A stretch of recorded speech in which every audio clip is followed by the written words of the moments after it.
All right, everybody, break out the 07s. It's time to go live right here on Twitch and also on YouTube, which I am also now live. Hello. Welcome. Hey, Curie, welcome. Hello, Draganis and Matt and Joust and Avalanche. Dubak. Hello, PK. T-Jax, welcome, Tuesday. Hello, Gatos. Hi.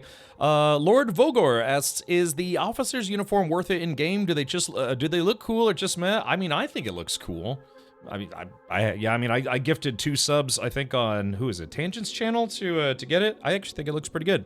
It is not any kind of, like, armor or, it's not an armor set, it's not a still suit set, it's literally a customization. Hey, best Matt ever, thank you for the 07. Alright, good stuff. So, let's see. Hello, Hellfire. Welcome, Agent and Formula. Thank you again, Hellfire, for kind of kicking off the impromptu hard drive fund yesterday. No, Saturday. I was streaming on Saturday. So, yeah, it's already halfway there. I'm kind of surprised. Yeah, tomorrow's Prime Day. Anyone here planning on getting some goodies for Prime Day? I am looking to get a new hard drive because I'm doing more YouTube stuff. And I'm running out of hard drive space. Stupid horse penis. Yeah, that's what everyone screamed at approximately 9:30 a.m. this morning. Right, Auroras? Boy, what a screw up that was, huh? Grim says hello there, Richard, and everyone chat. Hello, Grim. So yeah, we'll talk about some Dune stuff here in a second. But Prime Day. Prime Day is basically a shopping holiday across the planet. I mean, it's not just in the U.S., right? It's everywhere. Because Amazon, probably the biggest retail company or, commerce company in the world now, probably. They're doing this thing where every year they have what's called Prime Day, and it's not just a single day. It used to be, I think, a single day. Now it's like, I don't know, like basically a week or 3 or 4 days. Ooh, Kiri, thank you so much for tuning in on the YouTube. Again, I'm working my way up. I almost have 700 subscribers on YouTube, so that's very, very helpful. Yeah, if you're considering subscribing to any new channel on YouTube, consider mine, because it's the same content you can get right here on Twitch instead. But you could get it on YouTube instead.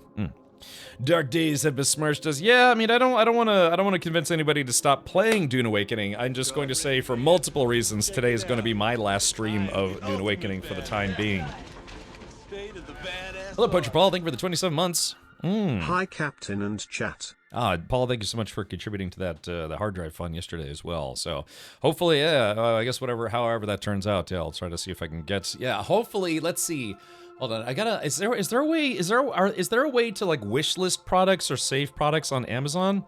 Norway says something happened with Dune. Yes, Norway, and it wasn't good. It didn't affect everybody, but it affected hundreds, if not thousands, of players very negatively.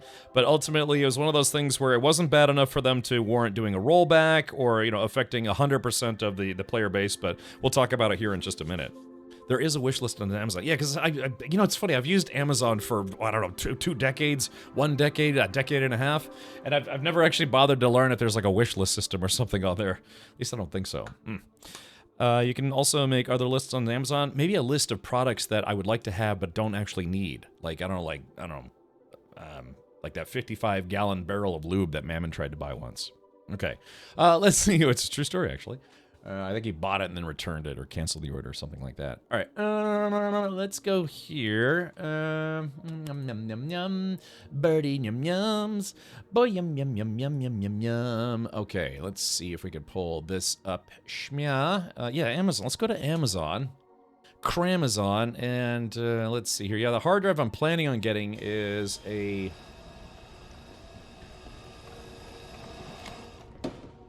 How about new? No, apparently. Hold on, let me see. Click here. Let's go to Amazon. Where is this? Amazon's UI gets a little sluggish sometimes, and I know it's not my system. So let's do this. WD10TB internal. Yeah, this. So this is probably what I'm going to get. Although we used a price tracker. I saw this price tracker. Let's see if I can pull this up here. Yeah, this price tracker. So I'm trying to get this. I have a 4 terabyte right now, but I'm trying to get the 10 terabyte Western Digital black Dutes. And we saw that sometimes this hard drive goes on sale from like 270 down to just $200. That's why the new hard drive fund is 200 bones. And but yeah, so like, here's hoping, fingers crossed it goes on sale, because again, I use a website called Camel, and then somebody told me that there's a website called like Keepa or something like that, and that it showed that over the past few months it's gone from 270 to 200, back to 270 to 200, 270 200. So hopefully it'll go on sale for Prime Day, bring it back down to 200, and I'll pick one up. Yeah. Most streamers will want to use Throne to protect their address info instead of Amazon wishlist. There's a way, I do know. Actually, now, yeah, wait a minute. I did know about wishlist because I looked into that. There is a way to create an Amazon wishlist without exposing your the recipient's home address. But then what it does is it also exposes the Amazon gifter's address. Oh, what's that? What the holy balls? Gotu's donated $95. What? Wow, Gatos, why, oh, geez. Oh, well, well, thank you, Gatos. I mean, I know you're getting ready to take a trip, man, so it's, and I don't want to take away from your hentai fund, because you're going to be able to buy it right from the source. No more of this middleman type business on getting your hentai. Gatos is going right to the source to get all the tentacle porn he can handle. So, well, Gatos, buddy, man, that's kind of a lot. Look. I actually, yeah, I feel awkward now because I know you're getting ready to take a trip. That's like one less vending machine full of used Japanese women's underwear that you can go into. I'm bringing back 2 suitcases of hentai. All right, well, we'll figure it out. But thank you, Gatos, for that. So yeah, thank you, Great J Grind. Okay, so. Yeah, anyway, so yeah, I just need some more hard drive space because I'm running out. I spent 4 hours yesterday working on a new YouTube video to put up on Twitch. I've also been working with an editor who, for some reason, actually, now that I'm checking in, hasn't responded to any of my messages since like Saturday. So, of course, it's a holiday weekend, so I don't want to get annoying about that kind of stuff. So. Alrighty, well, anyways, oh yeah, God, that's crazy. I just went live 14 minutes ago. We already have 100 people tuned in. So thank you for tuning in. I appreciate that. That's always very kind. I'm doing my research to find some of the weirdest vending machines. Yeah, so Gatos. A big thing is Gatos. I would actually really like if you took a lot of pictures. Because again, you're going where I would love to go, which is to a Japanese men's bathroom to see, how they pee. No, but yeah, I'd love to go there. So I don't know. Hopefully at some point I'll be able to, traipse about Japan with you. Nippon. Ooh, what's this? What is this? Hellfire. I donated $5. I am the Alpha and the Omega start and finish. Yeah. Welcome to the end. I always like that in what was it, in Unreal Tournament. I am the Alpha and the Omega. What's the what? No, Stinky donated $73. Stinky was like, oh no, I think we had a time issue there. Stinky, no. I mean, yes, but also no. Look, the Stinky, we just hit our fund here. Maybe, I don't know, maybe I can start, maybe we'll have a refund fund where all I do is I just refund everybody. Captain, this thing. Internal only. I'm only doing internal because I don't want it to be USB or eSATA based. Because again, they work, but they're. Let's put it this way: when you're moving high volumes of data for not storage purposes, then it's kind of critical to still have an internal drive because there's nothing that's going to be a faster connection than the drive directly connected to your motherboard without having to go through a USB controller, because then it gets throttled based on how fast your USB connection is.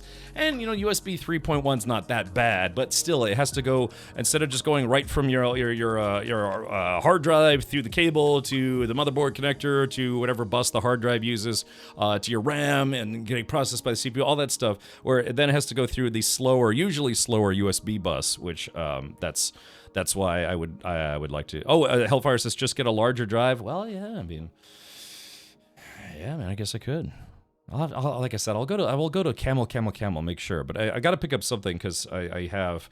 Truthfully, I still have, I think, maybe like 500 gigs left. But again, just let's put it this way: each VOD is about 20 gigabytes. So if I wanted to back up, say, not just to YouTube, but like locally, can you imagine? Hold on, let's do this real quick. I have today's going to be day number 28 of streaming Dune Awakening. So let's do this: 28 times, let's say about 20 gigs. It's like 19.4, 19.6. So just trying to archive all of my VODs locally literally to do video editing, it would be 560 gigs. So that's, yeah, I mean, I was actually considering deleting my Indiana Jones VODs and some other VODs that I just literally uploaded to YouTube. So, yeah, just storage. I just need storage.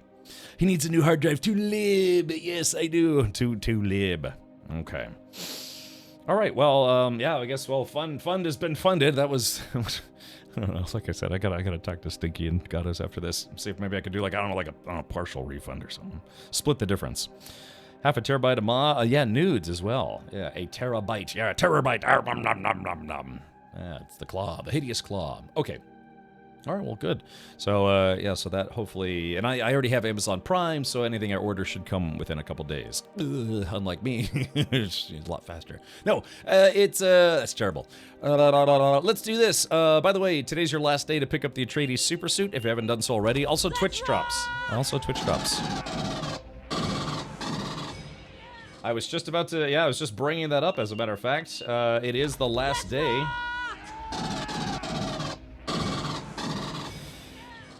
You can take it apart and it's an internal 3.5-inch drive. Yeah, you can do that. I've actually physically done that before. I used to buy hard drive enclosures and I used to use them at work, and it's just an empty enclosure, then you could stick drives into it. A buddy of mine had this really interesting system. It was a tower and had a bunch of bays, and it was for hot swapping hard drives, and you could literally just take a hard drive and just jam it in. It's like it was kind of like a NAS, but without, you know, the hard drives being enclosed. I guess some NAS setups are like that, network attached storage, but because he used to go through a lot of data. So he could take hard drives and just literally click them into place and then take them out. What was it? I think technically SATA connected drives can be hot swapped, but it doesn't, I don't know, it's kind of risky. Because if I remember correctly, SATA can technically be hot swapped. It's just generally not a good idea. It's a cool feature in higher-end mobos. Yeah. So I remember he used to have this big tower and just be able to, like, you know, stick drives in. It looked like something out of Star Trek. Just, oh, I got a spare hard drive, jam it in. There you go, and you got this big tower of storage. Not that anyone ever heeds my advice, but I'd probably try for an Enterprise-class drive, WD Gold, Seagate Exos, something of that ilk. That Black Series is going to be kind of nice because it's you know, it's 7,200 RPM. It's got a 512 megabyte cache. That's kind of nice. I don't know, pretty standard stuff. It's surprising that they don't make really kind of like retail consumer 10K drives anymore. That's really only enterprise places that use those. I still remember the Western Digital Velociraptor drives that were, yeah, those were supposed to be the gaming hard drive of its time, where it was a 10K RPM hard drive for ultimate reaction time or something. Yeah. I set up some at Ye Olde Micro Center to do that for data backup purposes to make the monies. I see. Okay. All right, well, yeah, we'll take a look. But thank you for gifting those 2 subs. Again, today is the final day for the Atreides Supersuit, and also it is the last day for Twitch drops. So even though it says June 24th, they extended it to July 8th to coincide with the Atreides suit. So, Henry says, I liked the Raptor drives. They all died on me, though. Yeah, maybe, I don't know, maybe 10K is just too much. Yeah. I have a 1 terabyte SSD. Yeah, I mean, I was looking up drives, and they just don't really make, or it's just not common to have anything more than 4 terabytes of SSD drives. They have some 6 terabyte ones and 8 terabyte ones, and even, I think, beyond, but they get horribly expensive. Because 4 gigabytes is kind of the sweet spot for large data storage on an SSD, and then, yeah, just they get really, really terribly expensive, and then there's just not a lot of them. Because I guess the concept there is, like, people who need to have the faster throughput rates, you know, the data throughput rates, apparently, you know, you're doing that stuff by pulling files from a not-so-quick drive, like a storage drive, to bring it to that drive to work with them temporarily. But, yeah, 4 terabytes is still pretty much good enough to tackle most video projects by a long shot. I mean, I can imagine, I don't know, it depends on, I don't know, if you're working with, like, 4K footage. Hold on, let's see. Well, this is going to depend on your bitrate, but how much space does... Alright, let's see. How much hard drive space does 2 hours of 4K raw video take up? Yeah, let's see. Yeah, a full hour, it says, this is from a website called Video 360. Let's see. Yeah, here it says. Take this into consideration. A 1 hour, 1 hour of standard definition video needs about 12.7 gigs of storage space, or approximately 270 megabytes every minute. A full hour of 4K raw footage requires nearly 110 gigabytes of storage space, which is approximately 2 gigabytes per minute. So theoretically, 2 hours of 4K video would take up 220 gigabytes. So yeah. And if you imagine if you're editing, say, like movies or something together, they always film a lot more than what they actually use in the movies. Of course, otherwise that's how we get blooper reels. So you'd have to figure a project like that might take up terabytes of space.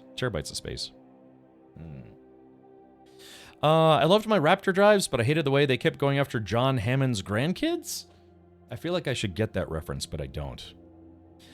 Cheap flash drives killed the 10K RPM. 10K RPM one's pretty fast. Yeah, exactly. Because if you need 10K, then why not just go with an SSD? But if you need a lot of speed with a lot of storage space, yeah, most drives, they cap at 7200 RPM. So I've seen like 22 terabyte hard drives, and I think even bigger ones. But yeah, they cap out at 7200.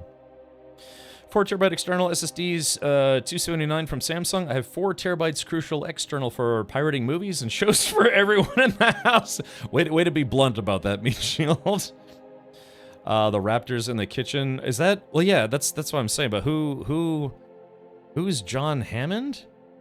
Was that the name of the guy from Jurassic Park? I didn't actually remember his name.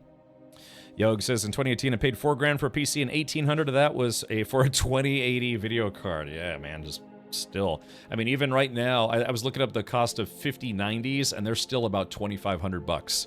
They were getting crazy there for a while. People were trying to get $3,000, $3,500 for them, but I think main gear, it's like around $2,500 for them now. So, speaking of which, main gear. Bounty, thank you for gifting 2 subs. Enjoy your Atreides officer outfit.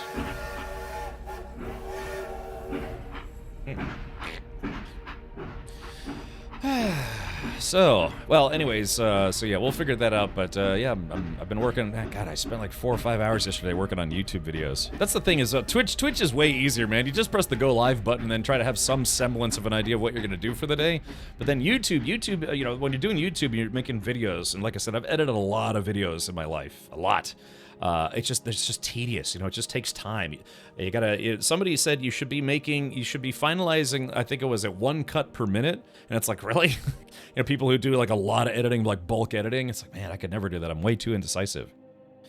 Chu, he, him says, excited for the new DD resource layout. I don't know what that means. I only got one news and one news only, Chu, and it was not good news. It was actually, honestly, pretty devastating news this morning. So, why don't we go ahead and bring that up and maybe go over some of those patch notes today. Yeah, Dune Awakening patch 1.1.15.0. The end of the game. Hey, sleepers, the following page will list patch notes for 1.1150 and subsequent releases. Some of the patches below will take effect the moment they are deployed, while others may require a downtime. Please keep an eye out for in-game service messages. Remember to restart your Steam client if the download does not appear automatically for you. For the list of known issues, please visit our Discord server and blah, blah, blah, blah, blah. So, let's see here. Okay, it says features and changes. Deep Desert, Endgame, and Landsrad. The Tier 6 resources can now be collected across wider areas in the PvE part of the Deep Desert. Yeah, they were really, really scarce before, so that's a good thing. We added an element of randomization to the respawn timer of unique loot containers in the Deep Desert. Well, that should keep things interesting. The Plastanium tier crafting components were split up to drop based on the content location, Imperial testing stations, caves, or shipwrecks, with each of them dropping their own selection of components. Fallen shipwrecks and buried treasure can drop components from any location. Added a chance of a different selection of uniques drop in PvE loot in the Deep Desert. That's fine. They said they were planning on doing that.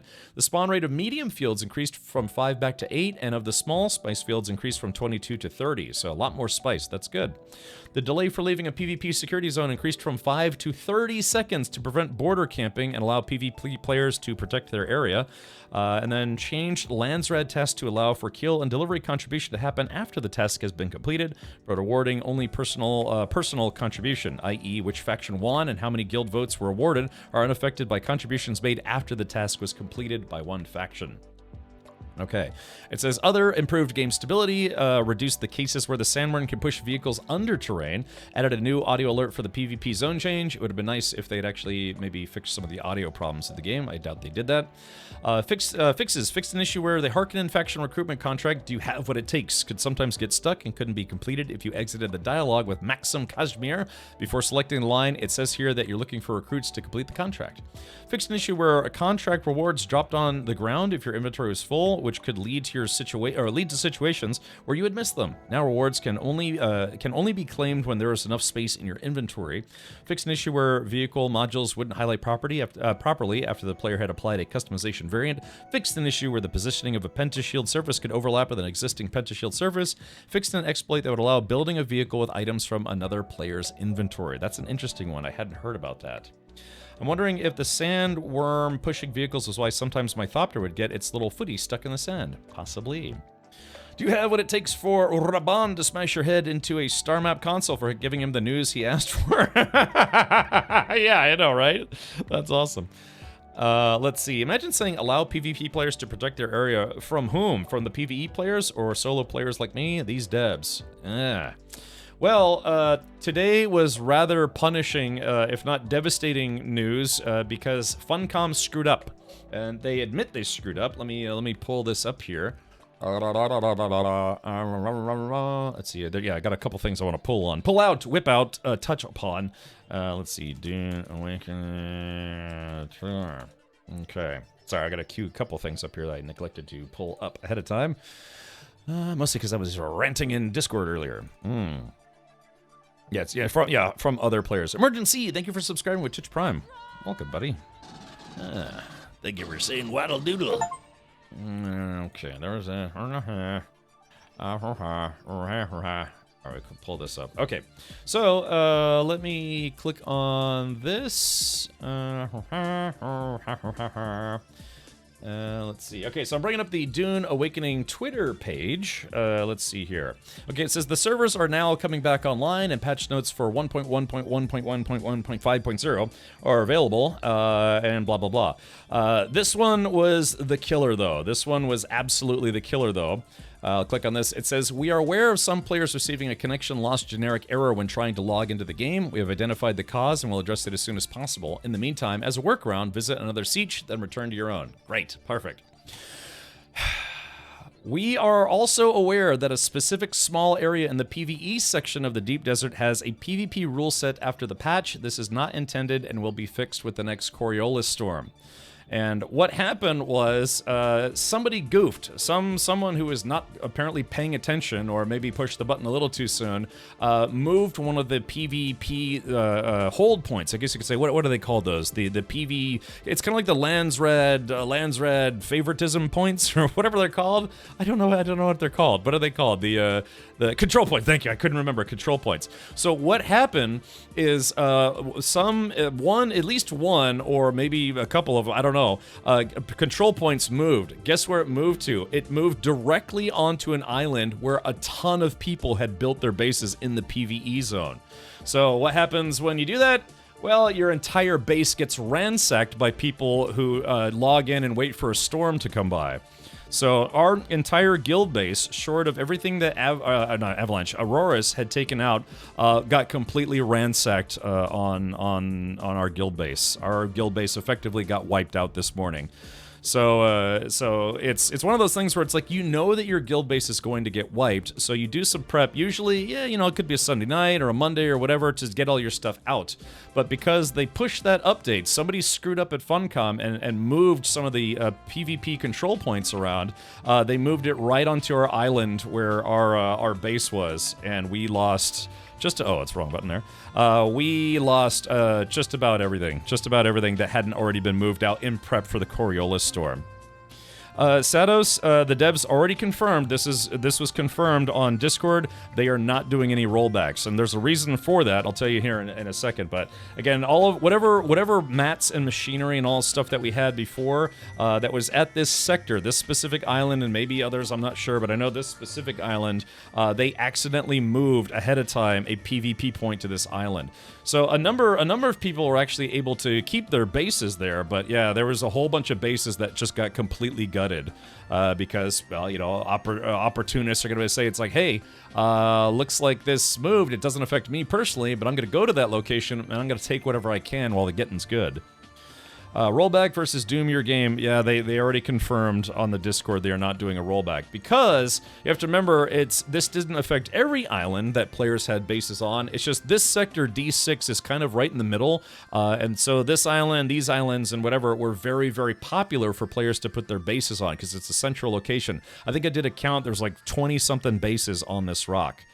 Dragonheart says that sucks. That would have been an ending game for me. As of today, a lot of us are rolling out. This is going to be my last time streaming Dune Awakening, partially because of this, partially because Twitch drops and the Subsuit promo is ending, and partially because I've got a huge backlog of games that I want to get to. I was planning on doing 30 days, but after this incident, and where Funcom formally announced that they're not going to do anything about it, they're not going to reimburse players, they're not going to do any kind of rollbacks, any of that stuff, that's going to be it. Some of our most active players are leaving as of today. So yeah, it is what it is. But again, they're not going to do a rollback because only people who had bases here will be effective. The counter to that is, it's like, well, can't you just do like partial refunds or any of that stuff for people who were effective? No, Funcom will not do that. They would get inundated. Well, probably did get inundated with hundreds, if not thousands, of tickets. So to not inconvenience themselves and to not inconvenience other players, they are going to do jack squat. And so yeah, sadly, that, like I said, that is kind of a game breaker for anyone who, like this guy, the control point literally ended up, yeah, I know. Yes. So, anyways, but yeah, look at this. Imagine logging in. You log in, you go to your deep desert base, and everything is gone. And then you find, yeah, there's a control point right in your base. Our base is like, if you're looking at it from here, our base is just right over on the side. Now, some players that actually did, happen to log in, maybe got an early worm or whatever on a Monday, of all days too, a Monday. Some players are able to protect their bases, make sure people couldn't steal crap from them or whatever. But yeah, by the time anyone from our guild actually went out there, our base was gone. So. Let's see. Sadness, this sort of thing is the exact reason why I told my buddies that we should be working to keep as much of our industry in Haga and only storage in DD. Yeah, so again, shout out to Auroras. Auroras was like, you know what, I'm just going to go ahead and move all of our mats and stuff that we had out there. But one of the things that didn't get removed was our large spice refiner. That spice refiner takes 500 spice melange to make period, plus it also had another 500 of spice melange in it. That's like the end game material right there. So yeah, we lost all the spice that was in it. We lost the spice to make it. We lost tons of products that require duraluminum to make. Just pretty much anything, any mats that weren't taken out. We still managed to keep around 1,600 spice because it had been moved out. Everything else was taken. So, Agent Smart says they will review bomb on Steam. I'm not going to say they deserve it. They make mistakes, but they really should reimburse people for it. That's the part that I don't agree with. It's because they just don't want to set the precedent that yes, we will answer thousands of tickets and give people refunds, and then that takes manpower, right? To dig in there, it's like, okay, let me check the player log for this player. Can you imagine it takes them 20-30 minutes per ticket just to give people refunds, and there are thousands of tickets to them. And I understand it from a business standpoint. It's just simply not worth it. They'll just have to say, tough titties, deal with it. Thanks for playing the game, that kind of thing. Way to go, Funcom. Nothing like shooting yourself in the foot with an AC-10. Yeah, so it's just, as of today, even on Reddit, there were a ton of people on Reddit said that they were directly affected by this problem, and as of today, they are no longer playing the game. So, entire guilds are just, calling it quits at this point. Let's see. Besides the hundreds, if not thousands of players they already inconvenienced by having QA guys with the common sense of a potato. Oof. Love Among says, how would you protect your base from a raid? You normally have shields. Again, in the PvE zone, your base is supposed to be protected, right? Even from storms or whatever. But in the PvP zone, if you cross into the PvP zone, anytime there's a sandstorm, a sandstorm will knock out your base's shields, and that gives an opportunity for players to raid your base. It's kind of like a timed opportunity thing. But the kicker is this whole section was in a PvE zone, so you would assume that it would be safe, right? But yeah, someone at Funcom screwed up and moved the control point to this island, either ahead of time or they simply did not realize that, a lot of people put bases there. So yeah, a lot of player bases got ransacked today.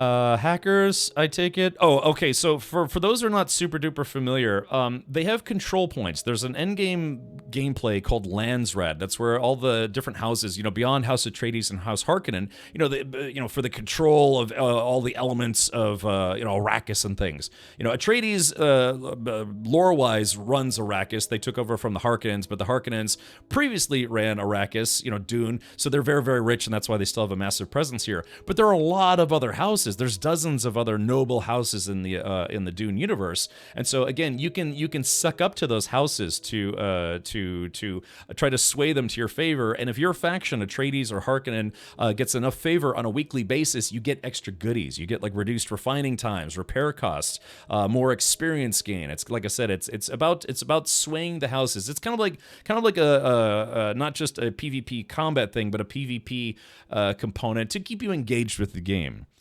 So that is insulting potatoes. Yes. Dragoma says, I lost 600 spice, 15,000 titanium, 3 Stradivarium fibers, 8 big windmills, and a partridge in a pear tree. So again, players that found out about this, they went to go ransack other players' bases. So it was a field day. And again, I called it griefing earlier. I don't know if that could really be construed as griefing. Maybe, I don't know. But it's definitely opportunist. They saw a problem with the game and they used that opportunity to steal from everybody. So it's like I said, some players, hell, for all I know, it was literally our next door neighbors who were just like, hey, wait a minute, these guys, their base isn't protected. Let's just take everything they have.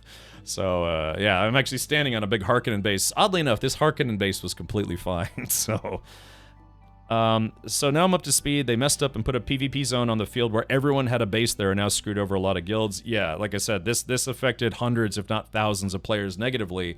And Funcom, other than saying it's like, we'll get this fixed in time for the Coriolis Storm or afterwards, they're not going to do anything about it. But like I said, I get it though. It's a volume problem. They can't roll back the server because then that would negatively affect all the tens of thousands of players that have already been playing today. And they're like, well, yeah, we don't want to have 8 hours of our playtime deleted just to fix this problem. But on the flip side, they're also not reimbursing people because they would get inundated with thousands upon thousands of tickets. It would also set the precedent that yes, we'll reimburse you for lost items due to our game bugs or our screw ups, and that would just clog up their ticketing, the QA or not QA, customer service ticketing. So yeah, as a guild, this wasted about a week's worth of playtime for roughly about about a dozen of the most active people in our guild. It wasted effectively a week of our playtime, and so a lot of regulars, including myself, are gonna hang up our hats today. I'm gonna stream today. I don't want to be just a Debbie Downer or whatever it was. Thank you, John Morris. Thank you for gifting a sub. But yeah, it's just after today, what kills this for me is that you can no longer trust Funcom to A, do the right thing when it comes to DD problems like this, or B, be sensible enough to not have stuff like this happen in the first place. This is very pessimistic of me, which I try not to be, but I simply don't trust Funcom now to not screw this up again in the future. That means, to me, it's not worth building anything permanently, even on a week-by-week basis in the deep desert, because stuff like this is going to happen again. I have, it's basically lost faith at this point that they're not going to screw this up again. Like I said, I hate to be a pessimist, but man, again, it's not everybody, but for hundreds of players, Funcom just wasted a week's worth of their playtime.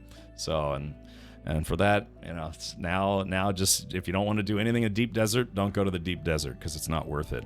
I was struggling to get the energy to restart. Guess no point to bother anymore if they're screwing that up. Yeah, you can't trust them anymore. Yeah, once the trust is gone, that's it. I get both sides, and honestly lost interest due to being a solo player and getting ganked by bigger guilds the whole time anyways. Well, they tried, they are listening to player feedback. They did try to make it where instead of it being like a 10%, 90% split in the deep desert, it's now 50-50, but again, that's why everyone put their bases, PvE base is very close to that PvP, PvE line, because they didn't, it's the closest you can get without actually being the PvP zone. But yeah, they planted some, how this happened, I don't know, if they maybe randomize it or someone wasn't paying attention. They literally stuck a PvP zone right where everyone's bases was, and it was a slaughter. It was effectively a slaughter. Maybe not against players, but against their bases. It was just carnage, absolute carnage. So yeah, with that, earlier today, I did manage to get our carrier out in time. Looks like other players, they damaged it, but they didn't, they weren't able to, I guess they didn't destroy our carrier, or our sandcrawler in time. They were damaged though, they were damaged, but those got safely removed. But yeah, everything else, that hadn't already previously been taken out mats-wise was stolen or destroyed by other players, So yeah, so today, at least for me, I'm gonna continue playing. I mean, don't make it sound like this is the end of the world. I mean, I don't want to make it sound like it's the end of the world. It's just like if you've already played through the main story of the game and then some, and you were working on Deep Desert Endgame gameplay, this is a very devastating blow to those who were actually on this island. Den for short. My guild got effed by this, along with so many others. Yeah. So, and again, as it's been kind of a hot button topic today. Again, Funcom. I'm sure their community team was like, oh my god, this is the worst Monday yet. They just had a really, really terrible Monday. So yeah, but they just have stated that there's nothing they can do about this except for apparently they're gonna try to move this somewhere where it's not in a where. I mean, at least they could have waited till after the Coriolis storm. If this hadn't happened today and it happened tomorrow, then you have to expect that. SideQuest, hello. Hey at Captain Richard, how are we doing in terms of the DD damages? Also hello chat and hashtag mod squad. Yeah, if you're just SideQuest, if you're just not tuning in, yeah, we were just covering, the base is dead at this point. It's all that's left are some walls. There's like one storage locker, maybe. There's a pet Muad'Dib, but yeah, whatever wasn't stolen by other players, what little was left, we already took out of there. Grumpy Old Bastard says they can, but they don't want to. Again, from a business standpoint, I totally get it. I mean, I used to be a guy who used to work on support tickets, and all of a sudden when you get like 10,000 support tickets, you're like, yeah, I kind of don't want to work here anymore, So it's just easier for them as a company to say, hey, it's like, hey, we're not going to do anything about this except for move that. I think they said, what did they say? They were going to. This is not intended and will be fixed for the next Coriolis storm, which means they're probably going to try to take that point and move it somewhere else, but it's too late. The damage has been done. This is an indictment of the PvP endgame model. People are horrible. Yeah, again, it's an opportunity presented itself.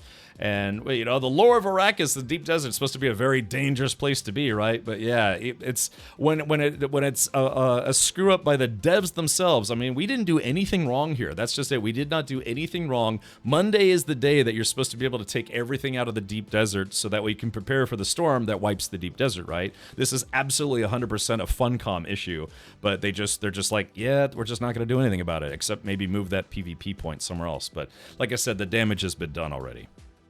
If players walk away, they don't have business. Well, again, this is not a subscription-based game, Grumpy Old Bastard, so, they kind of, they already kind of have people's money. But what this will do is dissuade anyone who's been waiting to play this game. It might dissuade them if people hear the horror stories about how Funcom screwed up. 1,000+ players had their bases ransacked or whatever. It's like somebody said, it's an indictment of the PvP, the state of PvP in the game. It's like, yeah, any opportunity to, destroy your base, camp your base, or whatever, steal from your base, players will do it. So, not gonna lie, if this was Rust, you'd be raiding that Harco base just on principle. Yeah, and see, that's just it, is the sandstorms normally don't affect bases in the PvE zone. That's you have the shields and all sorts of stuff. But again, because they put that PvP control point accidentally right where people had bases, this entire area turned into a PvP zone, which means after a sandstorm blows through, everyone's shields go down. So then, yeah, you can ransack players' bases. So, on the positive side, the permissions on vehicles and bases are only checked client-side issue. CM Andy B said on Discord that should be fixed. All right, well, I have no doubt that they're going to just take this on the chin and then just keep working on the game. But a lot of players after today are done with the game. That's just it. You don't ruin the endgame experience for thousands of players and then expect people to continue playing, if you know what I mean. So I'm going to keep playing because I'm going to be in Haga Basin. This is purely like a Deep Desert problem. So Yeah, my genuine recommendation is go to the deep desert, do what you got to do in the deep desert, don't build in the deep desert, it's not worth it. Yeah, just plan on just, taking whatever you have, make a small thing to maybe drop off mats, and then don't leave them there. Same day, always make sure you take all your mats and all your gear and move it back to Haga Basin, because like I said, unfortunately this proves that Funcom at the company level is going to have problems that are going to negatively impact your gameplay, so you can no longer trust them to, just to not do this again. So, like I said, the trust there is gone. Assuming they have a checkpoint of their database pre-patch, you would think so. I don't know. I can't explain this. I'm not a game dev. I can't explain what happened here. I'm not a fly in their wall of their their engineering room. It's like, okay, how are we gonna move everything around? It's like, I know. Why don't we move this around before the Coriolis storm instead of after, and see how players like that? It's like in Fallout, everyone disliked that. Well, some people loved it. You have to figure there's some players today they're like, hell yeah, that was awesome. I just got 8,000 spice from a guild that just basically cried as they just shot themselves in the face. They're just hanging themselves now. Yeah, for some players today was a great day. For many more players, today was awful. So yeah. The moving of resources is pretty annoying itself. Yeah, I mean, there's really no fast travel system, so yeah. But like I said, if you can't trust Funcom at this point. You just can't trust them, because if this is gonna happen and they're not gonna do anything to give anybody any kind of recompense, or just say it's like, well, it is what it is. We'll fix it, then move on. It's like, okay, then don't trust them anymore. Don't trust the DD mechanics in any way, shape, or form, even if you're in the PvE side. It's like Kirk with Klingons. What was it in Star Trek? Star Trek, the movie, Star Trek 6, I discovered he was like, yeah, don't trust them. He's talking about Klingons. Don't believe them. Don't trust them. Yeah, just plan on this happening again, and you won't be disappointed when it does, because you've already accounted for Funcom screwing up at some point. I feel bad saying that, considering they did sponsor some stuff on this channel, but yeah, it's just, at this point, enjoy the game, go to Haga Basin, play through the game, play through the story, the side quests. It's actually kind of fun. Yeah, don't trust the deep desert. Don't trust their mechanics for the deep desert. You do that, and you'll be less disappointed when it actually happens again.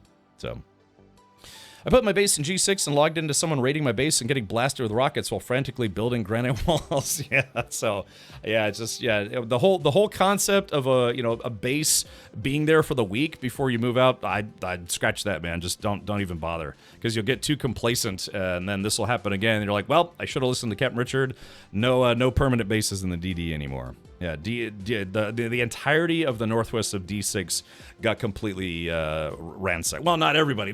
Some players actually did manage to log in, taking an extra long weekend to protect their bases. But yeah, I would show you some of the carnage. Maybe when we log in, I'll show you some of it. But yeah, northeast D2 as well. Yeah. Oh, really? Okay. So. Yeah. All right. Well, like I said, don't let me. I'm not going to say that the Dune Awakening hasn't been a very fun game. I mean, as of today, I'll probably have 200 hours in the game. It's just kind of a sad way to end what at least has been my experience with the game. Lots and lots of fun. Some PvP pain and that sort of thing. But that's Arrakis for you. But like I said, when you have something like this that's just so devastating, and it was the company itself, it was their fault. Then yeah, that's kind of like the. All right. Okay. Thanks. That's enough for me. Well, at least for the DD anyways. Unrelated, but any plans to revisit Eve sometime? I was getting really interested in playing Eve, only to realize that all the people who warned me that said that game will literally destroy your life because you'll just get so obsessed with it. I was like, yeah, no, I don't know, maybe at some point. Because I never tried Eve Valkyrie. I actually wanted to try Eve Valkyrie. All that was left of our guild base was the degraded wrecks of our carrier, harvester, and buggy. Gotcha. Yeah, if there was any saving grace here, is that all the mats, the raw mats sitting in buckets and stuff, we got those out, and we actually did get the carrier out and the harvester out before players could destroy them. They were damaged. I guess somebody was probably trying to blow them up, and then maybe, I don't know, got chased away by other PvP players or something. I understand you're burned out due to the situation. I have to say it's not so much burnout. It's so much that it's just that cue that says to me, it's like, okay, well, we just lost all of our forward progress, and we're already at endgame. So there's just really, it's just not worth it at this point to try to rebuild. It would just take, I don't know, like I said, roughly about a dozen people, give or take, in our guild, worked on stuff all week long, and only to have it just, like I said, removed due to a game bug that's just that. That you think they were damaged from the storms, Jay Grind. So again, it's not burnout. I'm literally going to log into the game right now. But I'd say at about 200 hours, I think this is a good time to clock out. Because it's at this point, it's like, well, guys, do you want to completely rebuild after that one? No, not really. No, it's just time to move on. So that said, I'm very much looking forward to whenever they come out with the DLC. Probably going to happen in 6 months or so. And if anything, it would be disappointing to lose our guild base. So I don't know what we're going to do about that. Because I would like to keep that guild base, but it requires about 16,000 Solaris a week for upkeep. And then farming fuel cells. I'd have to log in. I would basically, if not other people than myself, I'd have to log in and play this game for probably about 4 hours at least once a week just to keep our guild base alive. And the concept of doing that for 6 months is kind of like, give or take. On a side note, have you decided what to play next? I might go play that game Peak tomorrow. Yeah, it's kind of a fun mountain climbing game that people have been streaming here on Twitch. The Death Star destroyed planets, but SOE destroyed galaxies. Oh yeah. Like I said, this is not necessarily a game killer for everybody, but yeah, it just means the end of the line for me and probably a good chunk of our guild. So, yeah. Scan it, rebuild whenever the DLC comes. Well, the problem with that is Timeless. Is that if you have to be able to get your base into the exact same place that it was. So if the base goes down and the subfief is gone, someone else is going to move there, and so you can't be like, hey, we're back after 6 months, get out of our spot. That's just not how the game works. EA, we destroy worlds. They literally stole We Create Worlds from one of the game companies they bought up and destroyed. Yes. Maybe at least pack up the important stuff and move it to the Arakeen Bank just so the start for the DLC is hard. Foul was doing that, but the problem is, man, you get 30 bank slots and 1,500 volume, so that should be enough to store, say, like our carrier parts, maybe the harvester parts, probably some of the spice melange, all sorts of stuff. So, anyways, yeah, this is because today, like I said, for me as a streamer, and not trying to be ungrateful about this, but this is also the day that Twitch drops end and the super suit promo ends. The Atreides suit promo ends. So now, so now it's probably with this, it's a good stopping point to say, it's like, okay, I don't want to deal with this right now, but I'm willing to deal with the aftermath of it in like 6 months when the next DLC comes out, if that makes sense. It's disappointing. It's very, very disappointing, but it's not going to be like, I hate Funcom forever. Yeah, no, it just means I'm done after today. That's if anyone was needing an excuse to stop playing, I think today is going to be a quote-unquote excuse for a lot of people when they say they stopped playing Dune as of today. Because there was people on Reddit, like someone said in chat, I mean, they literally lost everything. People who weren't able to log in this morning, right? It is a Monday morning. People weren't able to log in this morning to get whatever was left. I mean, some player bases, I mean, they took everything, literally everything, destroyed everything. Jay Grunt says, yeah, I'm not bitter about it. Loved my time in Dune and we'll be back for the DLC. Yeah, I mean, think of it this way, everybody. If I was more upset, I wouldn't be playing the game right now, but I am playing the game right now because I actually want to finish the PvE stuff in Haga Basin. What happened today really only affects endgame gameplay if you're trying to gear up and other stuff. Oh, Gribbly, if you're just now tuning in, Funcom accidentally put a PvP control point where, in the PvE zone. So you have a PvE zone in the Deep Desert, but there's these little pockets of PvP that's part of the end game of the game. Lord Vogar, thank you so much for the 2 subs. So, you might have heard that every Monday night, Tuesday morning... Oh, hold on. Let's rock!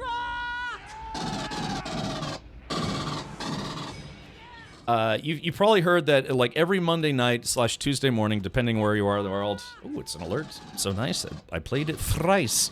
they have PvP control points in the PvE zone. What they could do is just entirely take that system and move it to the PvP zone. But, you know, they figure it's like, hey, it's fine, they're just these small pockets. Someone at Funcom accidentally, before the Landsrad reset and before the Coriolis Storm and wiped everything where the Deep Desert gets shuffled, somebody screwed up and moved the PvP points around before the storm, putting them smack dab in the middle of people's, like big clusters of player bases in the PvE zone. So some players, probably like hundreds of players, had their bases ransacked today, us included. They should have never changed the DD map in the first place, just my 2 cents. Yeah, I don't know. That you're right. I mean, with all the PvP control points, but I wonder if this kind of thing would have happened even if there was just the A sector. The A row should have been the only safe zone. Yeah. Well, I guess, yeah, because I don't... Do they, J-Grunt, do they have any PvP control points in the A sector? In my pajamas says, how do you think that one guy's feeling that made that mess up? He's probably not having the best Monday ever. Yeah, if it's just one person. I'd like to think there would be some checks and balances beyond just one person, but I don't know. Like I said, I don't work for Funcom. I don't know. I joined the stream just to hear this foobar. Yeah, Don. Yeah, so what happened? There are a lot of players that this didn't happen to. Today's update, they're like, oh, it's just a patch day. But for a number of players, a number of guilds, whatever, were very, very negatively affected by today's update. So it was the intern. Yeah, I mean, I'd hate to think that anyone would get fired over this, but they really did kind of ruin the end game for many, many, many people today. Whew, ouch. So, like I said, not enough to get me to stop playing for today, but I think today is going to be the last day that I stream the game until the DLC comes out. Are they going to fix it? No. No, they've already said that there's not going to be a rollback, and they already have a policy of not reimbursing people for mats or vehicles or anything that gets lost due to game bugs. It's just they would have, you know, thousands of tickets a day. They just probably just... hey, Irv. Hello, Paramath and Irv and T-Bone and Ross. Thank you for tuning in on YouTube. This reminds me of the devs that helped their own core in Eve. How so, Ross? I'm curious. I wanted to play this morning. Had 4 hours time. Logged in, server maintenance in 10 minutes for 2 hours. Oh, jeez. So yeah, like I said, at this point, I mean, if you, well, I don't know how that would work, but I know some people are saying it's like, oh, that was so bad, you know, people should get refunds. It's like, dude, look, if you played 100 hours in this game, you know, there's no reason to get a refund. But both of you, relax. Yeah, I don't know, it's fine.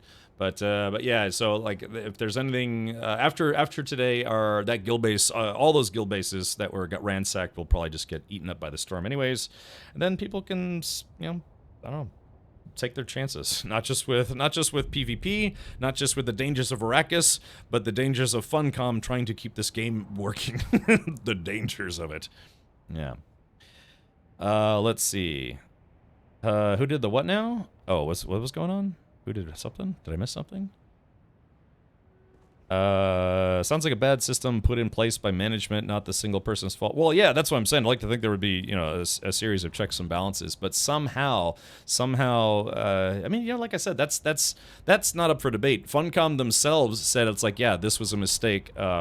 Sorry, but there's other than just moving that PvP control point somewhere else, or, you know, at least fixing it. I'm not fixing it, but kind of updating it after the Coriolis storm.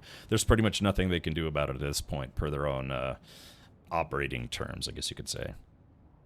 Grimdark says, the fact that control point ended up exactly in a high traffic area is suspicious to me. You know, it doesn't feel good. But you have to figure, it's like that whole place could have become a PvP zone anyways, right? But only after the Coriolis Storm, not before it. So again, the Coriolis Storm is this in-game event, which is a mechanical event that rearranges the Deep Desert and wipes everything that's not protected. It's kind of a way of cleaning up the Deep Desert from a dev standpoint. But again, it's just somehow either someone screwed up or whoever was responsible for that messed up, and yeah, that control point, and I guess at a few different islands, control points ended up on populated islands, I guess you could say.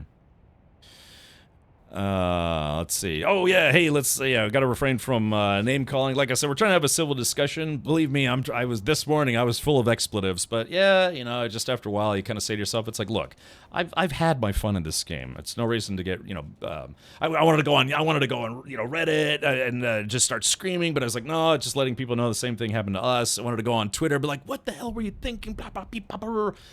But, it's just at this point, it's like, well, I mean, at least for me, I've already played like almost a couple hundred hours, so I've had my fun with it.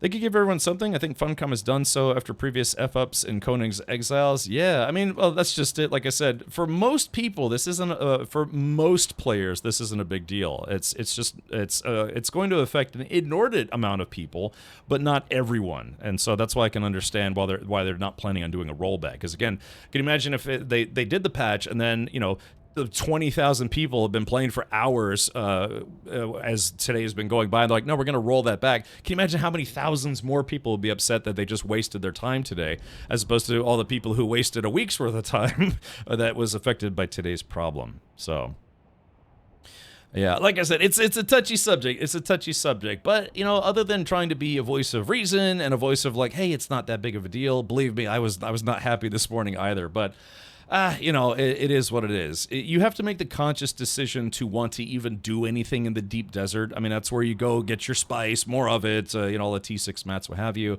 It's just my recommendation moving forward would just strongly be do not trust the game. Do not trust the game at this point. Don't keep a permanent base, like a weekly permanent base in the deep desert, because you never know what's going to happen now. Like I said, there's a little bit of lost trust there, but the game, to me, is still absolutely worth playing. If you haven't already played it, which I kind of have. Like today, my whole thing for today is I want to finish up the Atreides quest chain, and maybe some of my chirper training. So whenever the DLC does come out, I'll be a little ready to go. Probably every Dune player has lost something to a bug by now. I lost a buggy to a bug. They asked if I wanted a reimbursement. They told me, I lost a buggy to a bug. They asked if I wanted a reimbursement, and then told me they don't offer reimbursements in a follow-up. Golly, yeah, that's not great. This really sucks, but remember, you're not alone out there, and y'all still have the Cure and Crawler. That's some fun group activities, and until you get your large spice refiner back, you can always just trade me 1,000 sand for 20 Milage. Citizen Steve, I'm done with the deep desert. I'm not going back to the deep desert at this point.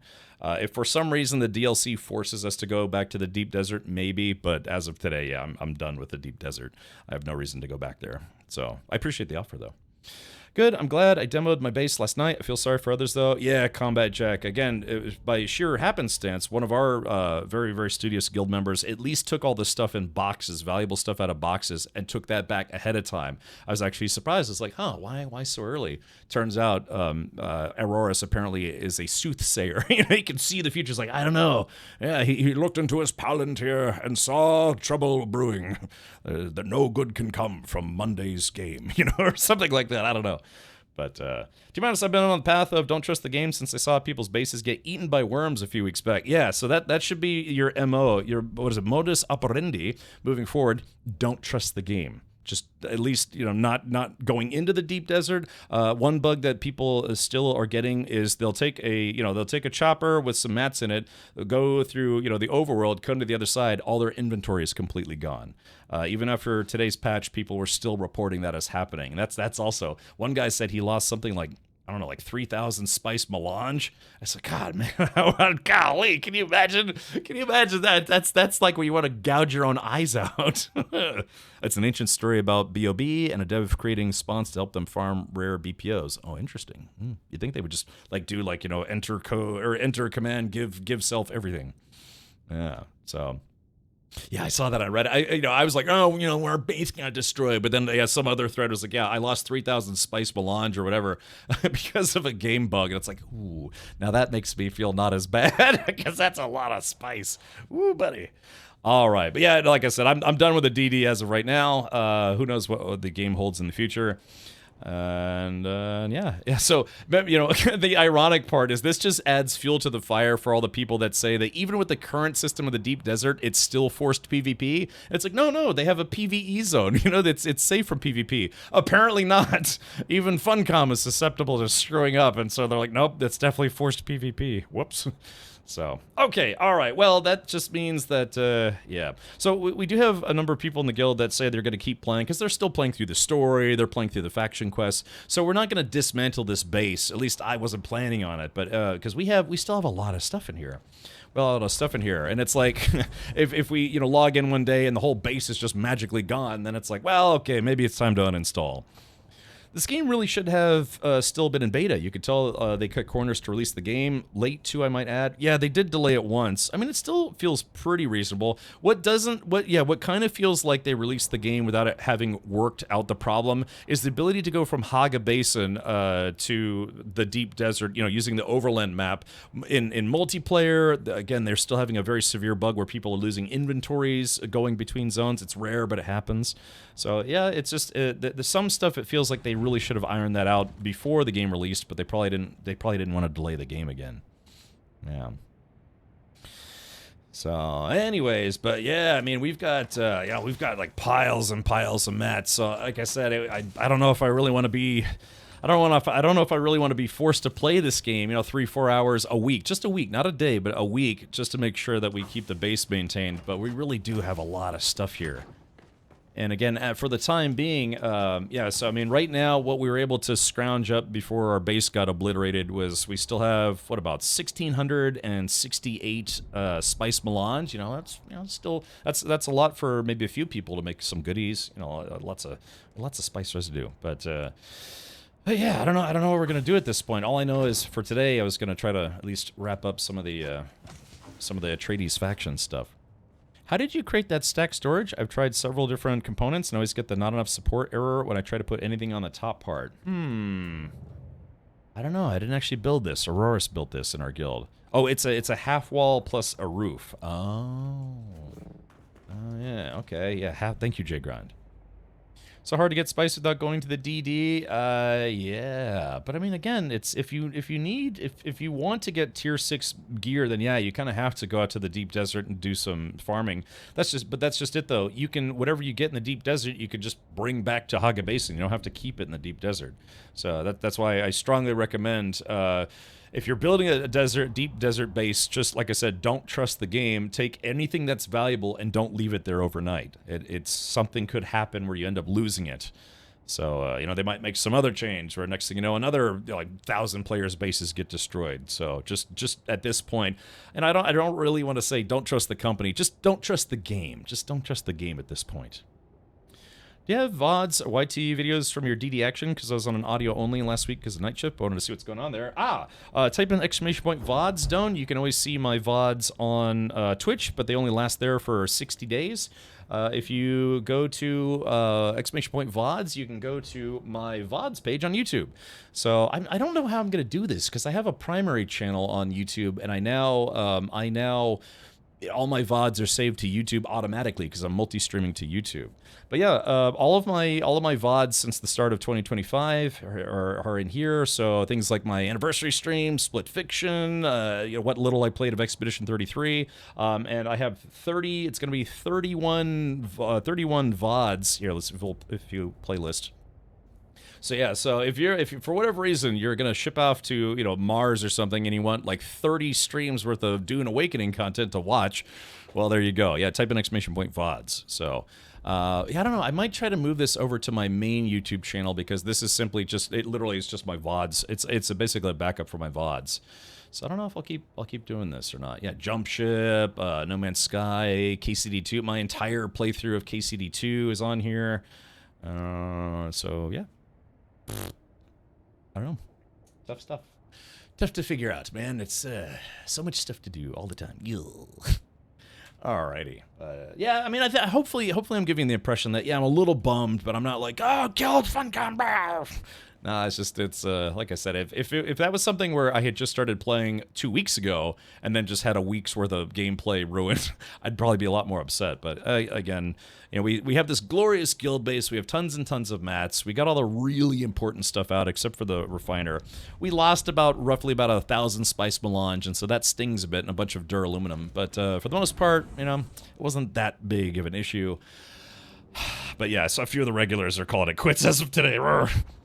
My base is now running off a single directional wind turbine, 31 days of power storage, and 350 power per. Yeah, oh yeah, I gotta take down my little mini base today. Or should I?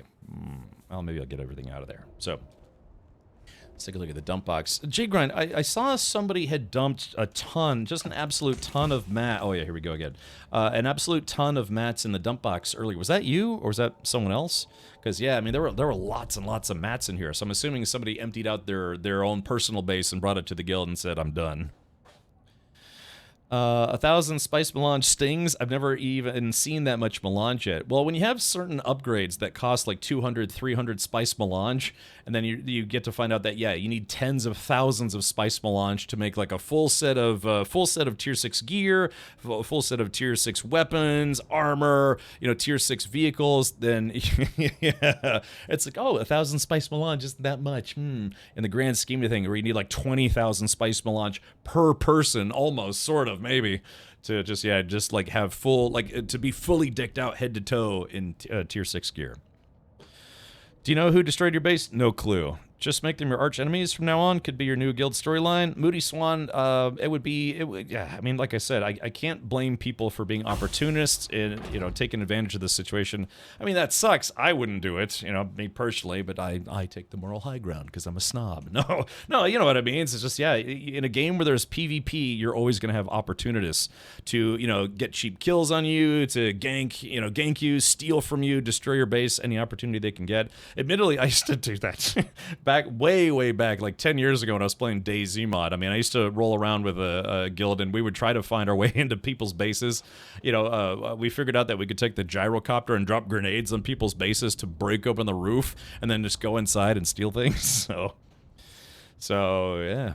I farmed 1,400 spice melange in like 2 hours today by hand. 1,400 spice sand or 1,400 spice melange? Because there's a big difference there. There's a big difference there. But if you mean spice melange, that's impressive. That's honestly quite a lot by hand. I don't know how you'd be able to do that given how many PvP players are out there. Of course, our PvP's on. Oh, Half Nelson, thank you for gifting 10 subs again. Jeez, it's a lot. Now, not everyone's PvP experience has been the same. Some worlds, where you have a world, and you have a bunch of servers underneath that world, and they share a PvP deep desert zone.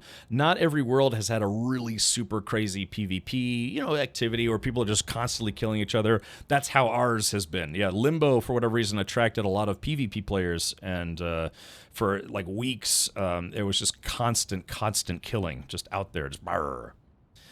Stream snipers destroyed your base. I'm not worried about it at this point. Yeah, it's just the damage has been done. Oh, hello. That is Funcom's lawyers here to serve me papers for bad-mouthing the game.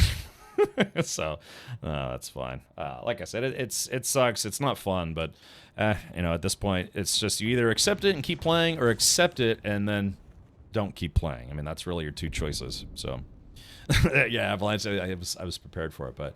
Yeah, the big thing, though, is, like I said, if all it takes is at least one guild member to hop in, pay the guild dues, which I'll pay those tomorrow. I'll make sure those get paid tomorrow. But yeah, it'd be sad to lose this place.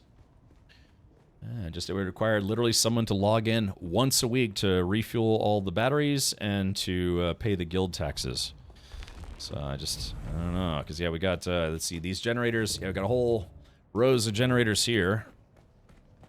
I don't know, Auroras or J-Grind, do you know about how many fuel cells it takes to power this place for a month? Stiggy says, some of us will keep the HQ going, Cap. Oh, yeah, I'd like to as well. I mean, I could try to set a reminder on my phone that just once a week, go pay the guild dues until I run out of money.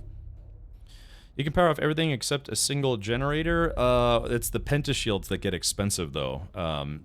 So then it's, yeah, I mean, I guess we'd have to make it where... I don't know. Well, I mean, that's an interesting thought, because those pentashields, they require a lot of power, so that's the unfortunate part. So we'd have to keep a minimum number of generators up to power the pentashields and the doors to make sure people couldn't get in here. So, yeah, we'd have to put the whole base on like standby mode to lower the power usage as much as possible, but still prevent people from coming in here to try to cause problems. No idea how much power that place takes. Really should change to directional turbines for turbines for power. Yeah, I guess we'll have to figure this out. I wonder, wasn't your base in the PvE area? Oh yeah, Janet, if you're just now tuning in, there was Funcom screwed up, and they ahead of schedule they moved some of the PvP control points, like those little pocket PvP zones. They moved them erroneously today instead of tomorrow, and a lot of people lost their bases today because they stuck. Hold on, let's see if I can pull a picture up again. They moved the control point. Basically, those control points, they have the main control point where you have to stand inside of it, but then they have a circle around it, like a radius around it that activates PvP even in the PvE area. And so they screwed up and put a bunch of these, I don't know how many, but they put these control points on bases that were populated in the PvE zone. So people, after the patch, logged in and started just ransacking players' bases. So that was, there's people like, hey man, there's a control point inside my base and all my stuff is gone. What happened? And so it was like everyone, like you can imagine, for a lot of people, they logged in, they're like, okay, that doesn't affect me. A lot of other people logged in, they're like, oh my god, my entire DD base is gone with all my stuff. If you're going to take a break, fill up your bank, and then fill in a salt and fly into the capital city, that's what I'm going to do, yeah. Just at the end of today's stream. Not right now, but at the end of today's stream. So, anyways, yeah, basically there was absolute carnage today, and it was Funcom's fault. So, all right, so, and like, I'm not trying to say that to be vicious. You pissed me off. Oh, I'm not trying to say that to be vicious. I'm just stating facts. The Funcom said, yeah, that was a mistake on our end, and that's that. Like I said, you can either accept it and keep playing, or accept it and go play something else. Which I'll do tomorrow. All right, so let's see. All right, so I guess I've got my storage pods for later.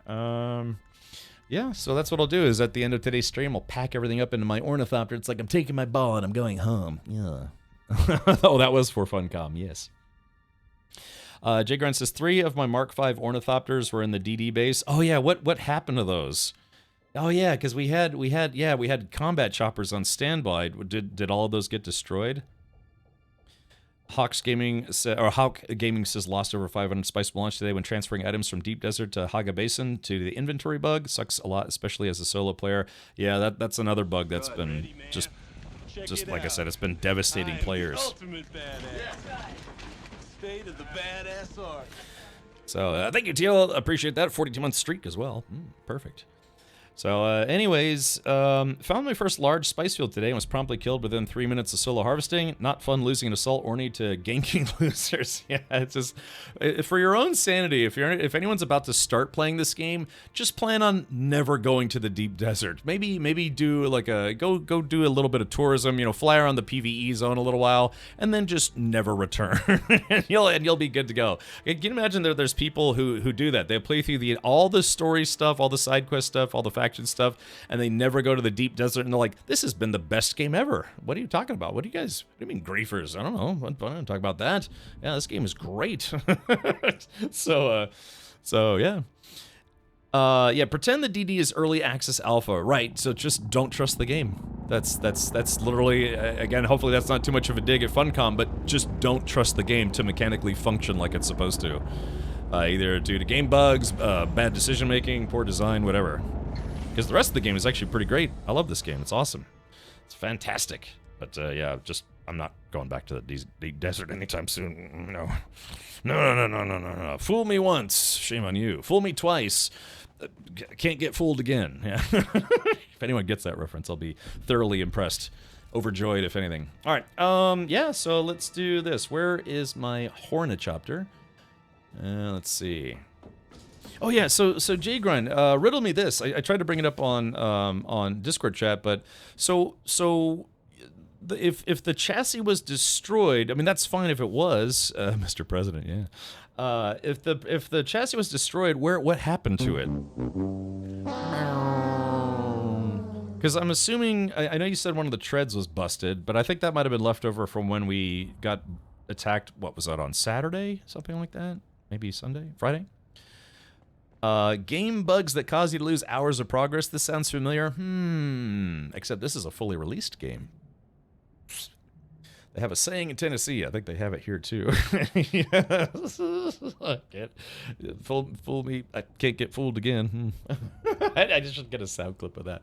All right. Let's see here. So yeah. So what would it take to make another chassis? Not that we need it right now, but I am going to try to store the harvester.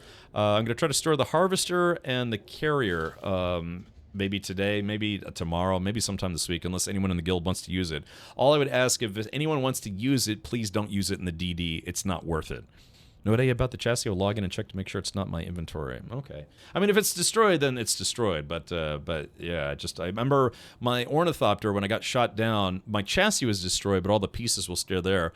But I at least still had the chassis to see what happened. Because maybe it can be repaired. Maybe. That's the only thing. I guess that was my only concern, was that it might be able to be repaired instead of having to be remade, which is kind of expensive. So, dun dun dun dun dun dun dun dun. I'm sure there's people at Funcom that feel very, very bad about what happened today. It's just their stance of not really being willing to do anything about it for players affected. That's where it's like kind of like, really, come on. I get it though. I get it. I totally get it. Being a former IT guy and from a business standpoint, I totally get it. It just stings a bit. It stinks. Just like the critic, it stinks. Alright, let's do this. I guess, hold on. Let me see if I can place this in here. So yeah, I don't think I have anything stored in the guild base or not guild base, in my bank right now, so, but I guess I have a few, maybe goodies. Actually, let's do this. Let me see what all is in. I'm not packing up right now. I've still got, like another 5 hours of the stream. But, I'm gonna go see... Yep, bloop. I wish I could just go right through that window. Let's see here. Wahoo! I still really appreciate folks making me in my own office. Yeah, I think Auroras made this office. It's got a nice little desk and everything. Yep.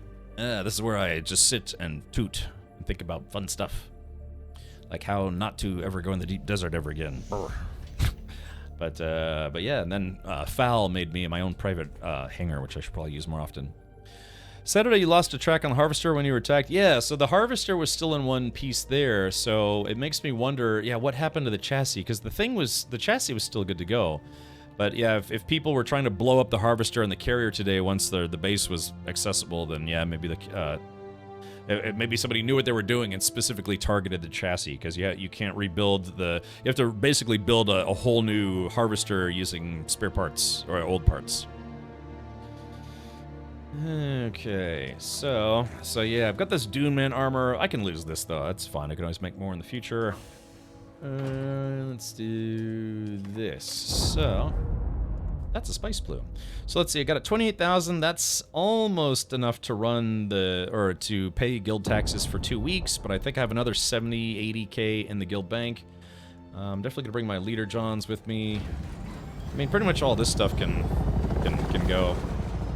Donate it to the guild or whatever. Might take my tent with me. Because I'm trying to plan with the contingency plan that once the DLC comes out for the story, we might not have the guild base. We might not have any bases. I might have to look into getting, not starting from scratch, because at the bare minimum I can keep whatever's in my inventory, whatever on my person, my chopper, my personal little choppery do.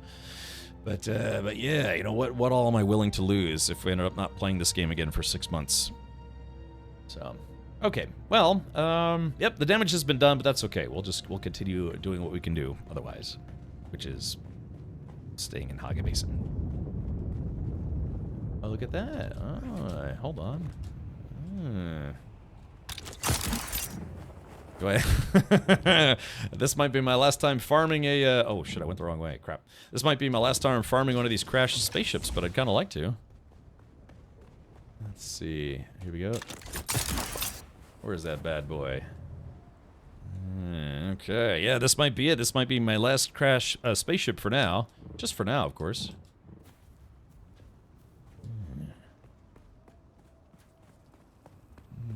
The ones in the deep desert have better loot, but, these guys are still lootable for sure. I have some spice sand for making spice stuff in the future.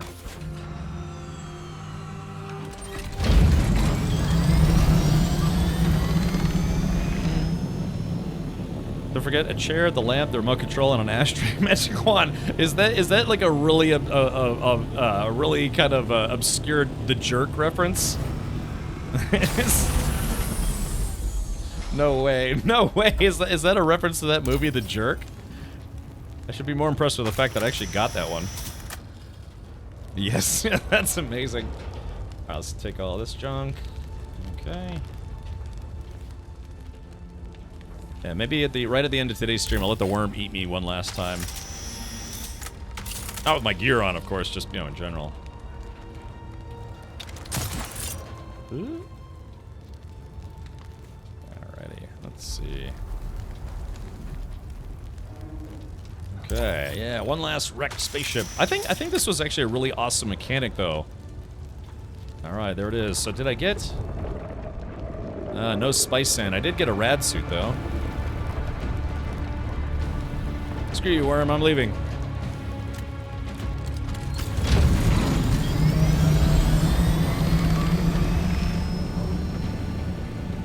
Alrighty, yep, yeah. Yeah, like I said, maybe right at the end of today's stream, I'll let the worm eat me one last time. Artillery says, I think I came in late for the conversation, but why are you taking a break? Well, the biggest reason, Artillery, is that I've put about, as of today, I'll have about 200 hours in the game. I've spent a month playing this game. It's now my 4th most streamed game on my own channel, or 3rd.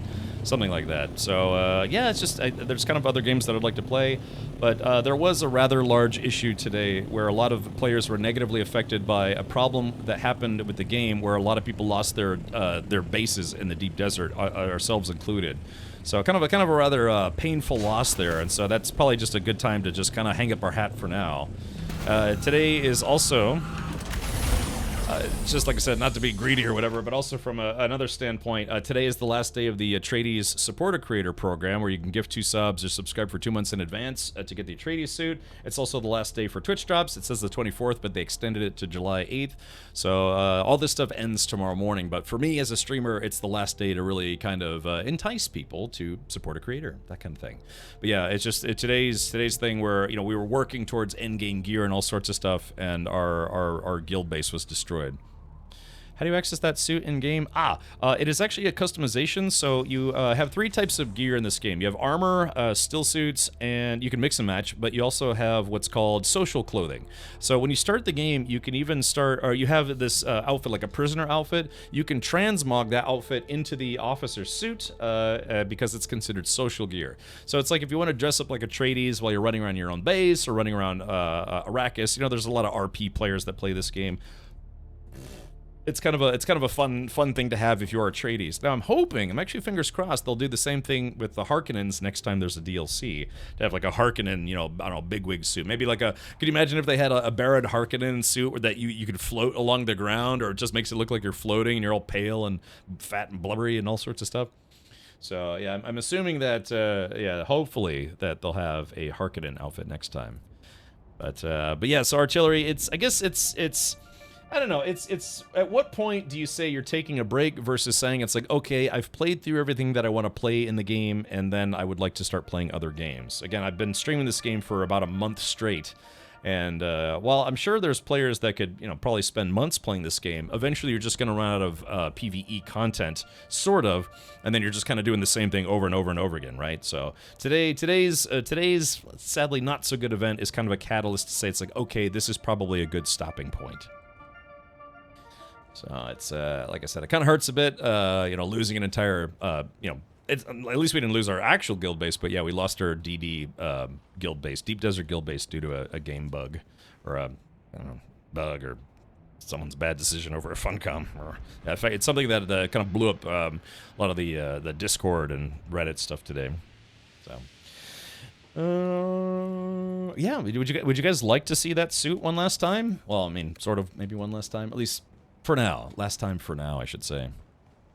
Yeah, they're gonna regret that. Yeah, again, I mean, I would suspect that someone probably, if it wasn't an individual, or certainly a team or otherwise, but yeah, today's problem affected hundreds, if not thousands, of players negatively in a very severe way. So that's kind of one of those things where it's like, yeah, it's for players who already have hundreds of hours in the game. It's probably a good stopping point if they were negatively affected by it, because it really kind of kills your momentum, basically losing your end game base, if that makes sense.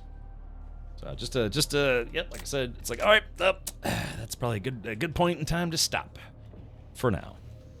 Let's do this.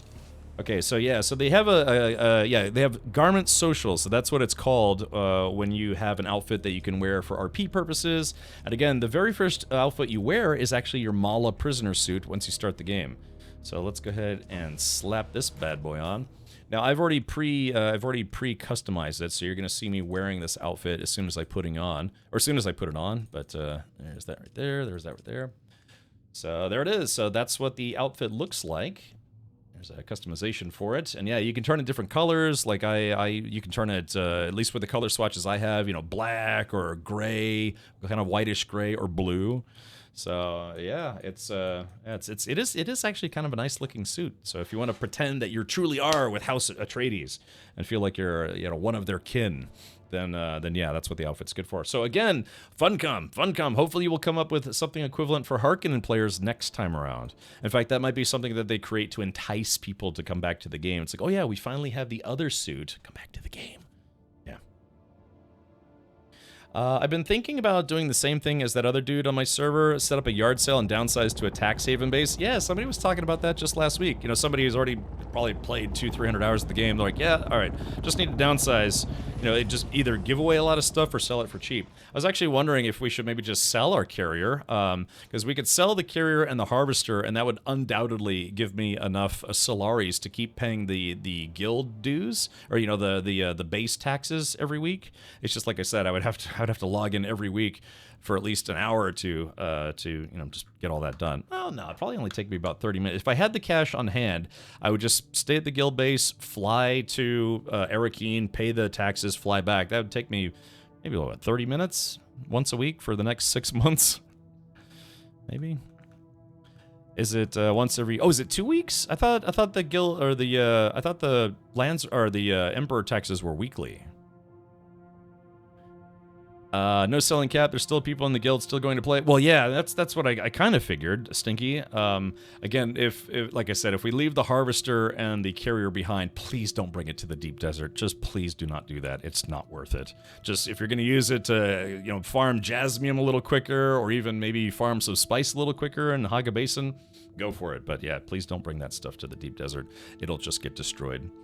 I have a farming method that I can make 1 million Solaris. I can help with the taxes. Oh, okay, good. You get 3 weeks for taxes. You just have to pay an extra fee. Really?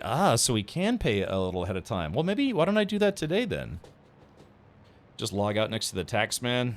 Oh, yeah, actually, you're right. Well, yeah, because I was thinking I might have to do something to earn more Solaris, like go kill some dudes, try to get some stuff. I didn't know that. I thought you can only pay for, like, 1 week of base taxes. I thought it was a weekly thing. Really? We'll have to go take a look at that. I'll just pay for as long as I can. Yeah. Maybe I could do this. Yeah, maybe I could just wear this outfit for today, since it's the last day. And then get eaten by a worm. No, it's okay. You can always buy replacement clothing from some of the vendors, even here in Haga Basin. You can go... Oh, you mean you can go up to 2 weeks without a fee, but then you pay additional fee when you actually have to pay it, right? Is that how it works? So it's 1 week or 2 weeks? Because what is it? Oh, if you don't pay your guild taxes, they shut off your shields? Sounded like a spice plume somewhere.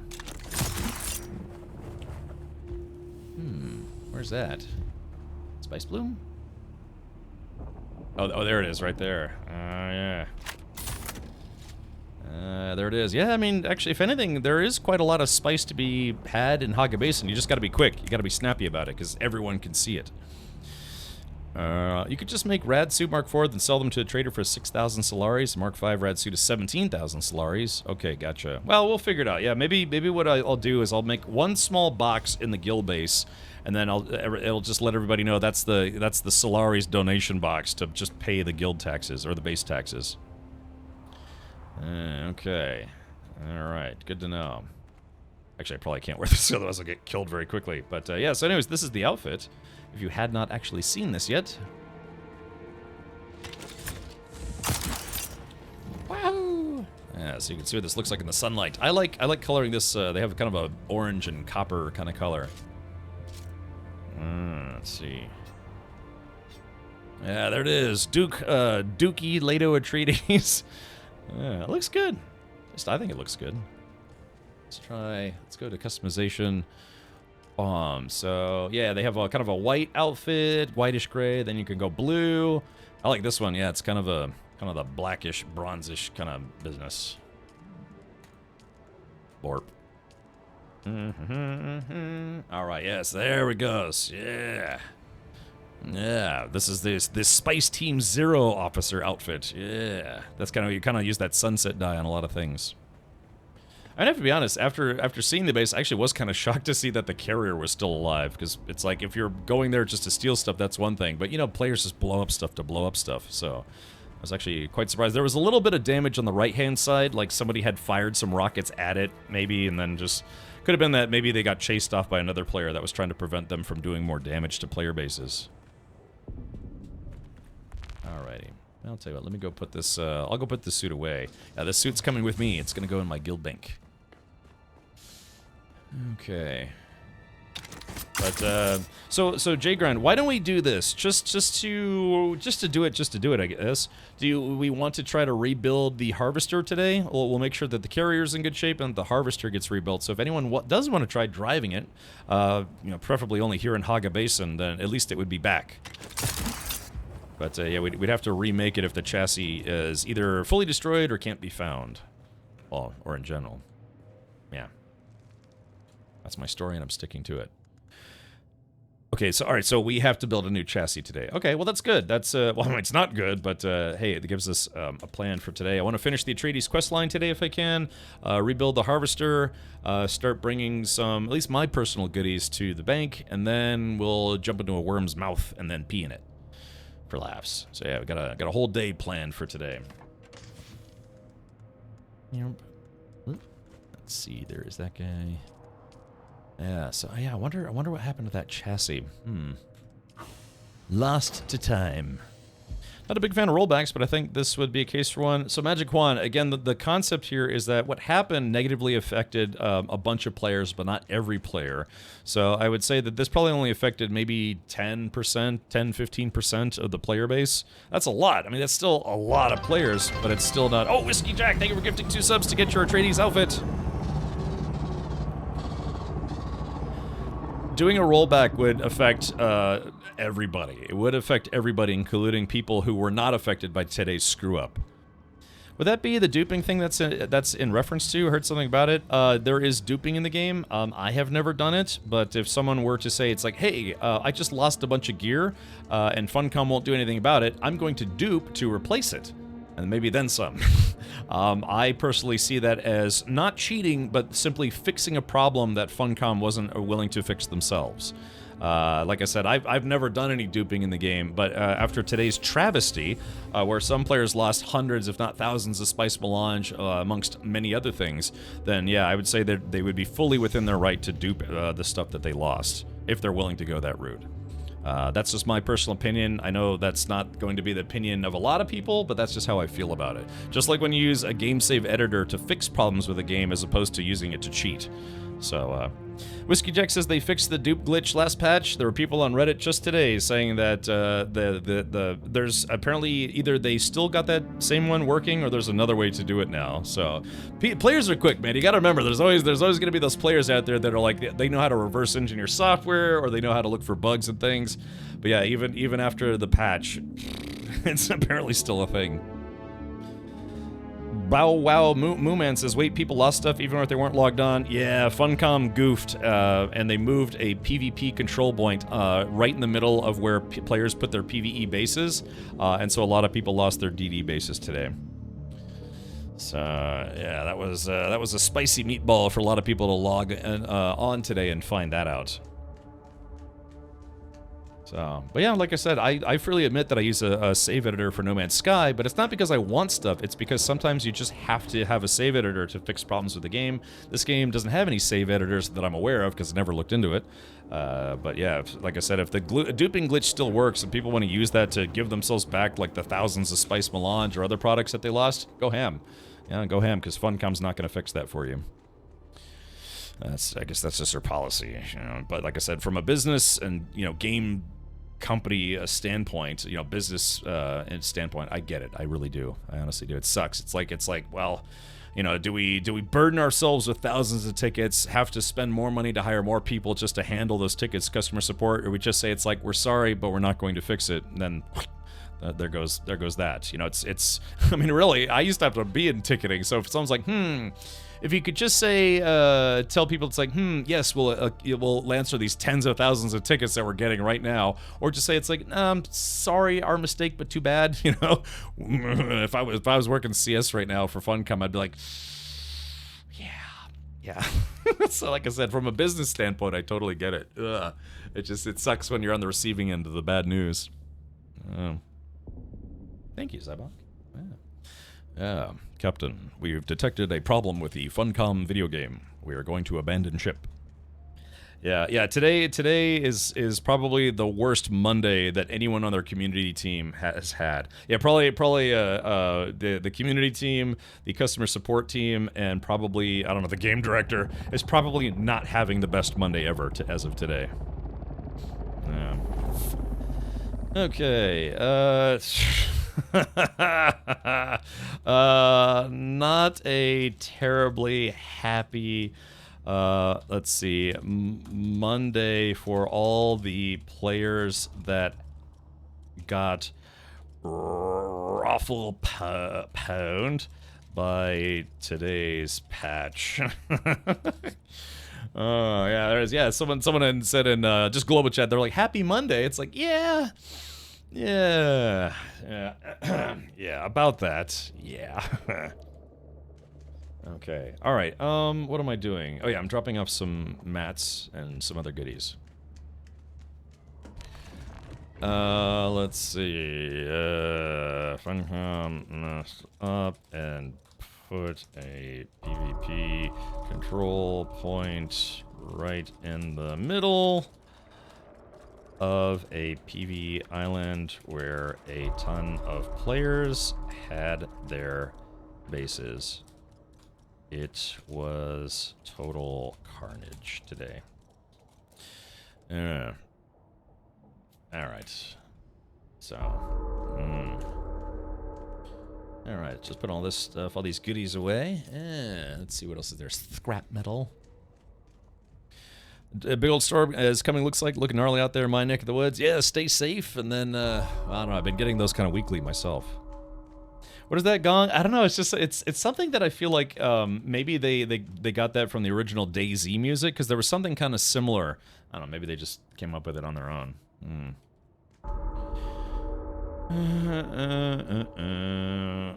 Let's see, I'm assuming it was meant to happen after the DD reset tonight, but they did it early by mistake. They already stated it was a mistake. Okay. Warning for the big storm, Also, hello, Pants. Yeah. It's Paramath smacking his schlong against a metal wall. Yeah. Alright, let's see, what else am I putting away?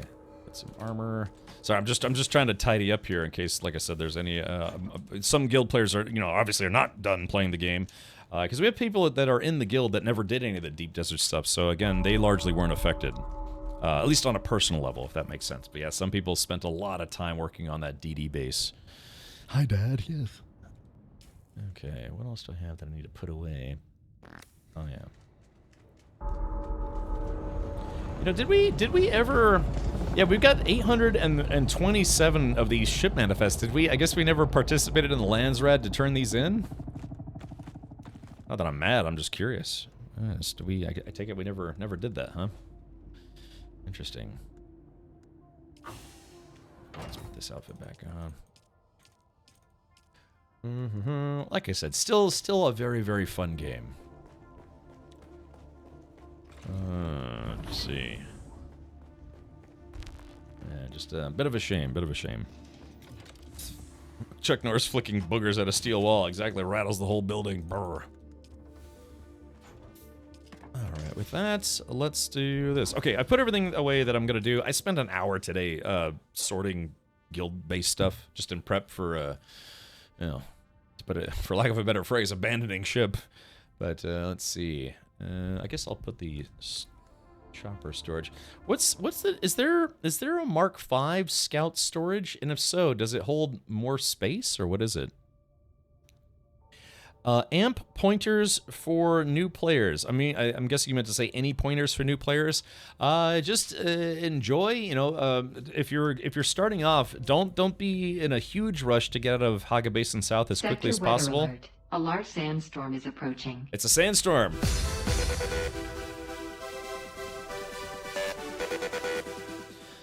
So, as you can see here, there's a whole lot of points, and I missed a couple, but all these caves and all these intel spots. Thank you, Jay Grind. Me. Yeah, be sure to do all these before you leave. Yeah, maybe don't go to the deep desert anytime soon, for reasons, but unless you like getting killed repeatedly. Yeah, just make sure you do a lot of this stuff. Stay out of sunlight as much as possible. It's all things that the game tells you as part of the tutorial. Okay, there's only Mark IV for Scout. Okay, gotcha. Roger. But, yeah. The flowers that you find, you can drink from the flowers. It'll train you to do that. If you can get what's called a dew scythe quickly, sooner than later, you'll have a lot better time not running out of water all the time. Sector weather alert. A large sandstorm is approaching. If that helps.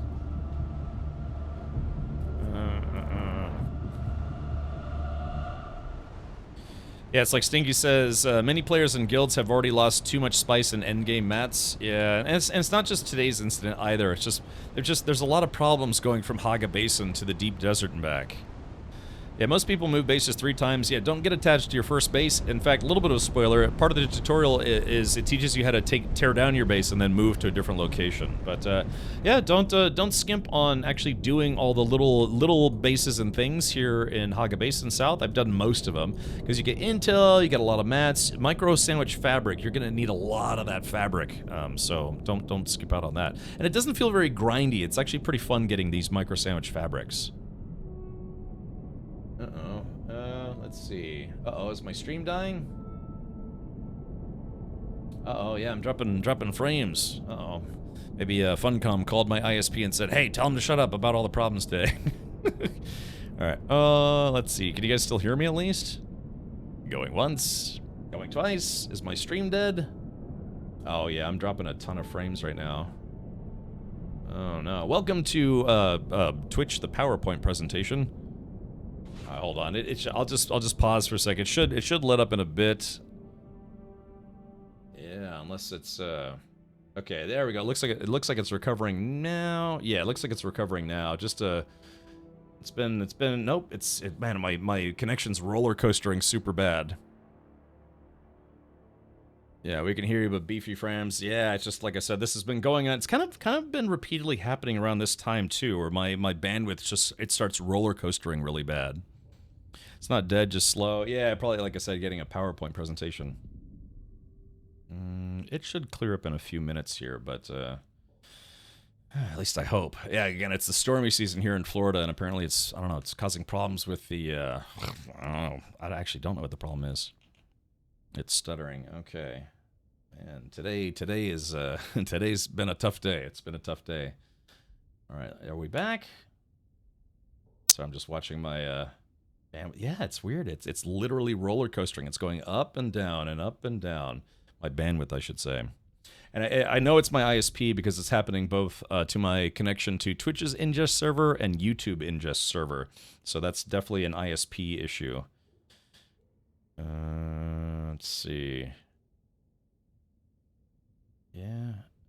Let's see. Is it stabilized? Oh, I think maybe. Okay, it looks like it's maybe kind of evening out, maybe a little bit. No, it's still roller coastering super bad. Tell your neighbors to stay off your internet. Oh yeah, I have I think my what do they call it? The SSID is like instant death if you come in here, something like that. Streamers in a minute. It's 5 p.m. so most people are starting to get home, and bandwidth has to ramp up as allocation comes online. I guess so. Yeah, because you're right. It's usually right around this time too.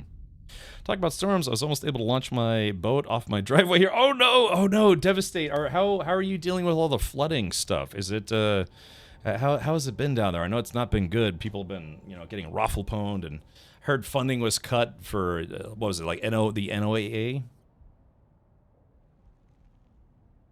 Okay. Yeah, it's like I said, I can see it on my end. Yeah, my connection is just roller coastering right now. It's like back up to speed, dipping, back up to speed, dipping. It's almost like I plugged my stream PC into a USB, just what do they call it? Yeah, like a small like a Ethernet hub, where it can't handle the bandwidth.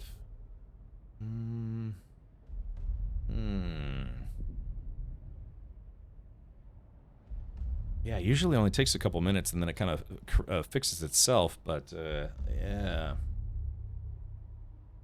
I mean, I could try restarting my modem and my router, see if that fixes it, but... Sector weather alert. A large sandstorm is approaching. That's another sandstorm. Yeah, it's been rough around here, and yeah, seems more to come tonight. Oh, I'm sorry to hear that, Devastate. Hopefully you can keep all the rides. All right, Captain, are you going to play the Florida Man RPG? I'm apparently doing it right now. So, how are we looking? Hold on, give me a sec here. Yeah, I can see it on my end. Basically, I've only it keeps going back and forth between full bandwidth and then half and then full and then half. It's basically, like I said, it's roller coastering right now. And I said usually it takes a few minutes and then it stabilizes.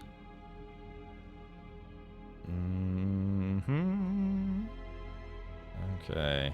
Nope. Yep. It's still doing it. Yeah. I've got these like bit rate and drop frame checks that I can do. Yeah, it's good for Minesweeper. Hopefully, you don't have Blue Stream internet. My best friend just got off work, so I can't blame him. I'm on Spectrum. That's a company called Spectrum. But yeah, I've been having this problem just week after week after week, where at least like 2 or 3 days a week, my stream just starts having these like roller coaster bandwidth problems. So many sandstorms, so little castles. Yes. Could we say it resembles a sinus wave? Yes. Yeah, I mean, I could do that. I could try rebooting my modem. Yeah, because it doesn't look like it's recovering. Yeah, maybe today's stream will be a short stream. Golly. Yeah, it sounds like someone's got a case of the Mondays. Yeah, first all the Funcom problems and now this. All right. Well, I'll just give it another. Let's see, what time is it? 6:02. If it's not better in 3 minutes, I'm gonna go ahead and restart the stream after I do a modem reset. Try turning your face cam off. All the bandwidth now. So yeah, just like I said, it stabilizes and it tanks, and then it stabilizes and then it tanks. I may have to reboot the modem, maybe. Because I already called them. I had them reset my connection on their side. I've rebooted my modem and router. Jeez, a half dozen times at this point. But yeah, I just keep getting these weird bandwidth dips where it's like it's fine, then and then it's fine again. Someone suggested it could be Twitch's ingest server that's having problems, but it's happening to now that I'm also multi-streaming to YouTube, it's also happening on YouTube. Alrighty. Alright, let's do this. Let me get set up for when we come back here. Yeah, Spectrum streamer tags. Well, I'm actually like I said, at this point now I'm probably gonna have to get someone from Spectrum to come out here, and hopefully if they don't fight me too much on this, to simply, because I'm using their modem, their router, and I know it's one of those things where it's like, yeah, you could say just buy your own, then you don't have to pay the $5 a month, but it's like, well, how many months is that before it's paid off? By then there might be a new DOCSIS standard out, or the gear gets kind of old. So. Alright, we good? Is it good? Not good? Maybe good? Partially good? You guys tell me, but like I said, if it's not good here in a couple, if it doesn't stabilize here in a couple minutes, I'll try rebooting my modem. It just sucks though, because it does segment the stream, so it becomes like 2 different stream videos, and if I want to rejoin them, I have to download each VOD, then stitch it back together in Premiere, and then re-upload it, and it just gets a little annoying. Lax has been having a lot of issue with power due to rolling brownouts. Yeah, I remember that was happening in Texas a lot. What was it, like over the winter and summer?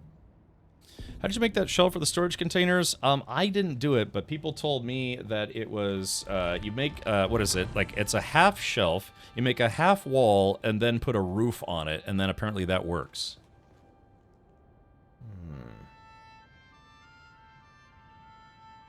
No, yep, stream's still, have you tried turning your Captain Richard off and on again? Let's see. Is it looking better for everyone else? Are we still yeah, because it looks like I'm still dropping frames. Maybe. Is it better now? Because it looks like, I think on my preview it's still giving me, you know, like the PowerPoint presentation about once every 60 seconds. Yeah, I can definitely see it on my end as well. Seems Cable says seems fine to me. It's mostly working. I mean, I could try to power through it. I just don't want the stream to look terrible. Dear God, it's beautiful. Thank you. It's, yeah, video's running in spurts. Okay. Maybe it'll be okay.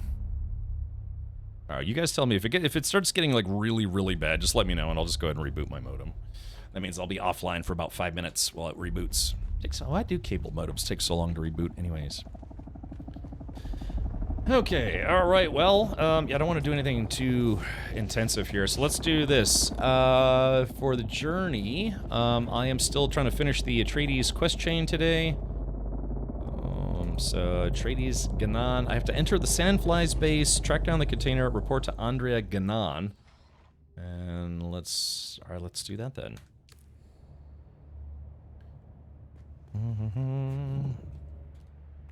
Okay, yeah, actually, it looks like it's stabilizing finally. So hopefully that was just a small hiccup. And what I can do is I can actually trim that out of the VOD, that whole section. So, hi, welcome back. My name is Captain Jerkface, and I have Jerkface brand streaming. Hold on, what's this? Oh, did you turn off your NiceHash crypto miner? I actually used to have that. I uninstalled it once they changed the algorithm to make it worthwhile. But yeah, I was doing that, man. I was farming crypto between streams. I think I made like $3,500 doing that. So, all right, yeah, F5 to go live. Yeah, it looks like it's stabilizing. So, well, thank you for hanging in there with me. The powers that be.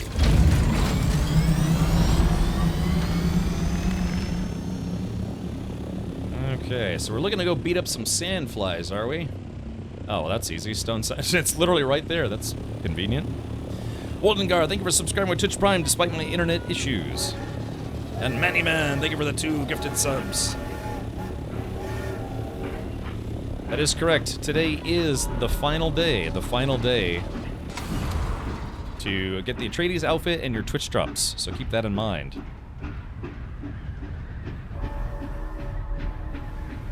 So is this... I guess this is Stone Sentinel, right? Looks like it.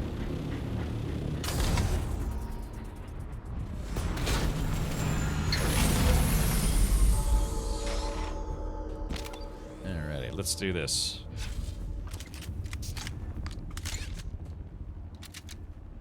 Just make sure my guns are loaded here. Need to call Nick Burns, the IT guy, right? I like that. It's Chuck Norris blowing boogers at a steel wall. Now I have the high ground.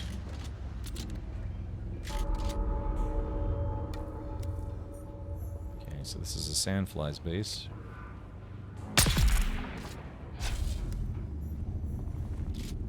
Nice and stealthy-like.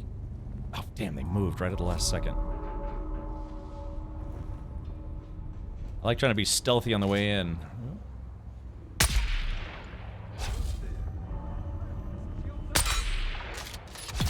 These walls have too much collision.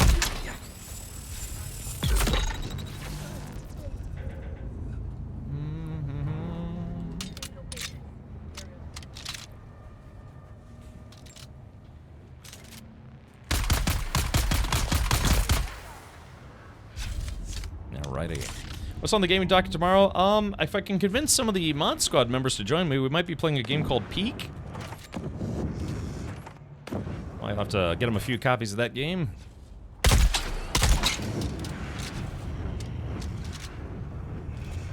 Oh, this guy's got my number. Check it out.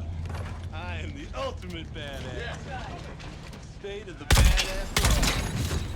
There we go, got him. Cheetah, thank you so much for saying I have a nice shirt. And then Fal Radonor. Thank you, Fal. Fal is how's packing up going for you? Did you happen to get all the things that you needed put away? Yeah, I'm just doing a little bit of murder myself. Oh, looks like somebody dropped some stuff here that they decided they didn't want. Packed what I could, donated the rest into the HQ dump box. Alright, I'll go through it tonight and try to get everything sorted. 10 years on Twitch and you're finally peaking. Sounds like it'll be a good time. Yeah. Hell yeah. Alright, so there's a container I need to track down apparently. Which is no small task.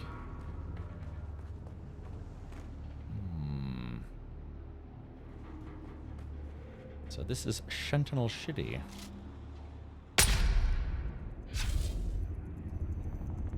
So this guy pokes his head out. Oh, the poison got him before I could. Here they come. And there they went. Hey, I'm level 115. Never did hit the level cap in this game. It is 200, last I heard. Hey, welcome, Bane. My base will slowly rot away. Yeah, like I said, if anything, hopefully we can keep the main guild base up and running for the next 6 months or so. Yeah, I'll try to do what I can.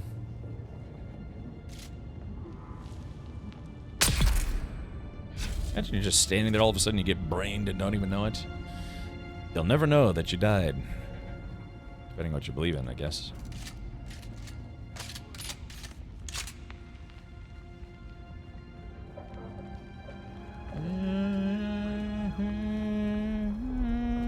I like the soundtrack of this game. The soundtrack's actually pretty good.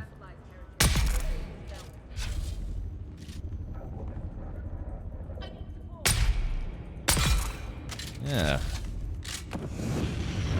Ooh, hold on. Here, play with this. Yeah. Oh, there it goes. Haha. Whoops, excuse me. And that's how Duncan Idaho died in the 1984 movie. Sorry about that, spoilers. Woo! Got some heavy caliber pressers. Twins, hi. You still playing this game? Today's gonna be my last day playing it before we end up moving on for a multitude of reasons. But it's been a fun romp. It has been a fun romp. Really, Hellfire? Yeah, alrighty. There is a lot of game to play for sure. Oh, for sure. What's the next game? I think I might try to check out this game called Peak. Seems like it's a multiplayer game though. I kind of need to play with some buddies. So I'll see if the mod squad's interested in playing. If not, then I might actually go back to trying to finish Mind's Eye, see if they maybe fix some of the performance issues in the game. And if not, then what else is there? I guess the jump ship demo is over. Golden God, thank you for gifting 2 subs. Thank you for that. Nice, Estigar. I'm glad to hear you got your emissions testing wrapped up. Yeah.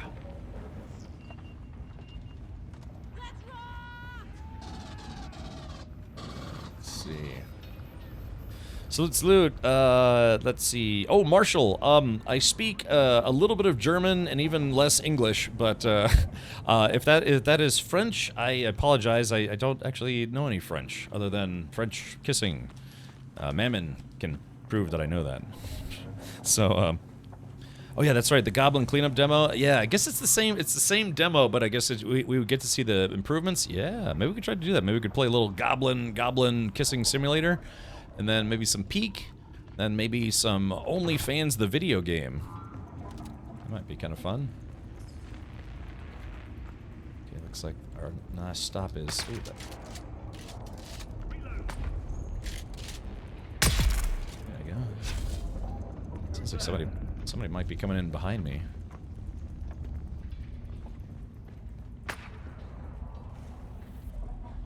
I hear gunfire, but I can't see where it's coming from. How Twitch until what time? I will be live for at least another 4 hours. 4 Stunden. If you speak German. But yeah, sadly I don't know any French. I thought about trying to learn French at one point, but I was like, nah, I probably should learn more German. Ich lerne mehr Deutsch. Yeah. Okay, so it says I have to go up a little more.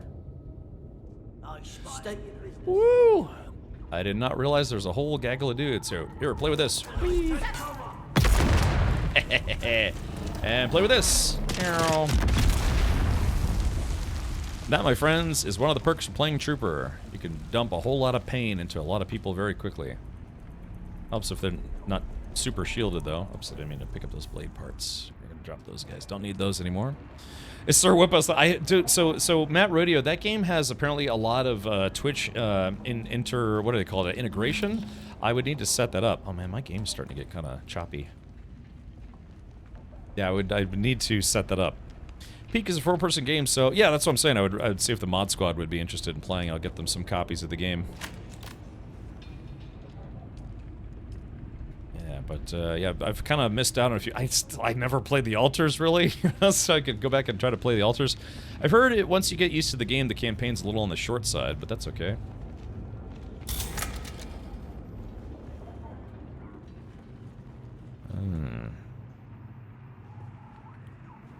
Sure thing, Marshall. Yeah, you're welcome to hang. Yeah, welcome to hang out if you'd like.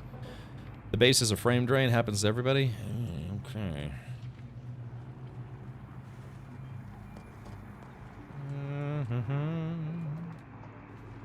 Yeah, exactly. My frame rate's getting a little choppy here.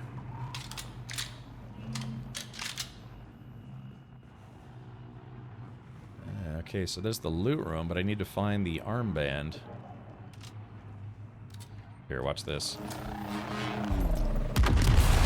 Oh god, what is it? Yeah, this thing, sometimes they build objects, and although it looks like it's this, technically the collision box is like this. That gets very, very annoying, because you think you're about to blow somebody up, and then just some random collision gets in the way.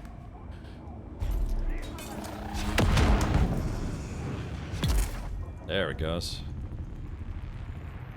We need to recruit some medical people into the movement. A real physician would be nice, but any sort of chemist or medic would be a start. We've had several folks taken ill, and there's not a lot we can do for them out here. The whole crew that flew off with Yates on that salvage recovery job have come down sick. Some of them are in a real bad way. People are blaming that bad spice that's supposed to be going around. No one wants to go near them now. Poor souls. Power souls. Alright, here we go. There's the armband. Yoink. Alright, Central City. The last guy snuck up on me when I wasn't looking. I like it. Let's see. I take it. Fuel cells. Yeah, I'll try to donate as many fuel cells as I can to the guild base. I mean, you take a buggy and just spend like 30 minutes getting fuel cells, you get, man, 2,000 of them? No problem. Yeah, but again, yeah, today is the last day to pick up Twitch drops. It says the 24th, but they extended it until tomorrow morning, so I guess technically tomorrow, but, you know, for some people it's already the 8th. So, yeah, I'll be live for another 4 hours, so more than enough time for you to get your drops. Gotta have my drops. Okay, let's see.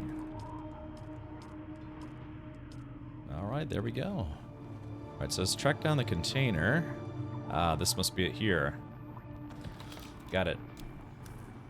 Alright, so now I think we're done. Yeah, report to Andrea Galols. Wahoo! This game has been very, very fun. It's been very fun. A lot of good times. Some not so great times, but a lot of good times.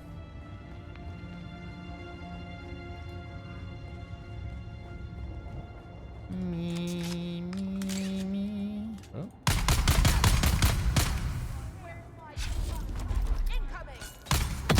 Woo! Oh shit! Picked a bad time to have to reload. Another bad time.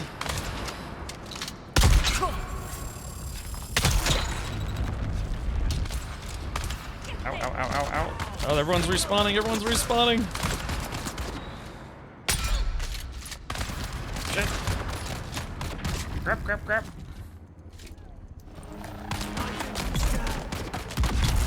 There we go. Okay. Alright, there it is. Let's get out of here. While we still can. So we'll go quitting just you. There are some folks that decided to wrap up for today, or wrap up today, but a lot of people are staying on, well, more or less.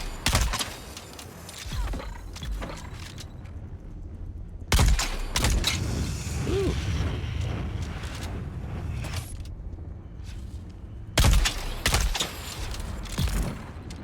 Alrighty, there we go. Yeah, just for those of us who are kind of basically trying to farm endgame. Yeah, today's issues with the game were just kind of lost a lot of progress. Yeah, I don't know. What a time to be live! Being a full-blown variety Twitch streamer and YouTuber, full-blown. I like the sound of that. Can't wait for the DLC. Yeah, that's what I'm saying. Like I said, I'll definitely be back for the DLC, absolutely. But yeah, it's just after what a bunch of things kind of ended today, including our our efforts in the deep desert for reasons. Just feels like a good stopping point. Funcom are trying to do something to make it right. Hopefully they can announce soon. Yeah, if they gave everyone 8,000 spice melange, I think that would. I think everybody would be happy about that. Of course, then there'd be players that would complain. It's like, well, no, it's I farmed my spice melange. Don't just give it to people. I don't know. It's stupid. Yeah, you just remember, you could be like, here's $1 million. It's like, well, you could have given me 1,000,001. Just still complain.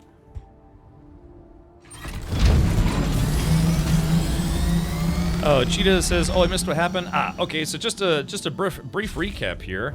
What happened was Funcom screwed up.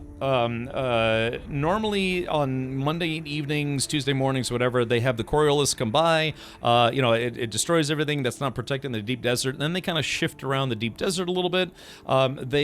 Someone made a mistake and they moved a PvP control point into some of the islands, moved them onto different islands in the PvE part of the deep desert, which of course took a whole bunch of people's bases and put them smack dab right in the middle of a PvP zone. Whereas the reason why they were all there is because, hey, we thought it was safe. It's the PvE zone. So because of that, people started ransacking other people's bases. As soon as the Coriolis storm came by and lowered everyone's shields, it was a free-for-all. So because of that, anyone that was in this island, and I heard a couple other islands, 3 other islands, had all of their stuff taken. So our base was effectively wiped out. One of our esteemed members actually did remove a lot of the more valuable mats, and then some of the machinery was still left, but anything of value was taken today. So they cleaned us out. So so that was something that Funcom admitted was a mistake, but they have also commented that they won't be doing any rollbacks, and based on previous experience, they're not going to be replacing anything either, because they would have to replace probably 1,000+ players, their stuff individually. So, but yeah, just some players saw the opportunity and they just started cleaning out other people's bases. So there's probably some players that are like, yeah, today was a really great day. I got thousands of spice melange and I didn't even have to work for it. But for folks like our guild, most of our spice melange had been taken out, but we lost our large spice refiner that had 500 spice melange in it, and it takes 500 spice melange to make those things, as well as a lot of duraluminum to make other products. And so yeah, whatever we didn't happen to have gone already was cleaned out. And so yeah, Funcom as a company isn't going to replace anything. So Prouder33, thank you for the Prime sub. Yeah, for a split second, Jeff Bezos got slightly poorer before he became a multi-billionaire, even more so by the end of the sentence. So the reason why they can't roll it back makes sense. It sucks, but it makes sense because this problem didn't affect everybody in the game. It only affected players that specifically had their base on an island where the devs erroneously or accidentally, however you look at it, put their moved a PvP marker onto that island while it was still occupied. Now, what I'm guessing happened is after the Coriolis storm hits, they might move those things around, to keep the game, just interesting. But somebody or some team or something probably accidentally moved them ahead of time as part of today's patch instead of after the Coriolis storm tomorrow, and yeah, that basically just killed the game for a lot of people. So they can do things other than a rollback, and they're working on trying to. Yeah, like I said, I'm very clearly still playing the game. It's just at this point I don't really have any interest in going back to the deep desert. So it's all of our momentum towards getting tier 6 gear and other stuff was basically destroyed this morning. So. But, I've put about 200 hours in the game, and, I've already played through the main story. That's why I'm doing the Atreides faction stuff now. If anything, this gives me an excuse to actually go back, and try to do some of that stuff that I missed, because we were pushing pretty hard. Probably, we have 32 players in the guild. I'd say about a dozen of us were actively trying to push ahead in the deep desert, and yeah, that's just a little too big of a hit to continue, sadly. The person that did that didn't get their vacation approved. Well, we were lamenting the concept that, yeah, people at Funcom, certain people at Funcom are probably having a really bad day today, like the community team, the customer support team, the game director. Yeah, they're probably not entirely happy about this situation either. They are only human, but yeah, just again, no reparations of any kind. So it's just literally, it's like, hey, we're sorry, but we just have to move on. So yeah. Do all the sietches share the same deep desert map? They do, yes. So anybody that was on this island in D6 or in D2 or other places, yeah, they were all negatively affected. Now, some players did manage to save their bases. They after the patch, you log in, see what's going on. They just happen to be online, and they can protect their bases from, griefers or thieves or other people trying to take advantage of the situation. But yeah, if you go to this island on our deep desert, you can see a bunch of empty bases right now where they got cleaned out. So. Yeah, so it is what it is. Yeah, it's kind of like the, sorry, not sorry, we'll keep making the same mistakes. Oh, okay, code dude. I gotcha. Beepez, thank you for the 2 gifted subs. So, yeah, so this in conjunction with today's the last day for drops and the super suit, and, yeah, I've already played through the main story. I think that's why, for me, it's a good stopping point. But yeah, I have to hurry, though. I need to finish the storyline. Oops, wrong button. Okay, so let's go back in. So that's just a brief synopsis of what happened today. Just there were hundreds of players reporting in Discord and on Reddit and all sorts of stuff. A lot of people were negatively impacted, but not every player. It was just anyone who built a DD base. It was absolute carnage this morning. So yeah, it is what it is. It is what it is.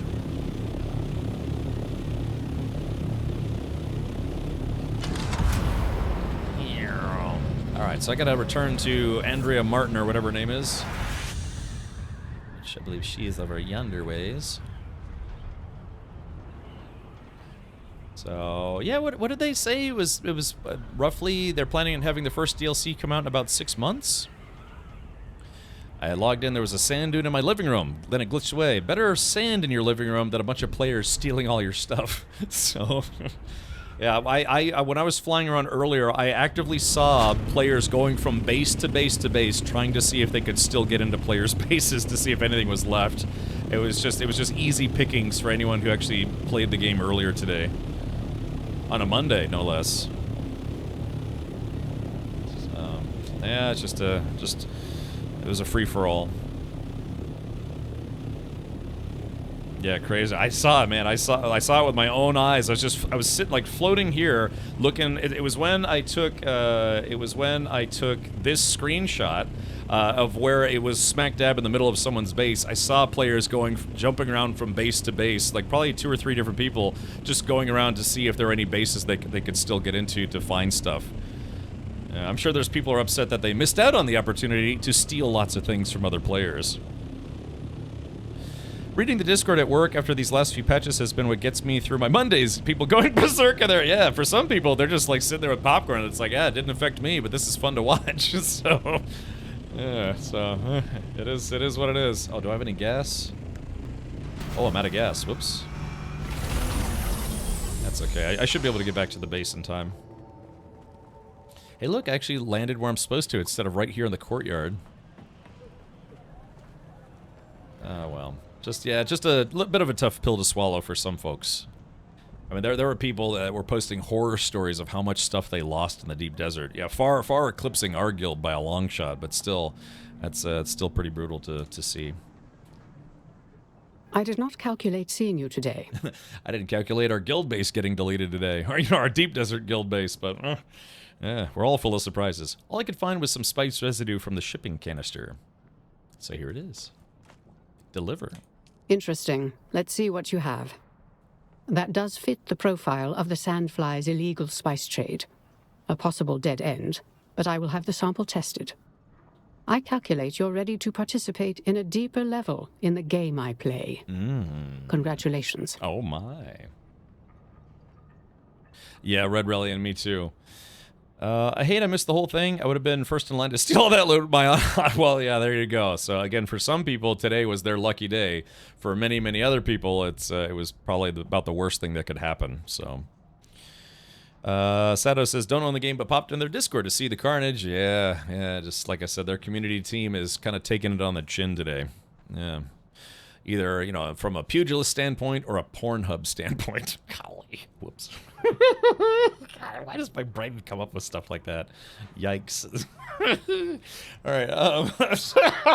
Gosh. Wow. All right, what now? Your work has been exemplary. I've put in a good word with my mentor, Thufir Hawat, Mentat to Duke Leto Atreides. I want you to visit him in person. Oh man, we're going to meet Thufir. Interesting. The control point stuff, though, is actually pretty bad. Rough pill to swallow for sure. Yeah, I mean, they just moved it smack dab right in the middle of a PvE island, and it was bloodshed. It's the kind of thing that will cause a lot of people to stop playing. Yeah, there's people in our guild that they're done as of today. Just gonna wait till the DLC comes out for more story-based content. Okay. It sounds like you admire him greatly. He is the finest man I know, the perfect mentat. He has all the pertinent details of our investigation, but I'd like you to mention one more thing. And was ist das? I've built a strong case against the man most likely responsible for all of these deaths, an influential and respected businessman in Arrakeen. She means me. Uh-oh. What's his name? Not that I know, Captain Richard. Ambrose Lucifera, scion of a minor house of the same name. I've collected evidence of corrupted business ventures and a connection to Captain Skorda. Oh my. What's more, he knows several of the victims of the tainted spice and has been in contact with a Harkonnen agent. I intend to put a stop to this. I'd like Thufir's permission to eliminate Ambrose Lucifera with extreme prejudice. He's on Arrakis briefly, so our window of opportunity is small. I've been assassinating a lot of people for various individuals. Should we be so quick to assassinate? The equation is simple. On balance, this man has inflicted death and misery far outweighing the benefits of his existence. He must be eliminated. What's more, he should be eliminated by us, thus sparing the honor and dignity of more righteous members of House Atreides. Oh, yes. Sorry I missed it. What happened with the DD? The Funcom accidentally moved a bunch of PvP zones right into where a lot of players had their bases in the deep desert, and it affected a lot of people because what happens is when a zone goes from PvE to PvP, anytime the Coriolis storm comes by every Monday night, Tuesday morning, it lowers everyone's shields, or just in general, it lowers their shields anytime that storm comes by. The storm comes by, which is I think hourly. So a lot of people had their bases destroyed today, just because it was of a dev screw up, including ours. I feel bad. I might have bought those ill-gotten goods from the auction house again. For some people, yeah, that today was the best possible day ever. But for a lot of other people who are on the receiving end of that carnage, it was not a fun time. But including our guild, we lost our deep desert base today. If you do stop playing, just make sure someone's paying the taxes every fortnight and putting fuel in your gens, otherwise you'll lose everything. Yeah, that's what we were talking about earlier. Yeah, so, yeah, I don't know. I guess I'll have to set a reminder on my phone to log in once every 2 weeks and just, make sure all the generators are running. So, okay. All right, accept this contract. Yeah. You have my every confidence. So yeah, it was a pretty huge screw up on Funcom's behalf. But again, they've acknowledged it was their fault, which is at least it's a good thing that they've acknowledged it. They're pretty quick to respond to player feedback, which is a good thing. Of course, with today's incident, they've also confirmed they're not going to do anything about it. So they're like, yeah, it was just a mistake. Sorry, but pack up and move to No Man's Sky. Yeah. All right, here we go.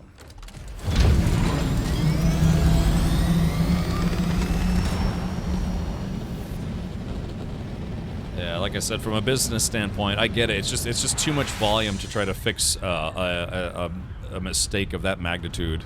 Firepower of that magnitude. We cannot withstand. Exactly, the players. We cannot withstand the firepower of that magnitude.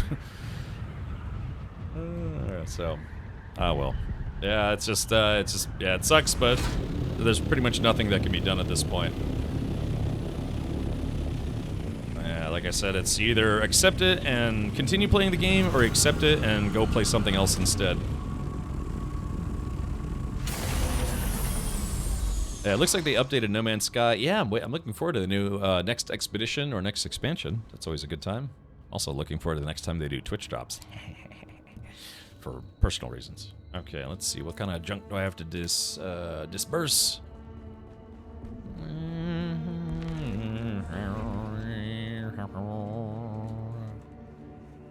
There is that. Dropping off all these goodies. Okay, let's see. Oh. There's no matching items. Fuel cells. So I just like going down all these boxes and auto-depositing whatever I can. Yeah, there we go. Deposit all that stuff. Ooh, what's this? What's this? This is a house burst drill shot, which isn't going to help me right now. Has there been any news about Light No Fire? No, gosh, it's been a year and a half and not a single valid update. They've talked about how they're still working on it, but saying they're working on it is obvious. It's like, well, sure, of course. But yeah, Sean Murray and the gang have been surprisingly mum. Yeah, I think they kind of learned from their experiences with the launch of No Man's Sky to, instead of overpromise and underdeliver, they're going to underpromise and overdeliver. AKA, not telling people about all the stuff they're planning on doing too much, anyways. Oh my. Let's see. The soundtrack. I like the soundtrack of this game. It's kind of fun. Oh, this box is full. Oh no. Let's yank that out. Put that there. What about these boxes? Are they full? There we go. Stash that there for now. Oh man, I got the burps. I can show you a squirrel. I can show you my wiener. I always forget the actual lyrics to songs, so just kind of make up my own.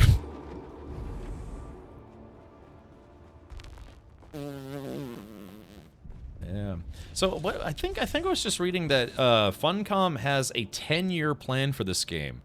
That's interesting, huh? To think like 10 years of updates. That's a lot. I mean, that's like no. Oh, this thing's full. Let's see. What is this? House rapier. House stuff can go bye-bye. So, I mean, I hope they do. Hopefully they stick with it. I think they said that this has been their fastest selling game of all time. It remains to be seen if it's their best selling game of all time, but if I had to guess, I'd say it probably is. You selling hot dogs? Yes. Yeah. Got them there hot dogs? Oh, this doesn't go in here, it goes outside. I ask, do devs even dev these days? Maybe. It remains to be seen. Okay, perf. But yeah, I'll be back. I'll certainly be back in this game for the DLC. Absolutely. Absolutely. Oh, don't forget fuel. Did you want to move your cam back down? Yeah, I guess you're right. Yeah, if I'm not going back in the deep desert, typically people, only really trash talk in the deep desert. So. What game next? I was thinking of playing pro, getting into the pro Minesweeper League. Yeah, that might be kind of fun. No, I don't know. It's we'll have to see. But there are definitely a few games in my backlog that I would like to get to. I would actually really like to finish Mind's Eye. I'm scared that they haven't actually fixed some of the performance problems. Hope the DLCs don't take a long time to come around. That might be a lot of players topping off their power every 2 weeks waiting. That's what I'm saying. I'm thinking, last I read, it was something like they had 6 months after launch is when they're planning on doing the first DLC, so it's been 1 month already, so it would leave about 5 months. I haven't played any game 10 years later. There are exactly 2 games that I played for 10 years. Well, let's see. Because I played World of Warcraft for more than 10 years. I don't really actively play anymore. There's a space game that's still in alpha after 10 years. It's called Star Citizen. I played that for about 10 years. Give or take. I mean, does Solitaire and Minesweeper on Windows count? I miss that old pinball game that they used to have. I think it was called Space Cadet. Man, anyone remember that? It was the Windows pinball machine game. Maybe I don't know if you can still play that on there. But anyways, oh, that's right. I put the blood bag in the wrong spot.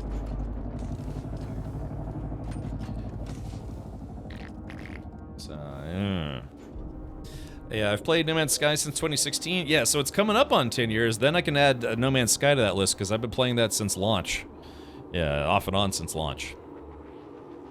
Okay, mommy. Mommy. Is that the Windows 95? Was that? I thought they had that on Windows XP as well. XPness. Wahoo! I will say that will never get old. Getting to have a grappling hook and a suspensor belt. It's honestly one of the most fun things I've ever played in a game. I just love that concept. I'm a huge fan of games that have grappling hook mechanics, like Bionic Commando, and I really should play some of the Spider-Man games. I hear ball bag Batman is fun. Let's see. Okay, so I got 33,000. I'm gonna have to deposit that to the bank later. Hey, let's drop off my storage pods. Remember, storage pods are in the box. Okay, all right, let's continue with our missions. Yeah, I gotta do some missions where there's gonna be electronic warfare at night. It'll be a nocturnal E-mission. Yeah, deadly stuff, messy stuff, really. Yeah, hopefully Enshrouded will have another big update. That's another game that we've played a lot of here. But yeah, that's 2025 has not been short on really good games. So yeah. Oh really, Yog? Okay, gotcha.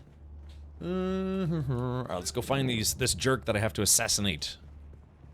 I probably need to bring some gas with me here. Okay, let's do this. We're going to. Alright, let's do that. We're going to split this into 10. So I'm going to just take 17. I'm going to drop off 10 medkits. The Atreides, yeah. Ooh, I don't know, guys. What do you think? What do you think? It was a little lopsided. It was 23-1. Yeah, just a little lopsided this week. We'll have to see what the Landsred vote's going to be. Well, at some point. Okily dokily. Okay, so I just need to bring some fuel, and then we're gonna go do some assassination missions. It'll be good stuff. Alright, there's a medium. That should be enough for now. Okay, let me refuel. I might grab a second one. Alright, that was 88%, so we'll go grab one more. Yeah, gonna do some, I think in British slang they talk about, it's like, I'll wet ya, which means, you know, like hurting somebody or cutting somebody. Make them bleed, I'll wet ya, that kind of thing. So, I don't know, are any of our British or UK folks ever heard that slang before? It's like, stop running your mouth, I'll wet ya. Wow, was that because Henkin stopped playing? Yeah, probably. Although, well, let's look at this. The Fremkin are still number 3, but yeah, as far as I know, Henkin himself, he stopped playing the game because he played it all throughout June and then switched over to Mecha Break. But yeah, Fremkin, his guild is still number 3 on the list. Johan, I'm doing okay, buddy. I'm doing okay. We're having despite today's issues, we're having a good time in the game. Better than a wet Anya. Oh. Better than a wet lasagna. Alright, whom must I murder? To whom should I give bullets? That's odd. Let's see. Let me land real quick here.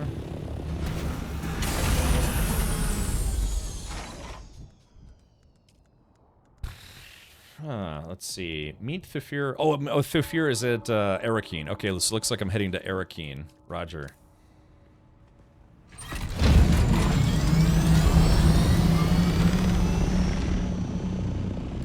Alright, off to Arakeen I go. Oh, wait.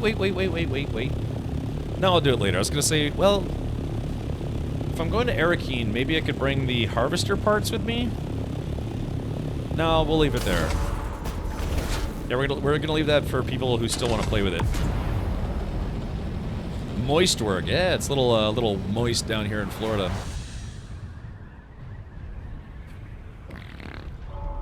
I'll knock you up at 9 a.m. Right. That's what I told my lady pal.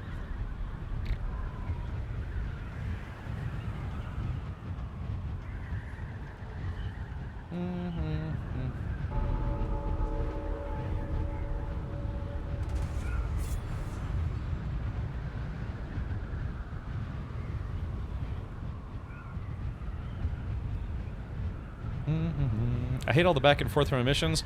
Well, again, most of the game only has you, at least the story stuff and faction stuff, has you just doing stuff in Haga Basin.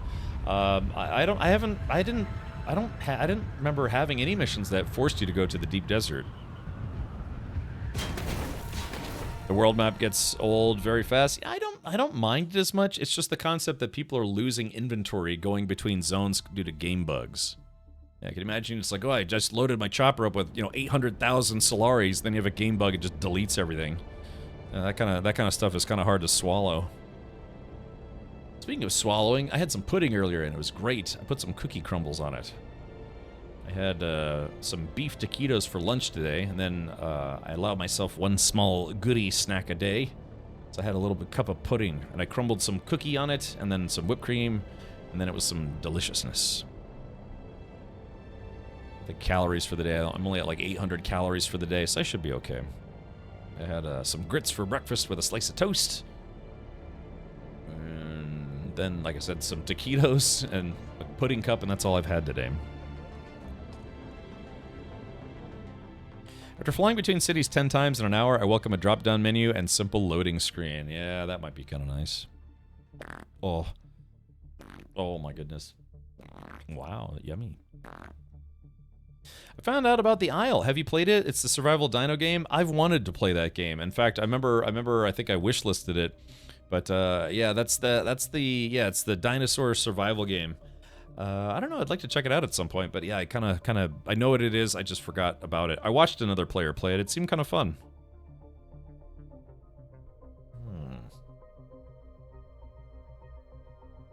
Yeah, I guess I'll keep my webcam here for right now, but then after... I guess after tomorrow, or after today, it'll go back to its old spot. Had a pound of fries and a huge double bacon cheeseburger. Ooh, did you go to Five Guys for that? Yeah, I'm Billy says, I'm hoping to get in the Crosswinds. I know, dude, I signed up for that. The Crosswinds, the demo's been out for... Hold on. I was gonna say the demo's been out for, what, like a week now? And I still haven't got into it.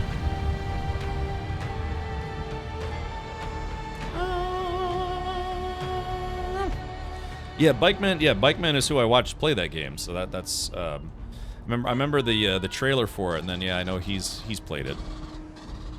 Tragic Constipation. that's an interesting handle. Tragic Constipation. Interesting.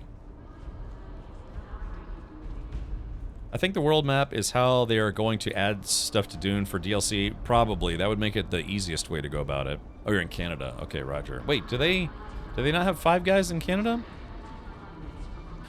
We miss you already. Dune will not be the same without you. I mean, Star Citizen, I mean, Valheim, never mind. Thank you for the Dune memories. Yeah, Hellfire. Like I said, I'll be back. I mean, God, I haven't played 200 hours of any game in a very long time. Certain space games excluded. Yeah, again, this is now my third most streamed game on Twitch.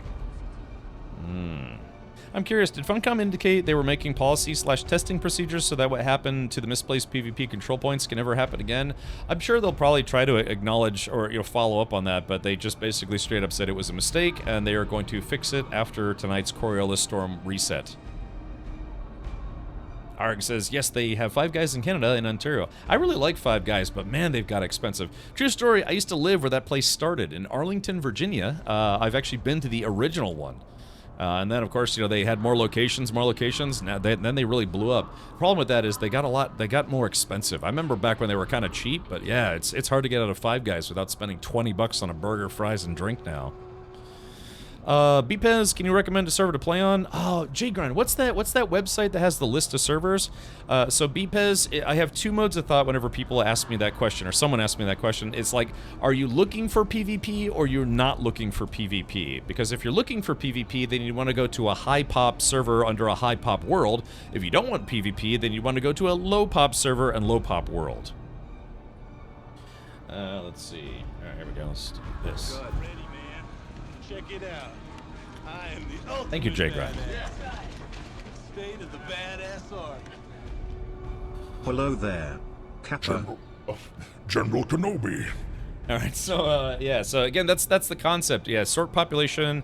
Your region is either Asia, Europe, North America, Oceania, or South America. Then population high to low or low to high. So use that link that JGrind just posted, Bpez.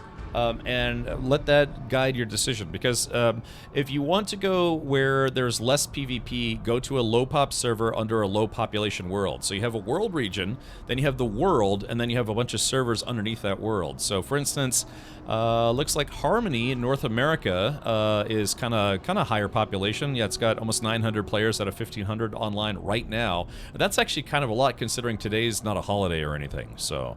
But if you're trying to find a server where there's not a lot of PvP, yeah, Aaron's Refuge has 386 out of 1,500. Yeah, it's kind of it just becomes kind of a numbers game at that point. You want to find something that's very, very low pop if you're trying to avoid PvP.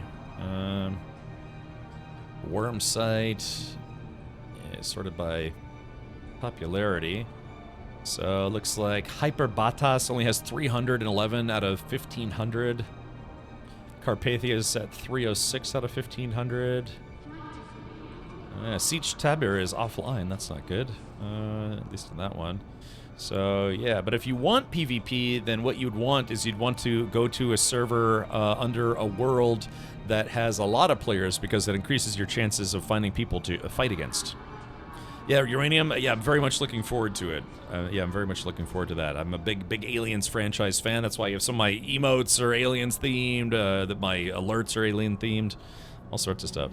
Heard there's a lot of cheats used on Chinese servers. Yeah, apparently those guys are the worst offenders for that kind of stuff. I've seen videos of Asian servers where it's just a whole bunch of people teleporting and speed hacking, all sorts of stuff. So let's see, what's the lowest population? Yeah, for North America. So looks like, yeah, if you wanted to minimize your chance of having any kind of PvP, you'd want to go to North America Gliese, or Gliese, however it's pronounced. And then whichever Siege is, yeah, oh, interesting. Siege Nadir has been very populous for us. But yeah, it looks like this is the lowest possible server with the lowest possible PvP. There, right there. But if you want PvP, then the best place to go would be Harmony, and then Siege Sandrat is almost full. Looks like a few of these are almost full. So yeah, it just depends on what you want. If you want kind of a middle of the road experience, some PvP, but maybe not all the time, find something that's got like kind of a middle population, if that helps. Every place has gotten expensive. You're not wrong there. So, anyways, yeah. So Bpez, there you go. Thank you, JGrind, for posting that website. If you want to post it again, I wouldn't say no. But yeah, our let's see, our world is, let's see, what is this?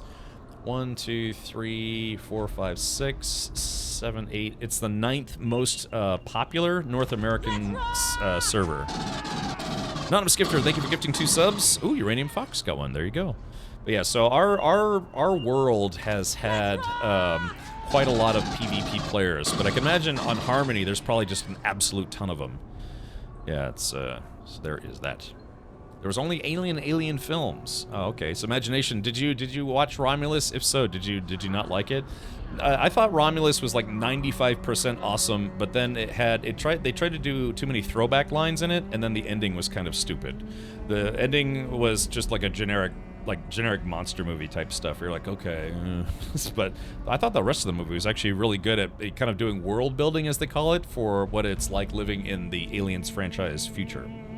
So, but yeah, just one too many throwbacks to the previous movies, because the director, he said he was just a big fan of the Aliens franchise, so he kind of wanted to have references to all the other previous movies. But yeah, the ending was probably the worst part for me. Yeah. You know what always bugged me about still suits? They drinking their own swamp ass. Hey, Jack, yeah, I mean, you're not wrong. Thank you, Jack. Appreciate the 113 months. You know what always bugged me about still suits? They drinking their swamp ass. The more you know. Let's see. I have not watched it. Ooh, Imagination, you should. Yeah. Alien Earth, the series is soon to air. Yes, it's on August 12th, I think it comes out, which is a Tuesday. So we're going to start watching that before movies for Sunday movie night on my Discord. And then if you do play on Harmony, just know during prime time the server does have a lot of lag. Yeah, it probably chugs. Yeah, some of these really popular servers probably chug a little bit. Okay. Well, I have to hurry. Like I said, I want to finish the actual. I almost said the Atreyu quest line today. The Atreides quest line.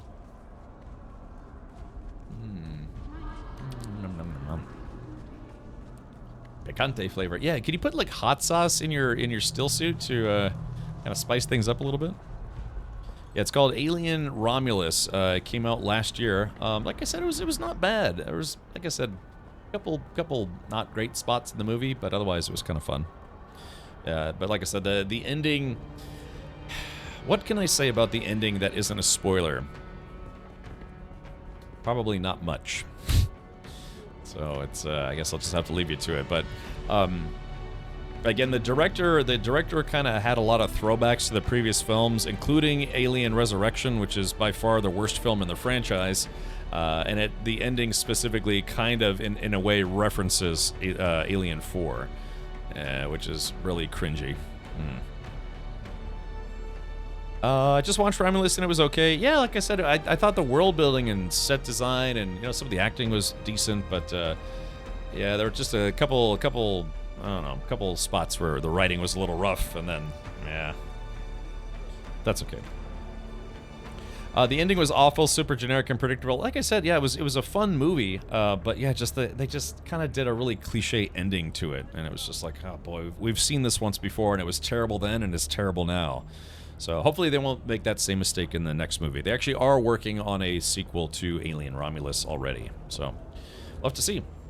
It also remains to be seen if Ridley Scott is ever going to make his third and final Alien prequel, which, even though I didn't really like the prequels all that much, I mean, they're okay to me, I would still like to see a third one, because it sucks to have a cliffhanger-type movie situation in the Alien cinematic universe. Someone said that we're getting tanks in Dune. Yeah, purportedly. There's actually one here, if I'm not mistaken. Yeah, here it is right here. Yeah, this is what they look... Good timing, yeah, because this is what they look like. Yeah, but again, there's really no ground combat in the deep desert, so they're going to have to figure out a way to have ground combat. My guess is that whenever they come out with an expansion, they might have some kind of ground combat zone in addition to the deep desert. Wait a minute. How would a young 21-year-old even know of Atreyu? For reference, Drakale, have you ever seen The Sound of Music? Have you ever seen The Wizard of Oz? Have you ever seen Casablanca? Have you ever seen, oh gosh, what's the other one? The one that was, you know, like the Rosebud thing? Just because it was made before you were born, you know, doesn't mean, you know, you can't watch it, so. Project Merlin says, Ridley's Prometheus was beautifully made, aesthetics were fantastic, the writing was absolutely awful. So yeah, it's just, yeah, they always have the stupid smart people trope. It's like, well, let's go ahead and you know, just all take off our helmets in this alien room where there's tons of goo that nobody's seen before. That's a great idea. They had the same stupid smart people trope in Covenant as well. Citizen Kane, thank you, Scott. Honestly, they could just skip the next Aliens movie and instead make another Alien Isolation game. Jack, they are. They're doing both. I hope to be the person that gets to introduce you to that fact, because they are literally making an Alien Isolation 2. They announced it for Alien Day, what was it, last year? Or last April? One of those two. But yeah, we are officially getting Alien Isolation 2 after, 10 years of not having one, so... okay, I'm happy. Yeah, we're getting both. We're getting an Alien TV show. We're getting a sequel to Alien Romulus. We're getting a sequel to Alien Isolation. The last thing that we need to do is get one more Alien prequel before Ridley Scott donks off this planet. If you know what I mean. It kind of shuffles off that old mortal coil. Because it would feel weird to have someone else do it instead of him, because those are his movies. But it is, a 10-year mistake? No, I guess... From what I understand, this has been a while ago, but I guess Alien Isolation at the time wasn't as big a seller as Sega wanted. Yeah, it did well, but not like super duper well. So I guess it was just due to the years and years of people praising the game and having it be kind of successful, but also kind of a cult hit, that they finally greenlit a sequel to the game. I believe you have to remember this Alien Isolation came out, God, what, a decade ago? More than a decade ago? But I think at the time it just wasn't as big a seller as Sega wanted it to be. I think Sega was the publisher. Great, hold on. Now I gotta look that up to make sure I'm not being stupid. Let's see. Go back to the store. Alien, let's see. By the way, the Steam sale is still going on. Only bought one thing from the Steam sale, and that was to buy some Borderlands stuff that I didn't have yet. Alien Isolation, $10. Sometimes it's even cheaper. Yeah. Yeah, so developer was Creative Assembly in conjunction with Feral Interactive, but Sega was the primary publisher. And, yeah, so I kind of get the feeling that maybe... I don't know. Maybe, yeah, I don't know, because it seems like with a game that did so incredibly well, you'd think they would have jumped on a sequel. But, yeah, I don't know. I guess it just didn't do as well as they would have liked. What did you think of the latest Alien movie? I thought, like I said, I was, I don't know if you're just tuning in, Red Reliant. I was talking about this just a couple minutes ago, but I thought the whole movie was fun. Like I said, they did very good world building. It looked very much in universe for the Aliens franchise, the style. I thought the actors that they got were pretty good. The only two, there were like 3 problems with the movies. They did too many throwbacks to the previous movies, were like really obvious references. Some of the writing was a little rough in a couple spots, and the ending was stupid. So, but other than that, I still will tell anybody I actually liked the movie. It's just, yeah, the ending was bad. Where's the sequel to Buckaroo Banzai? Yeah, I gotta get Peter Weller back up in there. Dimok, I agree. Yeah, this game has been very, very fun. Just maybe don't go to the deep desert ever. just a suggestion. I wonder how they are going to do a Dune 3. Easy. They are going to base it... First there was Dune, and then there was Dune Messiah. Dune Messiah is what the 3rd movie is going to be based on, and I think they said they were only going to do 3 movies, but if for some reason Dune Messiah is extremely popular, they will probably then try to work a movie out of this book, Children of Dune. Probably not, but you never know. But yeah, so Dune comprised the first 2 movies, and then the second movie is going to be primarily based on this book, Dune Messiah. So there you go. Yeah, Heretics of Dune, God Emperor of Dune, right? Dooney of Dune. Yeah, Dimok, I know, I gotta do the same thing, buddy. I still got, a 360 research to spend, skill points. God Emperor of Dune was super boring / rough. Oh, I see. Well, let's go ahead and talk to Thufir Hawat. I expected you. Sorry. Occupational hazard. Andrea Ganondorf sent me. Andrea speaks very highly of you. If that was all I knew of you, it would be enough. I know a great deal more. The homages were out of control. It's great. We know you like the franchise. You don't have to show it in every scene. Yeah. They even used. This is a small spoiler. They used a CGI version of a character from a previous Alien movie. The actor had since passed away, and so they used a CGI version of that guy. I'm not going to say who it is or which character it was, but yeah, if you know Aliens, it's kind of a small list of people that it could be. But yeah, they actually used a CGI version, kind of like what they did with not Admiral Akbar. What's the guy? The guy who died on the Death Star in the first movie? not Piet. Yeah, Captain Spock from Star Wars. No, you know the main Grand Moff Tarkin. Thank you, Caesar. Thank you for. I was stammering, reading my mind. John Wayne, yes. But anyways, yeah. So what they did with yeah, just like Carrie Fisher, they brought back Carrie Fisher in CGI form for a certain movie. That's what they did for Alien Romulus. They brought back a previous character in CGI form, and it was of mixed results. It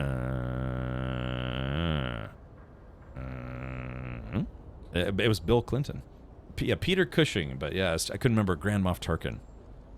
The other books were written by author's child and writer friend using the father's original notes. Yeah, so there was 6 books written by Frank Sherbert, delicious Sherbert, and then all the rest of the books were written by his son.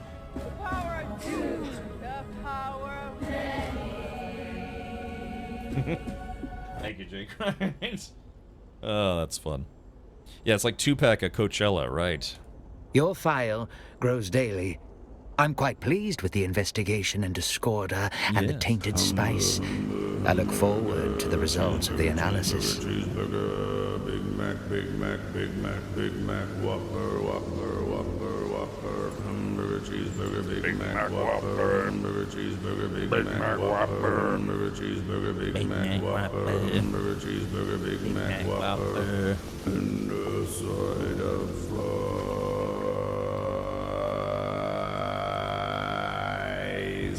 There we go. Have you ever played Knights of the Old Republic? Yes.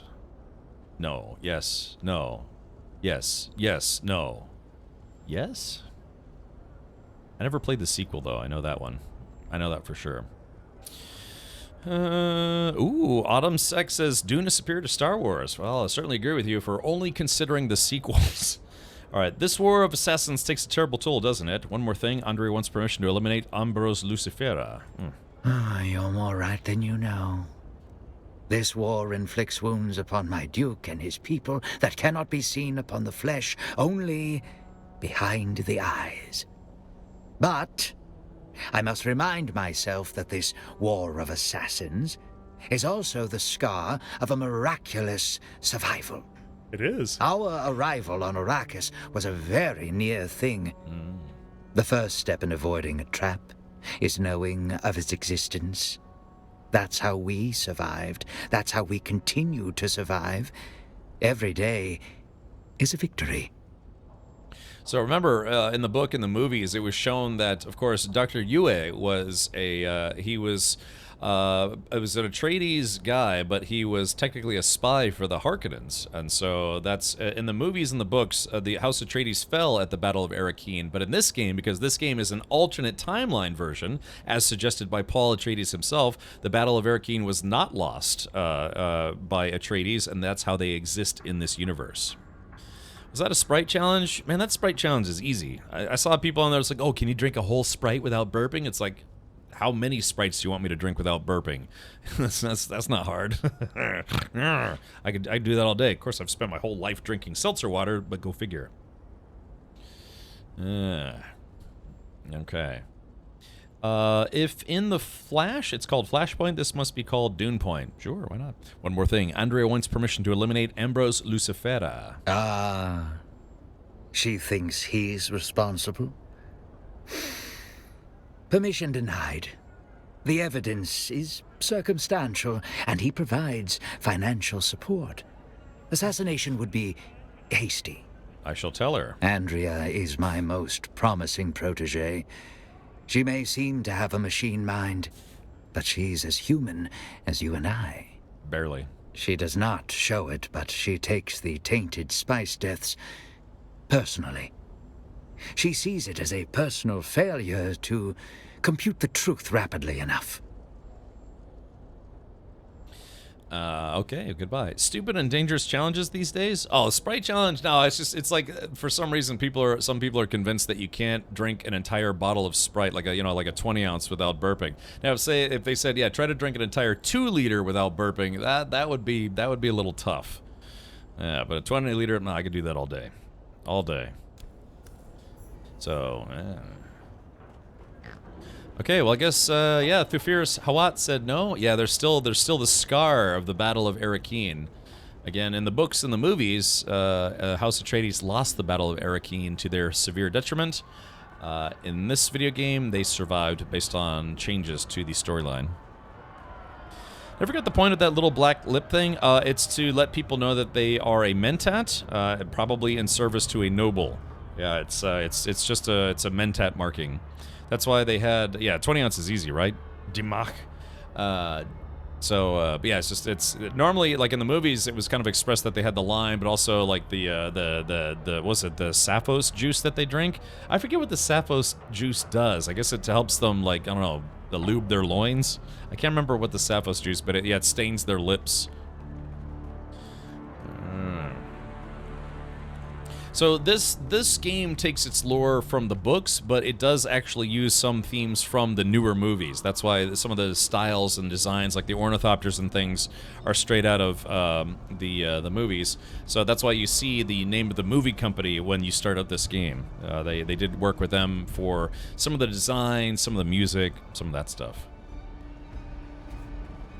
Wow! Oh, I was gonna go wahoo! Oh, let's try that again. Yeah, it sets their mind in motion. Yeah, what is that? It's supposed to be like calculator lube or something like that. Wahoo! There we go. Wonk. Alright, confirm. I do wish the fast travel system was a little different.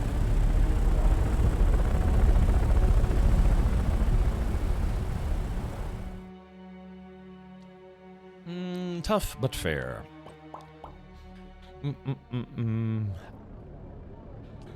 Ooh, baby. Oh, man.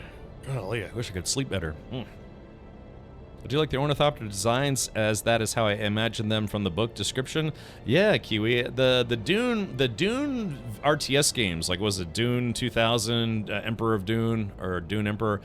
They had the ornithopters were more like bird wings, where they flapped, like this, which is still technically an ornithopter, but yeah, that was one of the downsides to, what was it? I think it was both the 84 movie and the 2000 TV miniseries, is that the ornithopters were just like regular, like little planes. The wings didn't flap at all.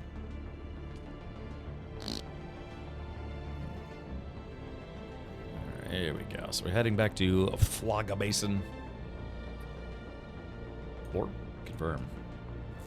Red Bull, it gives you wings, wee! Totally. Oh, baby, totally.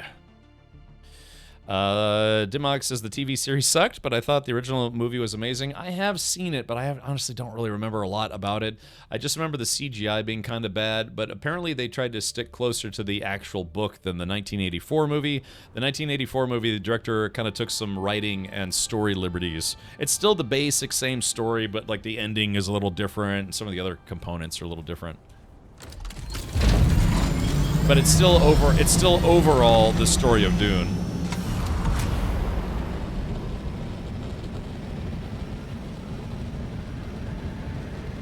I do love that though, yeah, just being able to power up and over, so to speak.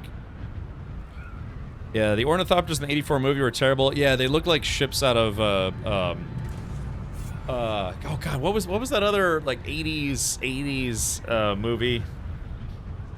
Oh god, it had the Hawkman in it. Sometimes I get these brain farts. No, it was Flash Gordon. I was thinking of Flash Gordon. Yeah, the ornithopters in the 84 movie looked like something out of Flash Gordon.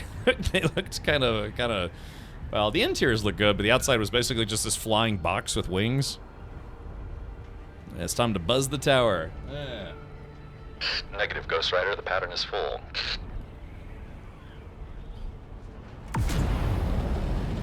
Yeah, it was, that movie with the spaceship, Shawshank Redemption, Okay, so I'm gonna see if I can do a perfect landing. Right here, and there we go, perfect landing. Imagine how many people I'd kill doing that. The reason why is the mission giver's right here. Yeah, there was also the porn ripoff, Flesh Gordon. Google that. Don't Google that. Let's see. That thing is ugly even by No Man's Sky standards. What thing? This base? Or... Well, this is the Atreides style. Yeah, like I said, they kind of pulled this theme style kind of stuff. Are you talking about the ship? Let's see. Let's see. In the Dreamer of Dune book, they tell you the 84 version is basically exactly how Frank Herbert pictured the universe. Well, sure. Yeah, I mean, I despite the fact that the newer movies had a bigger budget and, you know, I guess, again, stayed true to the books and all sorts of new stuff, I genuinely like the 1984 movie better. It's just, I don't know, just personal preference. Like, the CGI is crappier. I like the casting better in the original film, but, yeah, just, I don't know. I like the 84 film better. The balance of probability suggested I would see you soon. How different is the Scout to the Assault? The Scout is faster, but can only carry one person internally. You can put a scanner on it. I don't know if you can put the scanner on the Assault. The Assault Chopper has four seats. You can have more storage with it. The rocket pods, when you put them on, they do a little bit more damage. It's not as maneuverable though, and it's not as fast. An Ornithopter with the boost pods is the fastest vehicle in the game. Let's see. They butchered the Weirding Way, and rain on Arrakis kills the worms. Yeah, it's like, oh. I actually did like the ending of the 84 film better than the new films as well.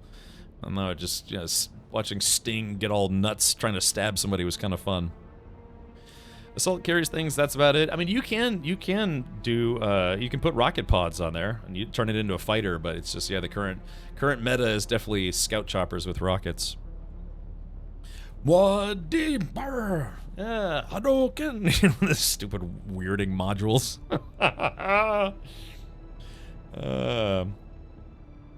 But do like how this time Paul is closer to correct age than 80s movie, but that actor did a good job of his role. Yeah, Kyle MacLachlan. You're right. He was supposed to be a teenager in that film, but you know, sometimes they cast people. It's like, oh, I'm a teenager, but it's like this guy's like in his 30s. When they do, for instance, like, what was it? Like in Beverly Hills 90210, that show was specifically about, you know, high schoolers, but all the cast was like in their 20s. I think the lady who played Andrea in that show was in her 30s, and she was portraying a high school student. So I don't know. It's fine, but yeah, there's definitely some things that about the newer movies that are certainly better. Like Stilgar was better by a long shot in the newer movie. The guy that Paul defeated in that duel was a lot better. He's the doctor from Strange New Worlds. So yeah, that's like there's bits and pieces, but overall, I still liked the '84 movie better. The Baron Harkonnen was good in the new ones, but he was even more creepy and gross in the original film. Okay, I had a pleasant discussion with Thufir Hawat. Good. I have the test results of the tainted spice. It will take time to interpret the data, but we will have a better understanding of this poison. What did Thufir say regarding my request to eliminate Ambrose Lucifera? Hawat has denied your request. He says the evidence is circumstantial. What? No. No, his is a brilliant mind. Surely he understands the logic, the calculation, the need.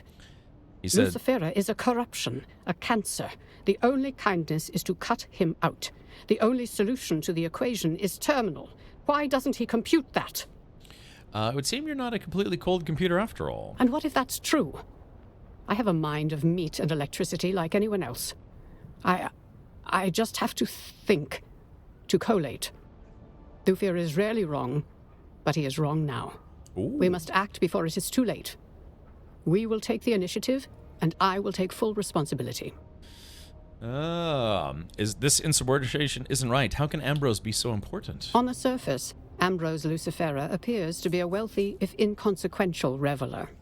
But he's had a hand in many hidden deals related to the war. Yes. He has covert ties to the Harkonnen. He is involved with the tainted spice. I know he is. People I know have died because we failed to act quickly. Failed. I cannot allow this to continue. We must strike before Ambrose is beyond our grasp. Hesitation is not an option. Interesting. Dragana says, could have done better than walk in for the Emperor. Yeah, I didn't like the casting for the Emperor or Chani, especially Chani for the new movies. Those were, unfortunately, at least in my opinion, swing and a miss. Ow, man, I cut my finger on something. What the heck? Let's see. The spice is of the worm taint. Yes. Yeah, Patrick Stewart. Jean-Luc Picard is in the original movie. Before he was ever Captain Picard, Patrick Stewart was Gurney Halleck. Yeah, so what do you want me to do? I've taken the liberty of lacing this expensive bottle of wine with some of the tainted spice. It will be undetectable to poison snoopers. How do I convince Ambrose to accept the gift? Ambrose is a known Epicurean and experience seeker.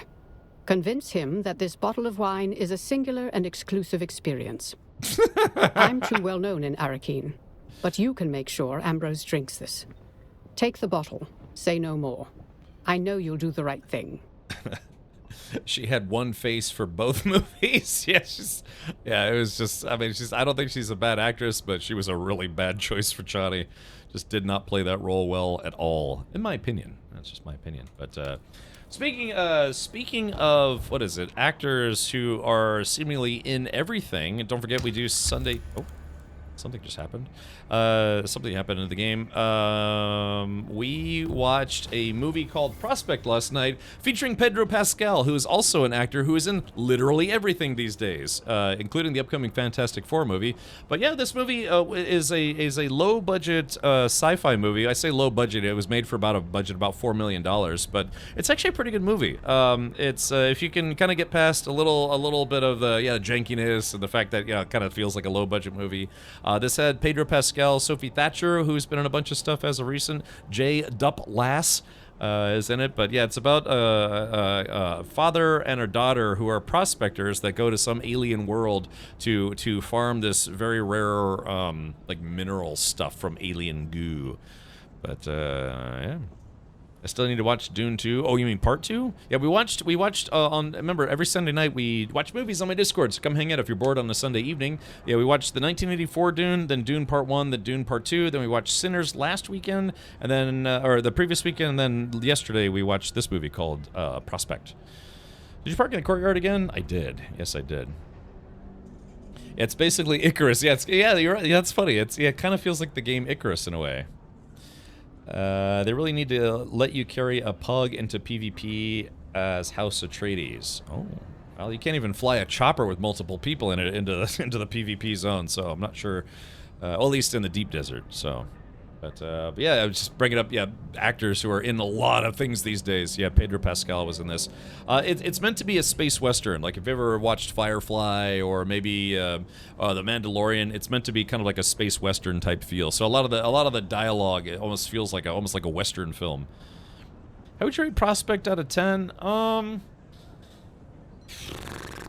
I don't know. I'd probably give it like a solid 7. You know, it's not exactly a mind-blowing movie, but if you like sci-fi movies, it was kind of fun.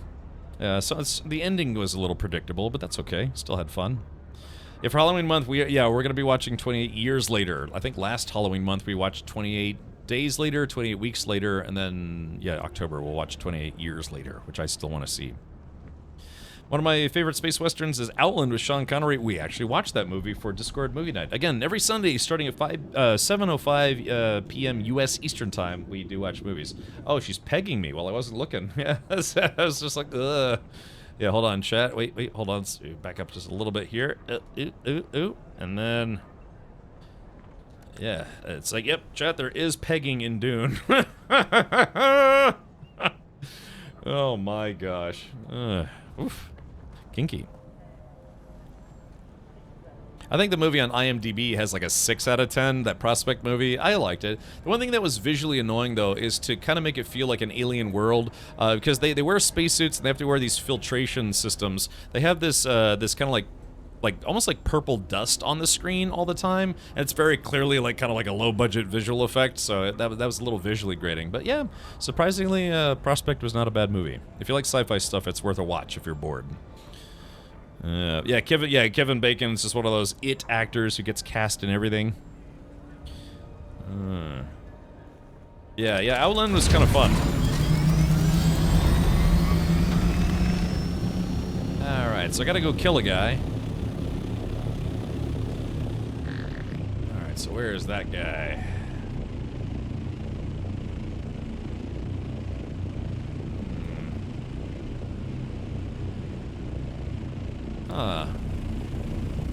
Talk to Ambrose, Lucifer. Oh yeah, so I guess we gotta go back to the past. Alright, so while I'm flying, give me a sec, chat. I am going to, oops, Just gotta stand up, stretch my legs a little bit. I've been sitting here for 3 hours. I could use a stretch. That's a stretch. Okay, I'm not going anywhere. I'm just... yeah. Whew. There it is. Hey. Oh, yeah.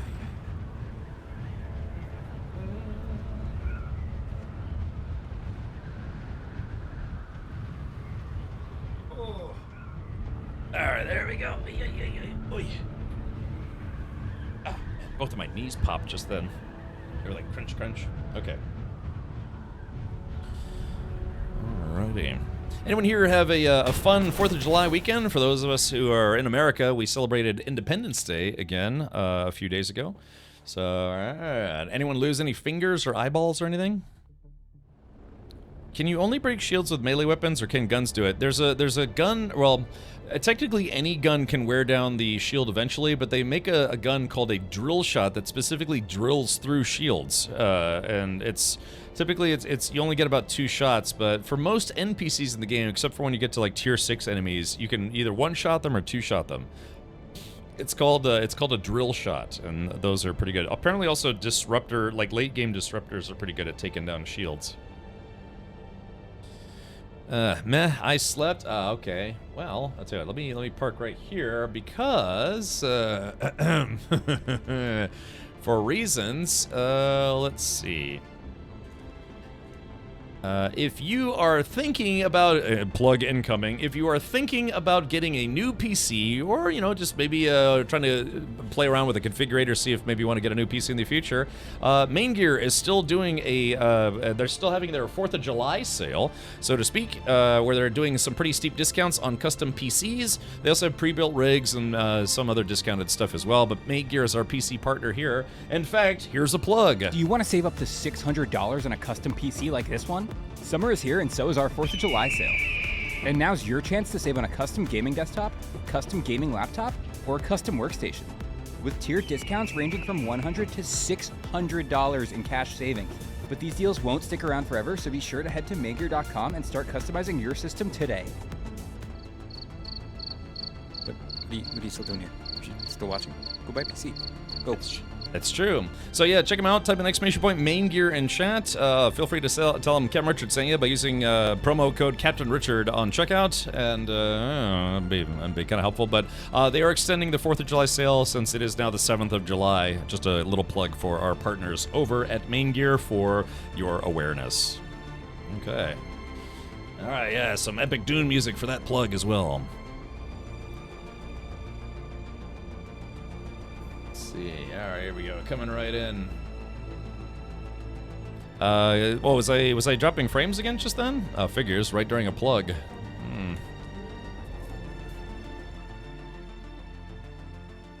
It's like, hey, I paid for no commercials. That's not a commercial. That's more of like a public service announcement, courtesy of our partners over at Main Gear. My 4th of July dealt with flooding and lots of it. My house was broken into as well this holiday weekend. Really static. Were you at home at the time? Do you live in Texas? Because I understand Texas is experiencing record flooding as of right now.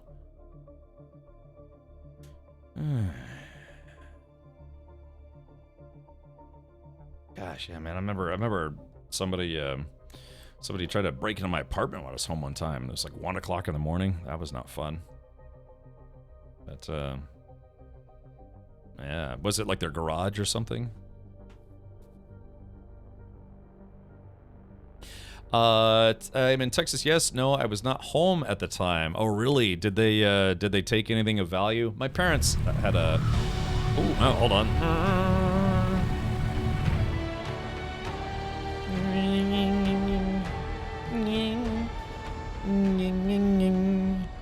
Yeah, 27 girls died at a camp. Yeah, it's just crazy, crazy bad flooding. It's very sad. But yeah, I mean, just, Cause yeah, anyways, I was gonna say that, yeah, my parents had their house broken into. What it was is they had just a kind of a small house by a lake, you know, kind of a weekend home, I guess you could say. And there was a wall. You know, the house has central air, but some of the rooms just don't get a lot of air in them. Period.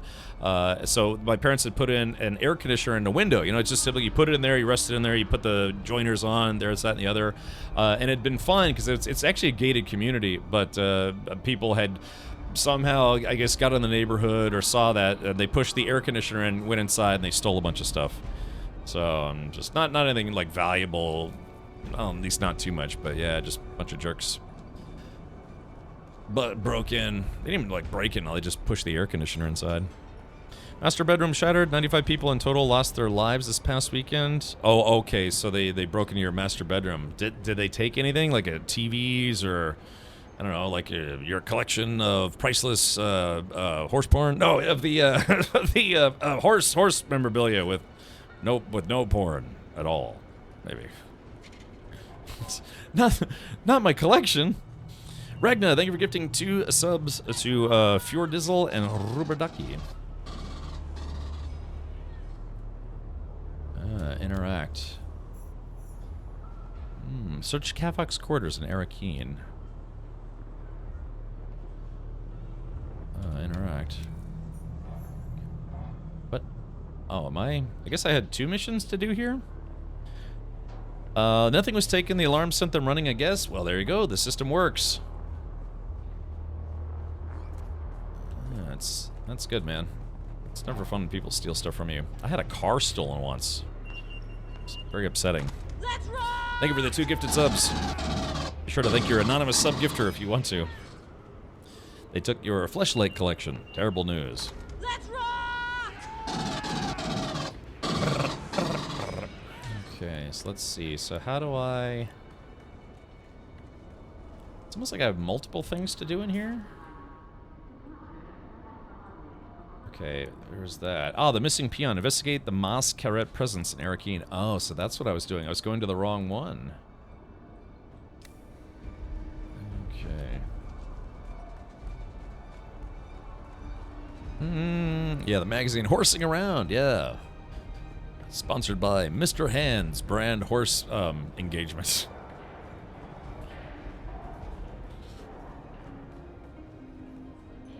Alright, so let's see. Okay, here we go. Oh, this guy. Alright, so this is the guy. So this is the guy we're trying to poison to death. He looks like a regular guy. He looks like Satan. He's like a Dune version of Satan. Had hard times and never stolen. Yeah, you make that conscientious choice. Of course, for some people, they don't realize that they are potentially giving up their lives when they break into someone's home, because you have forfeit your life at that point when you're breaking into someone's house, because at that point they don't know if you're there to steal a TV or there to, you know, crush their daughter's head with a, their skull with a mallet. Chopping someone's face off with a battle axe. You just never know. So whenever you break into someone's house, you've agreed to forfeit your life.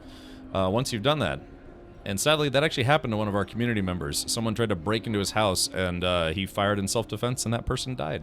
This is like a month ago or something like that. So, yeah, just remember, it's not just that you're like, oh, I'm just going in to steal a TV. It's like they don't know if you're there to steal a TV or, their family members' lives. So they're 100% within their right to kill you dead.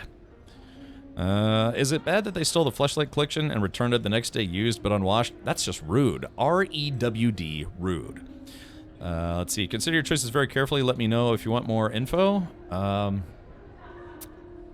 Wait, I wish you could add items to a pre-craft queue to see how much of a collection of different items would cost.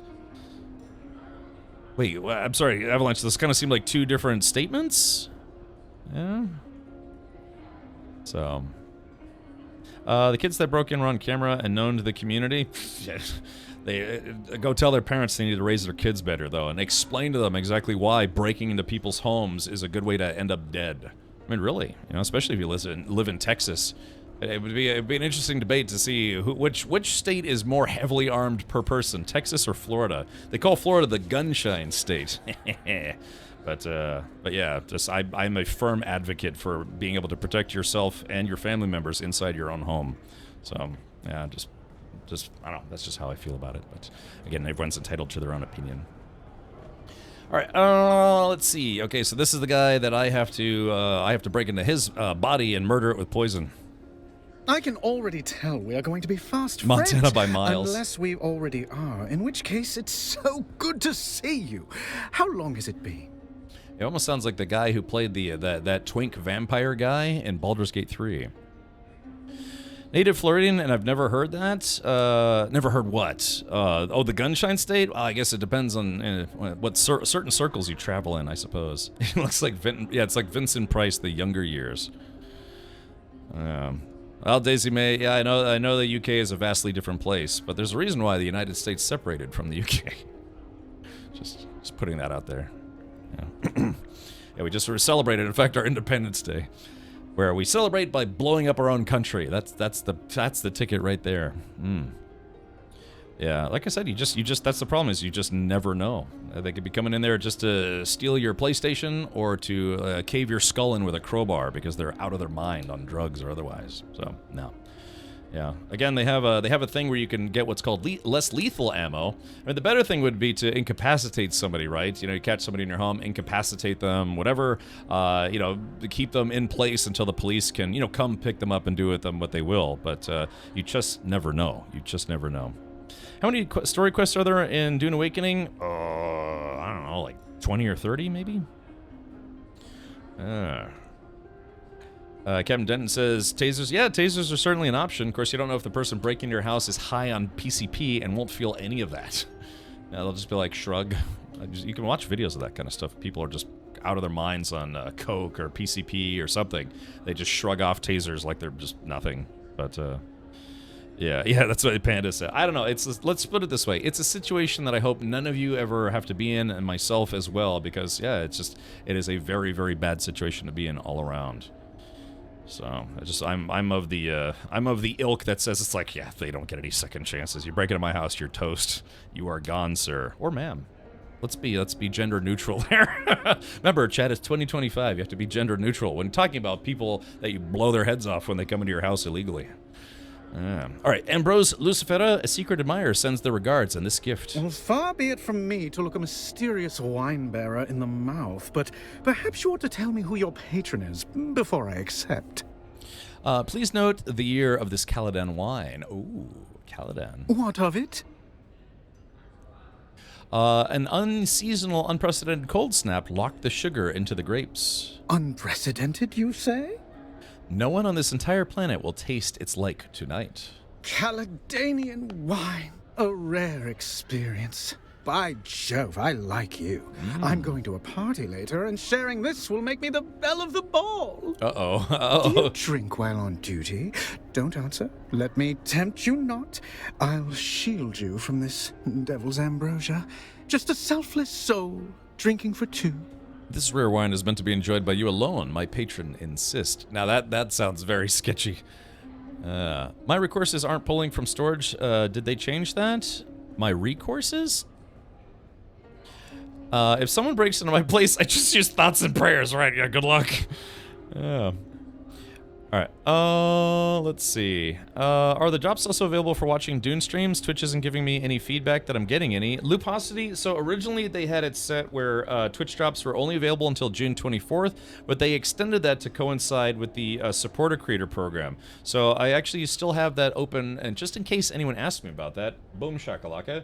Oh, wrong button, and wrong button there. So it says Dune Awakening Funcom from Tuesday, June 10th until Tuesday, July 8th. You have an opportunity to get, the part of the supporter creator program is to get the Atreides officer outfit, and then the Observer Floor, Observer Foundation, and Observer Walls simply by watching Twitch.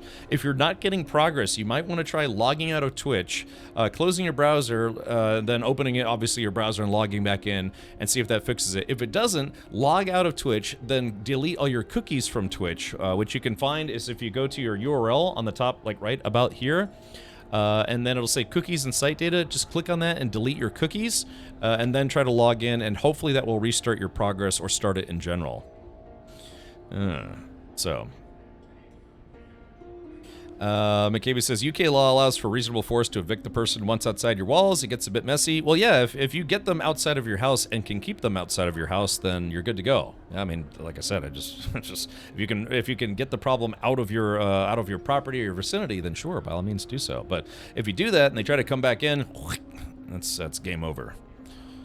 Yeah, exactly. Just, delete your, you can try deleting your cache, all sorts of stuff. Really, Code Dude? Interesting. I'm surprised. Yeah, Florida has, some more gun-friendly laws than some states, other states, I guess you could say. You're right, per person, I bet, Montana's up on that list. Delete your hard drive and pour sand into your computer. That way it knows you're wanting the Dune drops. Exactly. All right, there is that. Hopefully they'll add that Atreides officer outfit to the game later on, so that way people who, either didn't want to or can't, do the support creator program will still have an opportunity to get it. But tonight is basically the last night for it. It ends tomorrow morning. Let's see. Florida is one of the few that doesn't allow open carry. Yeah, it's weird. It's very weird in this state. You can't open carry, but they have what's called constitutional carry in this state that they approved, I want to say last year or the year before, which means that you can carry a firearm without needing a concealed carry permit. There are some rules to that. Delete my cache. Delete my cache. Hey, Rosie. Thank you for showing me your bits. Yeah. But it's true. I think Florida doesn't allow open carry, but you can conceal without a permit in this state. They changed the law actually just a couple years ago, I want to say. I don't normally, or do I? No, I did. I actually had a concealed carry permit. I carried for a couple years. Unfortunately, I had one incident that did not result in any kind of injuries, casualties, or fatalities. But yeah, I had to pull my firearm on a hobo that was trying to rob me. So that was a situation where thankfully it didn't get worse. That's all I'm happy about it. I'm happy that they took the hint. I didn't even aim my firearm at him. I just pulled a firearm out and said, "It's like you need to leave," because the guy he followed me to my car and tried to rob me. Yeah, but I haven't carried in a while. Or do I? I gotta leave chat guessing next time you see me in person. Alright, let's see. This rare wine is meant to be enjoyed by you alone. My patron insists. I'm afraid something of this vintage simply must be shared. It's just my indelibly magnanimous nature. Okay, it says, enjoy the wine. I'm sorry, I can't give you this wine. Don't take the wine, it's poison. No, enjoy the wine. Oh, I'm quite good at enjoying.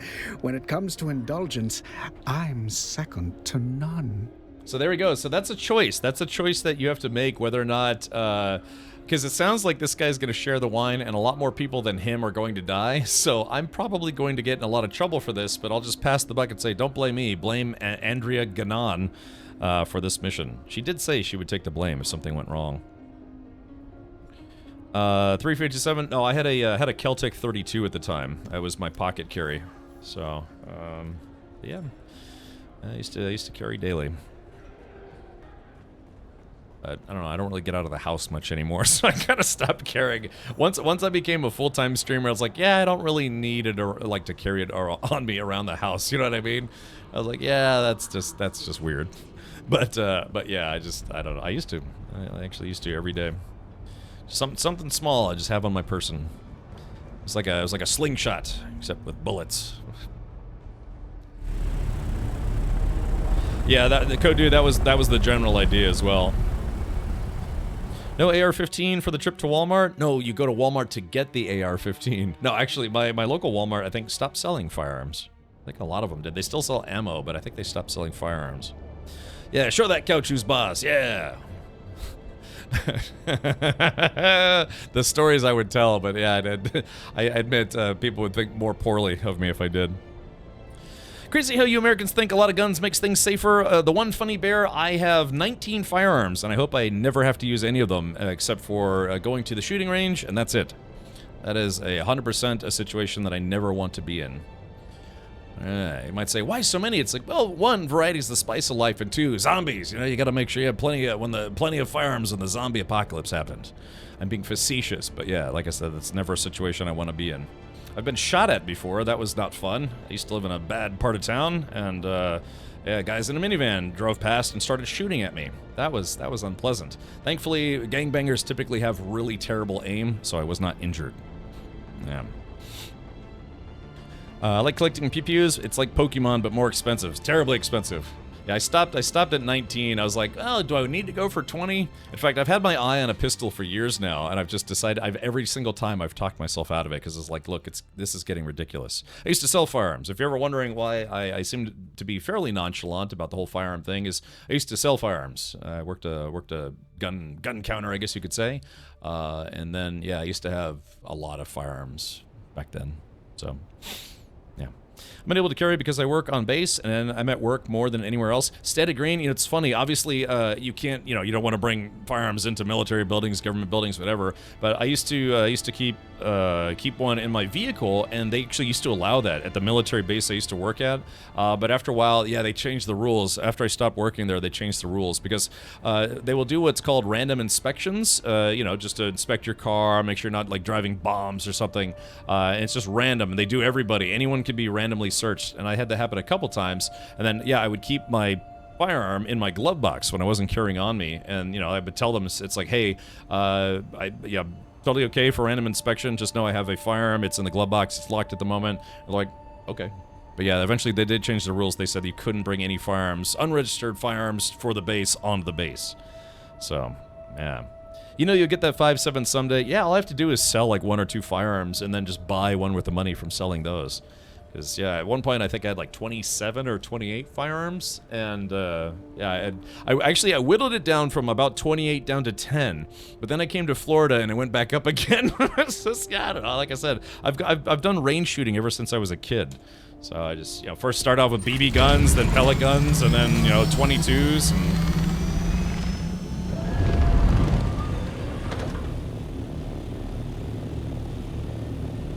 Yeah, exactly. I want to get the laser rifle in the 40-watt range. Yeah, whatever Arnold says. That whole scene, at least that line, is a bit silly because obviously the Terminator, the T-800, would have known that they wouldn't have had those back then. I mean, he was able to figure out how to exist in the year 1980, whatever, but he's like, I want a phased plasma rifle in the 40-watt range. That guy would know, that robot would know that those don't exist then, so why ask for it? So that's one of those things where it's like, it sounds cool when he asks for it, but then you realize it's like, no, wait a minute, that should have never been written into the movie. But people like it because it sounds cool, myself included. Maybe he was using ChatGPT and using faulty info? Yeah, maybe. But if you think about it, you're like, hey, wait a minute, you're right, that doesn't make sense. Why would this robot that knows everything historically about humankind ask for a rifle or a gun that it knows doesn't exist then? Doesn't make sense, but it just sounds cool because movie. So...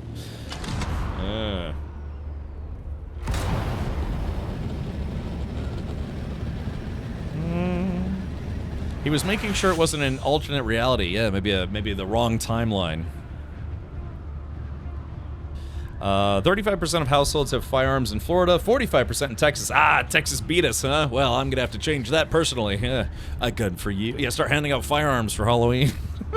One for you and one for you.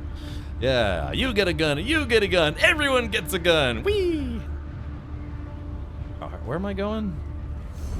I don't remember where I'm going. Oh yeah, Andrea Ganon, that's right. I fired a pistol that had a .308 round, and man, what a recoil. I bet I had a .308 rifle at one point. I wish I'd kept that rifle, but I sold it. I do have a 12-gauge pistol, though.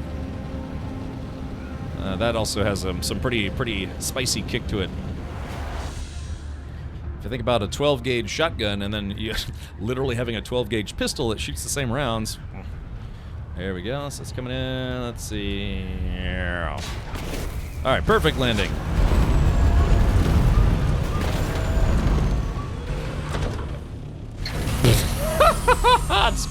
Just crunch. I like how the thing jiggles itself until... Uh-oh, I broke the game. I like how it jiggles itself until it gets right side up again. Oh. Oh, here we... Alright, here we go. Dan Hood. Oh wait, where's Andrea? Oh, I have to call her. Oh, okay. Let's see. Arizona beats Florida and Texas for guns? Really? That's interesting. I have a 50 cal pistol that's only allowed in 2 states, and this isn't one of them. A 50 cal, wait, like 50 AE or literally 50 BMG? How would that only be allowed in 2 states? Because I can tell you right now, 50 cal BMG. I know some counties and stuff will have restrictions on personal ownership, but yeah, I can't. I mean, it's.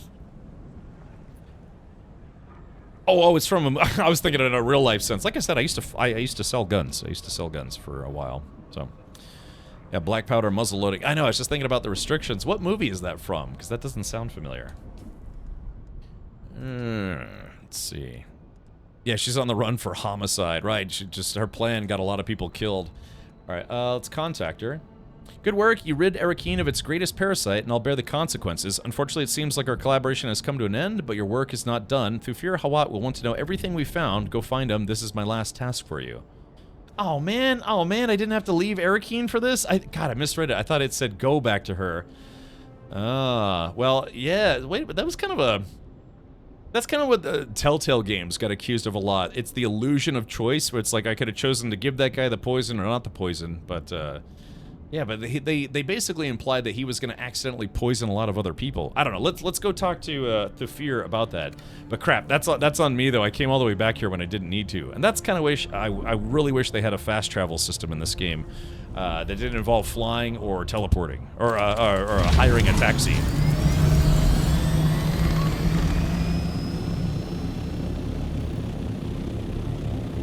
So it's safe to assume that you know how Europeans think about Americans and their firearms, but do you think the same way about how groups in the UK walk around with machetes? You know, I had, this is a true story, Kiranov, I actually tried to go to Buckingham Palace and I forgot to leave a folding knife I had on me, like a pocket knife, and they confiscated that from me because they said, the guy even asked me, he's like, you know these are legal here, right? And I was like, I'm sorry, I forgot, I had it in my backpack, you know, just backpacking around London and stuff, but, yeah, they confiscated it. And then I got severe diarrhea and I had to literally run through Buckingham Palace while a security guard was chasing me because I was afraid I was going to poop myself. So, yeah. that is 100% true story. Yeah, I went to a McDonald's in London before I went to Buckingham Palace and I got food poisoning from it. And, yeah, the guy even, you know, because they had this conveyor belt x-ray machine, I had to put everything in there, and he's like, oh, sir, you know these are illegal in here. And I was like, I'm sorry, I didn't know, but he just saw me like, oh, sweating, and he's like, sir, are you okay? And I was like, no. Is there a bathroom? And he's like, sir, there's, we don't allow tourists to use the bathrooms in Buckingham Palace. You'll need to find another lavatory somewhere else. And I was like, okay. And I'd already, here's the crappy part, is I'd bought a ticket to go to Buckingham Palace. Then I got onto the subway, you know, mind the gap and that whole thing. Somehow, between the place where we bought our tourist tickets and then Buckingham Palace, I lost my ticket while slowly succumbing to the effects of food poisoning. So I had to buy another ticket for Buckingham Palace to go into the place to go to take the tour. Then I had my knife confiscated, and then like 5 minutes after I got in there, I was like, no, I'm definitely gonna poop myself. I'm gonna fire some trouser chili, and it's gonna streak down my legs and get in the carpets. So I was literally running, I ran ahead of the tour group, and they're like, sir, you have to wait for the tour group. And I was like, I can't, I need a bathroom. And so she called the security guard. A security guard was chasing after me, and I was like, I gotta go poop. I gotta go poop. And so the guy caught up with me and he's like, sir, what's going on? It's like, I need a bathroom now. He's like, well, you can't use any of the bathroom that royalty would use. You gotta use the outhouse outside or whatever it is. So I was like, all right, what's the fastest way to get through Buckingham Palace? You know, and he's like, he let me through some door that led to a corridor that led to the outside place, which is supposed to be the end of the tour, so I could use the bathroom. So yeah, so I paid for 2 tickets to run through Buckingham Palace while I had like poop stress. So yeah, Poopenheimer. And so yeah, that was part of my trip to London. Yeah, it sounds like a shitty trip. I know. That was just insult to injury that I lost my ticket on the way. I must have dropped it on the subway. Yeah, I sounded like this.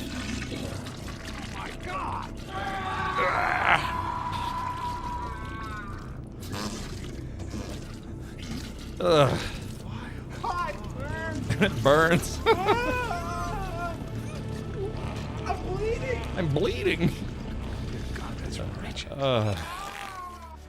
Yeah, that was a recording of me running through Buckingham Palace trying to use the bathroom. So yeah, it was not a good day that day. And my sister got very upset with me because she ended up, like, she really wanted to go through and see Princess Diana's dress and, you know, the throne room or whatever it is. Yeah, can you imagine? Yeah, can you imagine if I just fired off just, I don't know, some chocolate pudding down my shorts and it went into the carpet and they had to, like, literally wash the carpet because of me? I mean, I'm sure it happens, like, kids probably poop themselves, but, I don't know. Just, yeah. Laying down the red carpet for royalty, but not the brown one. Yeah, it's terrible, terrible business. Yeah, I did forget though. Yeah, I forgot to. Should have left my pocket knife. It was a nice one too. It was a nice Gerber that I had, but forgot to leave it in my suitcase.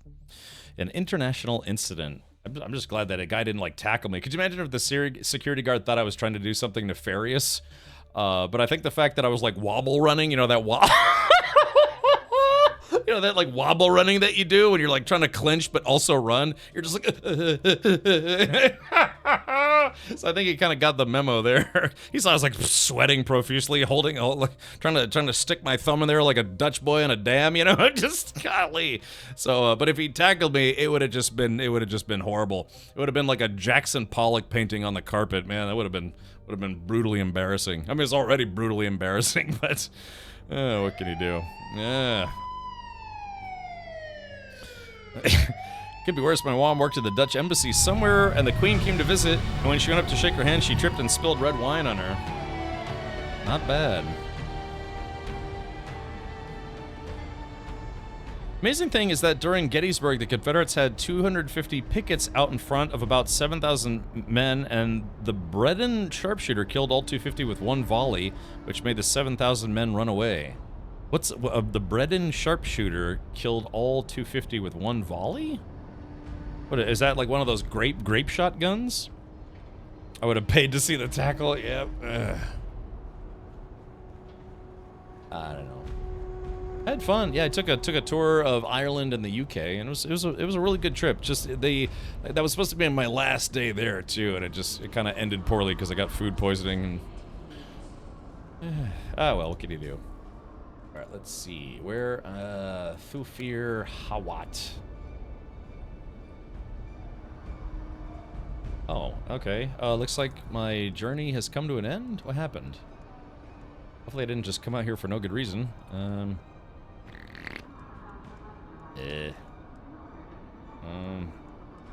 Counterinsurgency. So this ended. This contract chain has been completed. Okay, so is that it? Was that the end of the Atreides line? I was kind of distracted there for a bit.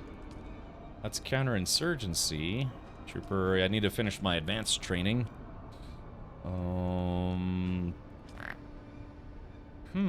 Cutting edge, find Ullman, the called trade post. Yeah, because they didn't the lady say I had to go talk to Thufir Hawat?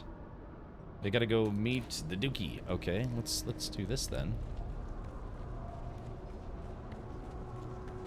Brendan sharpshooters were a sniper unit. Okay, so how? But you know, muskets were wildly inaccurate at the time. So what rifles did they use? Yeah. So one of the things too is that this place shows that the Atreides choppers have different kinds of weaponry than what we have. So these look like some kind of like big dart guns, like dart machine guns or something. But we don't have those as players. Hopefully they'll give those to us in the future. Let's see. Well, that's what I'm saying, Splash Fruits. I was under the impression that most people were just using muskets back then, but they actually did have sniper rifled. There were a few units with rifled long guns. Okay, so I didn't know that. I used to live in Northern Virginia and I actually got to go, you know, like Manassas battlefield and stuff. Sometimes people would go out there with metal detectors hoping to find old musket balls and other things. They were specially made for this unit. Ah, okay, I didn't know that. That's what I was thinking. It's like, yeah, how could you be a sharpshooter with a musket? Have a nice musty stench. Okay, you know, it's funny, you don't take any heat damage when you're here at Arakeen or Harco Village, which is very nice. Oh. I can't wait to rip one. Yeah,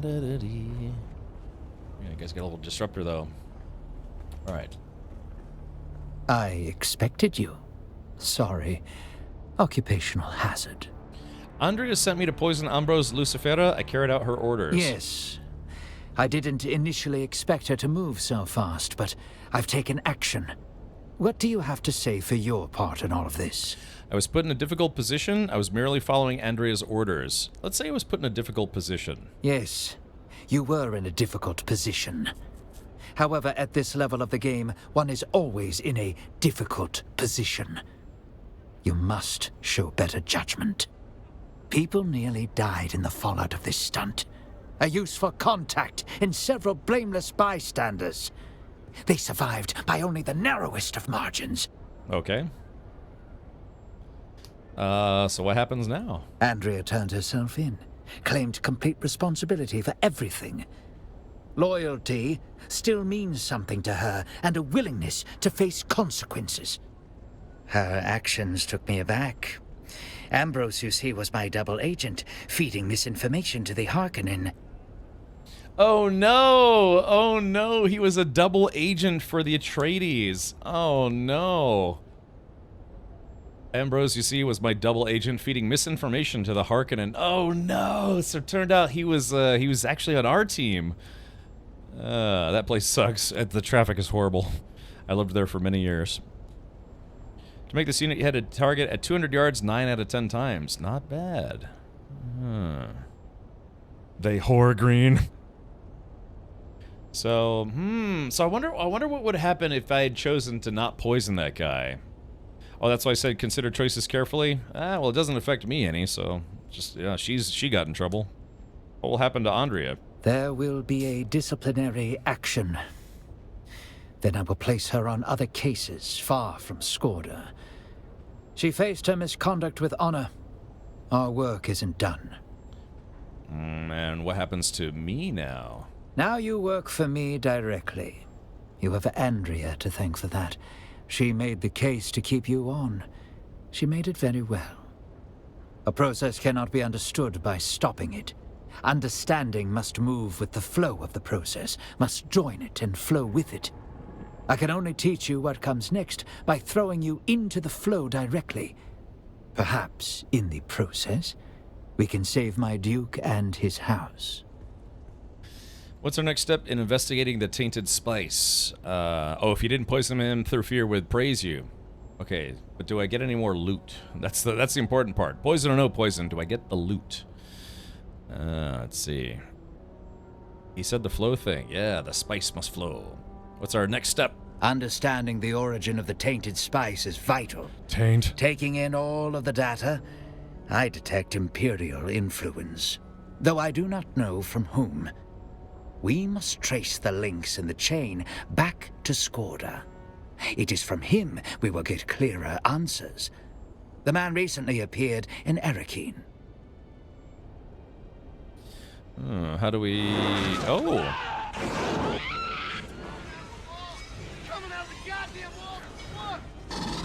Is it pronounced Quinlan? How is that? Yeah, is it pronounced Quinlan or Quinlan? I guess that's how I read it. Am I close? Let me know if I'm close. Are you close? The subs must flow. Thank you for gifting 5 subs. If you did get gifted a sub today, be sure to thank your sub gifter. Unless they are anonymous, then say anonymously. Word up.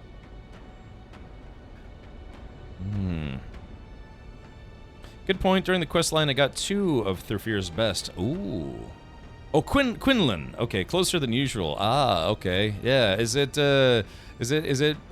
Gaelic, like a Gaelic spelling of that, maybe, sort of, or is just an approximation, just in general?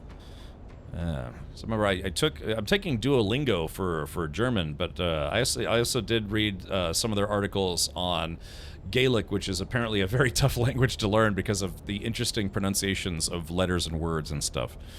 And then Kauai Kook, thank you so much for the 2 months. Yeah, I've been to Kauai.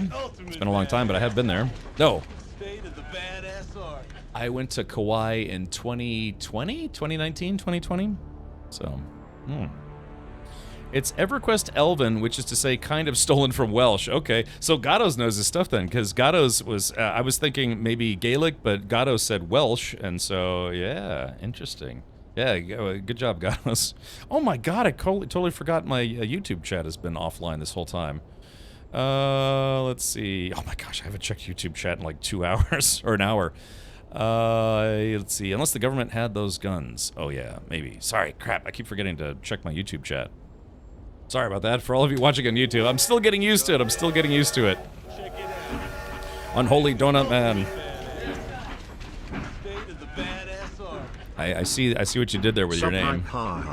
An Unholy Donut Man. I see what you did there. Thank you for the resub. Yeah, hi. Okay, sorry. Yeah, I feel like I've been ignoring people on YouTube. I didn't mean to do that. So I'm just getting used to it. I hope I'm not dropping frames. How do we track down Skorda? I've calculated his most likely contact, a naive Atreides trooper named Rafe Oslau. He's stationed in Erekeen. Find him. Asal, thank you for subscribing with Twitch Prime. What he knows. Okay, he said, I've calculated his most likely contact, a naive Atreides trooper named Raif Oslo. He's stationed in Erekeen. Find him, find out what he knows. I will find him. And I will We know he's had past dealings with Skorda. Further details are in the contract. Yeah, I see what you did there. Okay, goodbye, Hawat. Alright, hey, I'm level 4 now with House Atreides. I was trying to get to level 5 today, if possible. Yeah, so, yeah, T-Bone and Ross and Matt and Derek. Yeah, sorry, I forgot to bring my YouTube chat back up. This is big brain time. You know, he kind of sounds like, when he says that, doesn't he sound like Chris Pratt a little bit? Hold on, let me replay this. Replay this, and then close your eyes. Doesn't it sound like Chris Pratt? This is big brain time. Yeah, kind of. I think that's Markiplier? Isn't that his name? Alright, so let's see. Okay, so there is interrogate Raif Oslo, and then there's the missing peon. I'm gonna peon a peon. Doing. Best Matt ever, thank you. Ooh, there's a player. Is it weird to know that I've seen more people doing PvP in the deep desert than I've ever seen here in this place? There's one big forehead, yeah. Was it that Markiplier guy? I know he's pretty famous on YouTube. Did he originally do gaming content like Minecraft, or maybe I'm thinking of Captain Sparkles? Yeah, what did Markiplier do? Did he just cover a lot of games, I guess? I've heard the name many times. He has a lot of Tangi alerts for various reasons, so I do see him on the channel from time to time. Okay, let's talk to this schmuck. Hey, you again. You're Raif Oslo. I'm looking for Skorda. You are you? Well, who's asking? I thought you were Captain Sparkles. I've actually had that happen before. I've had people come to the channel and they're like, wait a minute, you're Captain Richard? I thought you were Captain Sparkles. I was like, one of those parts is correct, one of them is not. A lot of indie horror games that put them on the spotlight at first. Okay, gotcha. Yeah, so, like I said, I'm trying to stream to YouTube now and hopefully do more YouTube content. And, yeah. Hey, Purry, welcome back. Part of his crew, I need to see him. There's been some trouble. Yeah, I heard he got jumped by mercenaries when he tried to go off-world. Can you help me? Happy to help. Skorda's a hero of mine. I owe everything I am today to him. Go on. I was just a street dog on Caladan. I messed up. I was on my way to a prison planet. But Skorda, see, he was in the constabulary. He saw something in me. Skorda covered it up for me. Got me set up as a recruit in the Atreides House Forces. And here I am now. Congrats. Right. Last I saw, Skorda was talking to one of them weirdo cult recruiters in town. I could see one of them. Oh, let's see. Yeah, my internet was kind of messing up earlier, but we just stuck through it. It should fix itself, so it's not a PowerPoint presentation. But yeah, sorry about that. All right, goodbye. All right, got to report back to Tufir. Theater. Theater? No. In Deutsch. Es ist Theater. No worries, I was just wondering. Yeah, just my internet connection's still having problems from time to time. On Saturday it seemed to be okay, but yeah, just about 2 to 3 times a week, my internet starts roller coastering bandwidth-wise, which is not great as a streamer. So yeah, I think I'm gonna go ahead and call them and ask them to send a tech out just to check all the lines and maybe bring me a new cable modem, new router, just in case one of those is maybe having a malfunction. All right, thank you for the hype train. Yeah, thank you for that. I appreciate the support. Man, we have oh, we almost have 50 new subs today. Yeah, like I said, I had an impromptu hard drive fund. People chipped in for that rather quickly. There's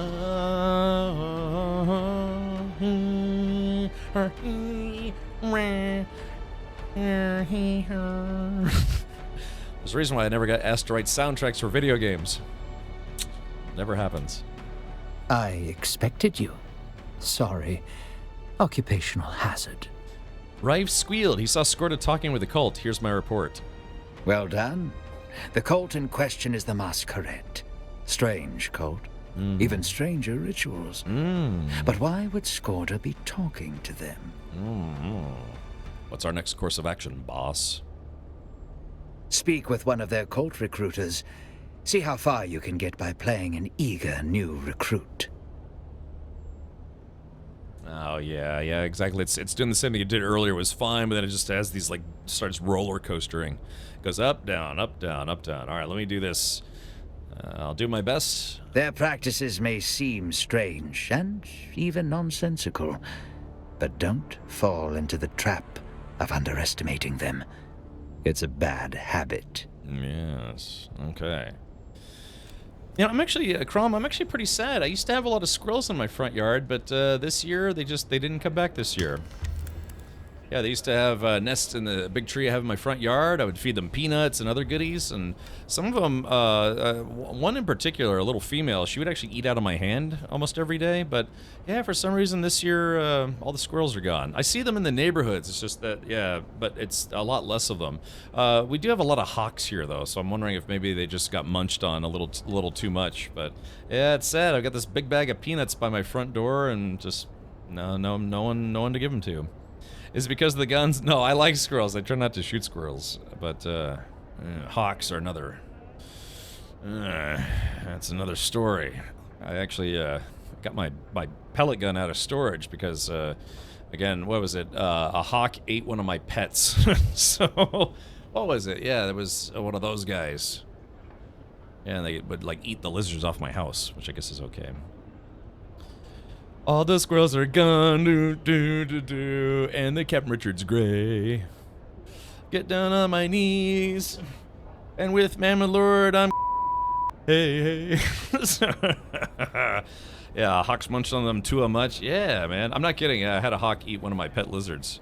All right, I guess we're just gonna have to chill here for a moment. Wait, see if my my internet calms down here or whatever. What's wrong with the connection?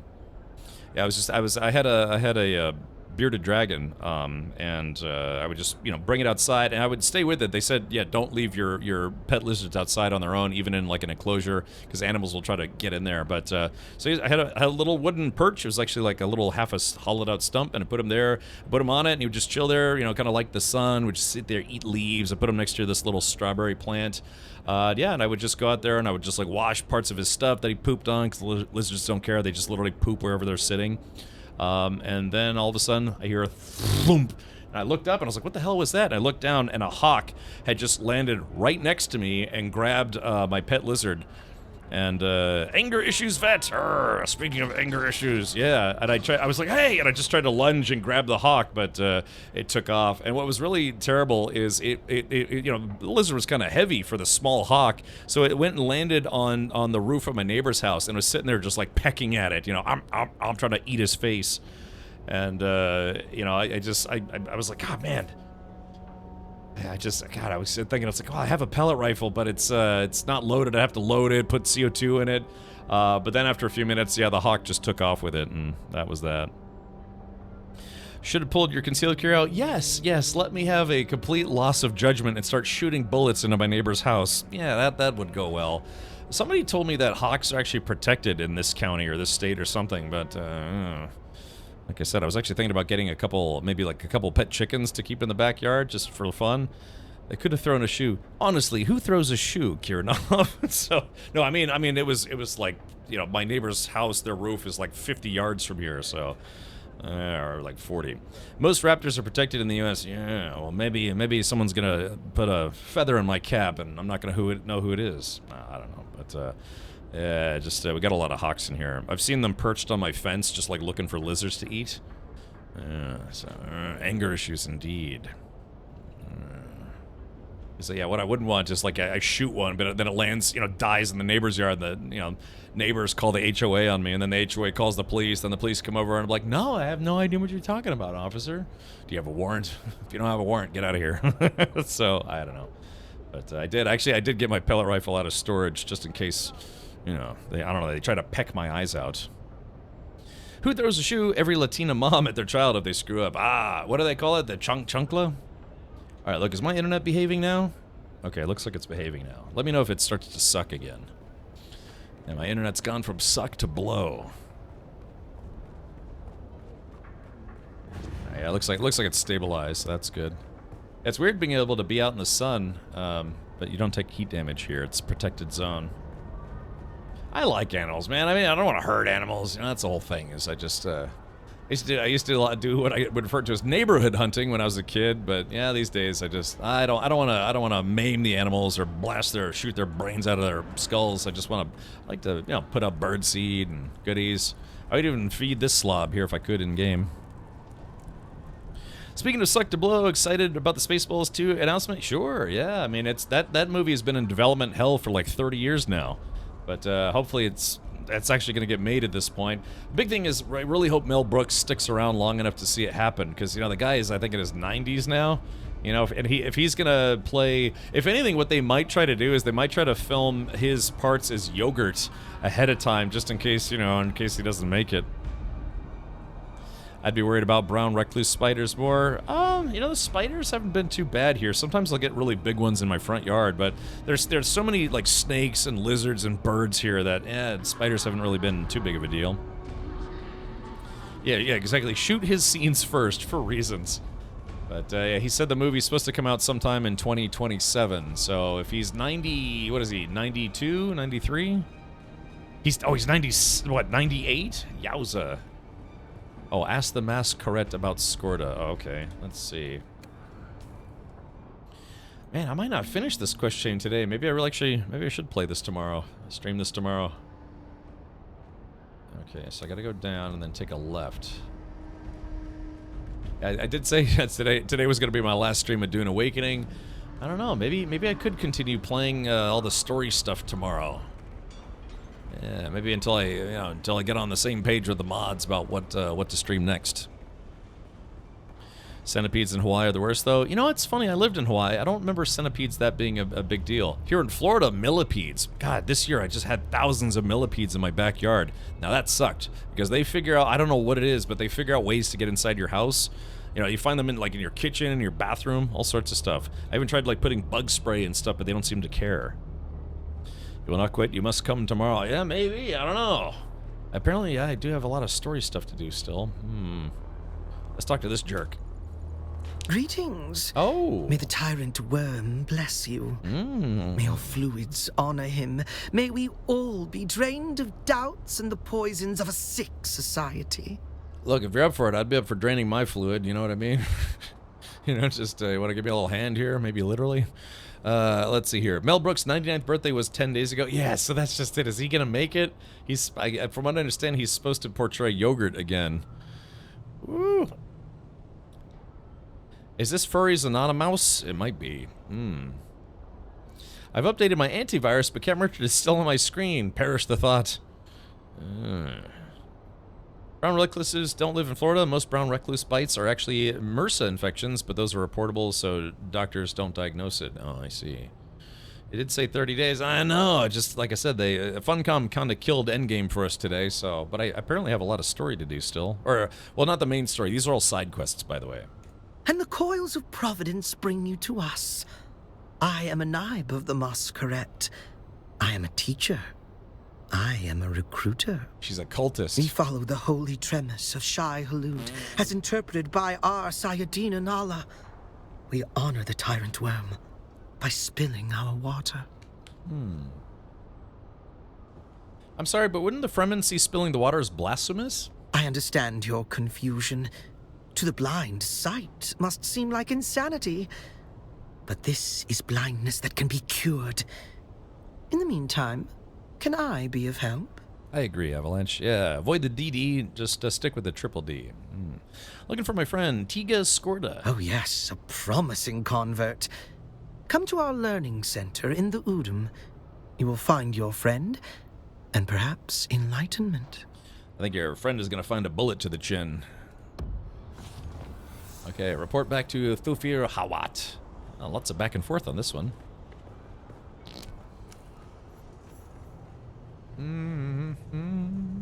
I don't know what bit me, but this past week I've gotten a bacterial skin infection near my foot that is literally shaped like the country of Japan. Now I'm stuck taking antibiotics for a week. Kiranov, yeah, maybe it's MRSA.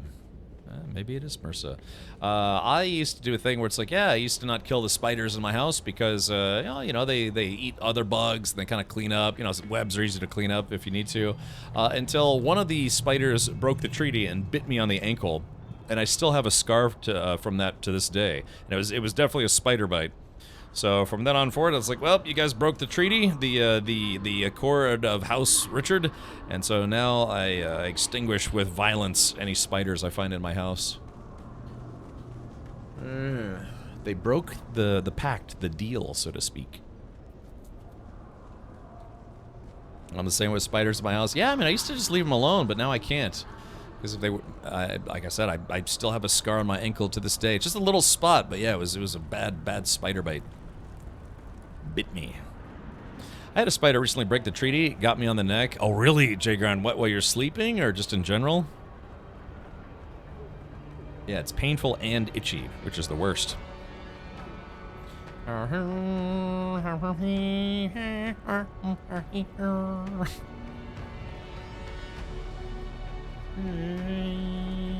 This is Arrakis, home of the spice fields. Begin your quest for enlightenment through the power of spice melange on the planet Dune. They should get me to narrate for video games. Oh, then they could pay me in, I don't know, in spice melange. I expected you. Sorry. Occupational hazard. Oh, we're being raided! Oh, hey, Bond Zebra, everyone, exclamation point defend in chat. We got xenomorphs coming in! Arrgh! And probably other raiders as well. Let's rock!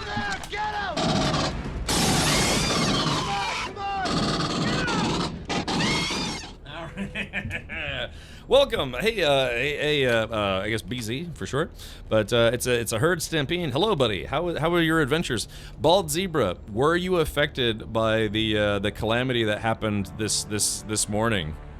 Yeah, exactly. Nuke it from orbit. It's the only way to be sure. But yeah, best movie gun sound ever. Yeah, hold on. I actually have a video to play for you guys here in just a second. But yeah. So were you affected at all? We lost our entire guild base in the deep desert this morning because of Funcom's screw up. So I was not okay. Gotcha. Yeah. It was. I don't know if you heard about that. But I can imagine people were talking about it. But yeah, so Funcom screwed up, and after today's patch, some PvP points got moved around, and they put them right in the middle of where people's. Oh, you heard a lot about it. Yeah. Okay. So then you know. Yeah. So here, I'll even do this for those who don't know what I'm talking about. If you maybe didn't catch it on either this stream or on Bald Zebra stream, it was this. So they admitted it was a mistake, but they accidentally, before the Coriolis storm was supposed to kind of rearrange the deep desert, they accidentally moved PvP points directly onto islands where people had had a bunch of PvE bases. And so when a zone turns from PvE to PvP, anytime the storm comes by in the deep desert, it lowers everyone's shields, and it was a bloodbath. People's entire bases were destroyed, people's ships, carriers, our spice refiner was destroyed and stolen. And also, hey, kept me rock, yeah. So, anyways, thankfully we were able to get our carrier and our harvester out. Although players had destroyed half the harvester, the sand crawler. But yeah, so basically our base was just got plundered. Again, this is through no fault of our own. We did everything you're supposed to do. Thankfully, one of our members, Auroras, decided to get a head start on getting the mats out of the base. They did that last night, but yeah, this morning, yeah, it was this base and a bunch of other bases. It affected probably, I don't know, 1,000+ players. Yeah, their bases got ransacked. And bad news travels fast, so everyone logged in early and it was a massacre. When I took this screenshot in particular, yeah, this is where ours was. So sector northwest of D6 was one of the ones that was hit by the mistake, and so a bunch of bases here got cleaned out, including ours. But when I took this screenshot, I could literally see players jumping from base to base, trying to see if they could get into people's bases to steal stuff. That's, yeah, so for a lot of people, it was a really, really bad Monday morning. For some players, it was probably a literal godsend. The God Emperor of Dune anyways. But, so, yeah, so unfortunately, yep, we were one of the ones affected by that. Our whole guild base was destroyed. So, well, I say destroyed, it's just people took everything that was of any kind of value whatsoever. I gotta love that mentality, and they wonder why people stop playing. Yeah, we already have people in the guild that they decided to check out today. And I did actually say myself, because this was our push to do, tier 6 mats and everything, we could feasibly recover, but you just lose so much momentum when all of your stuff is gone. So that's why right now I'm continuing on the faction quest. I may stream the game tomorrow, although I did say, yeah, I'm kind of done as well, because at this point I think everyone who is actually working towards DD stuff, they're just kind of takes the wind out of your sails. So yeah, people destroyed all of our assault choppers today, and like I said, they just kind of broke part of our harvester. Our carrier surprisingly didn't have that much damage, but yeah, so yeah, demoralizing, disheartening, right? So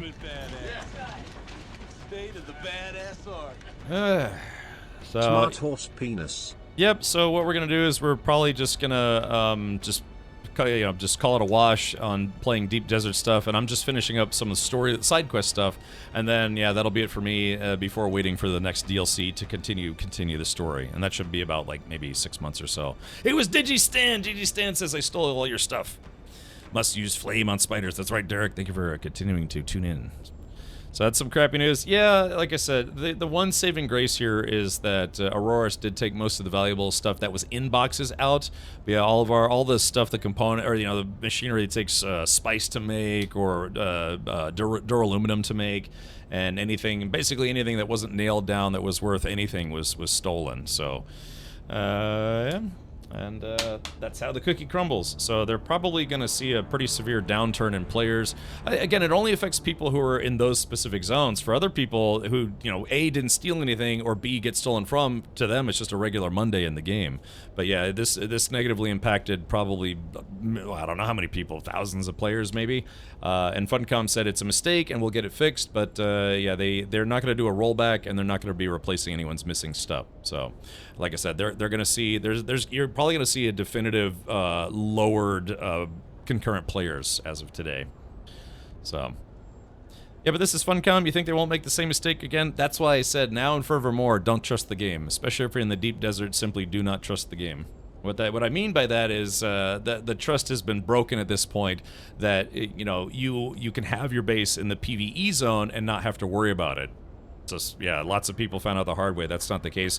So as long as you quote-unquote don't trust the game, and that means like don't make permanent bases in the DD even for like a week, just get whatever you need and then leave. Just straight up leave. It takes more time, but at least that way you don't have to worry about losing all your stuff, because in real time you've transported it out of the deep desert. Yeah, get what you need and then just go back to Haga Basin.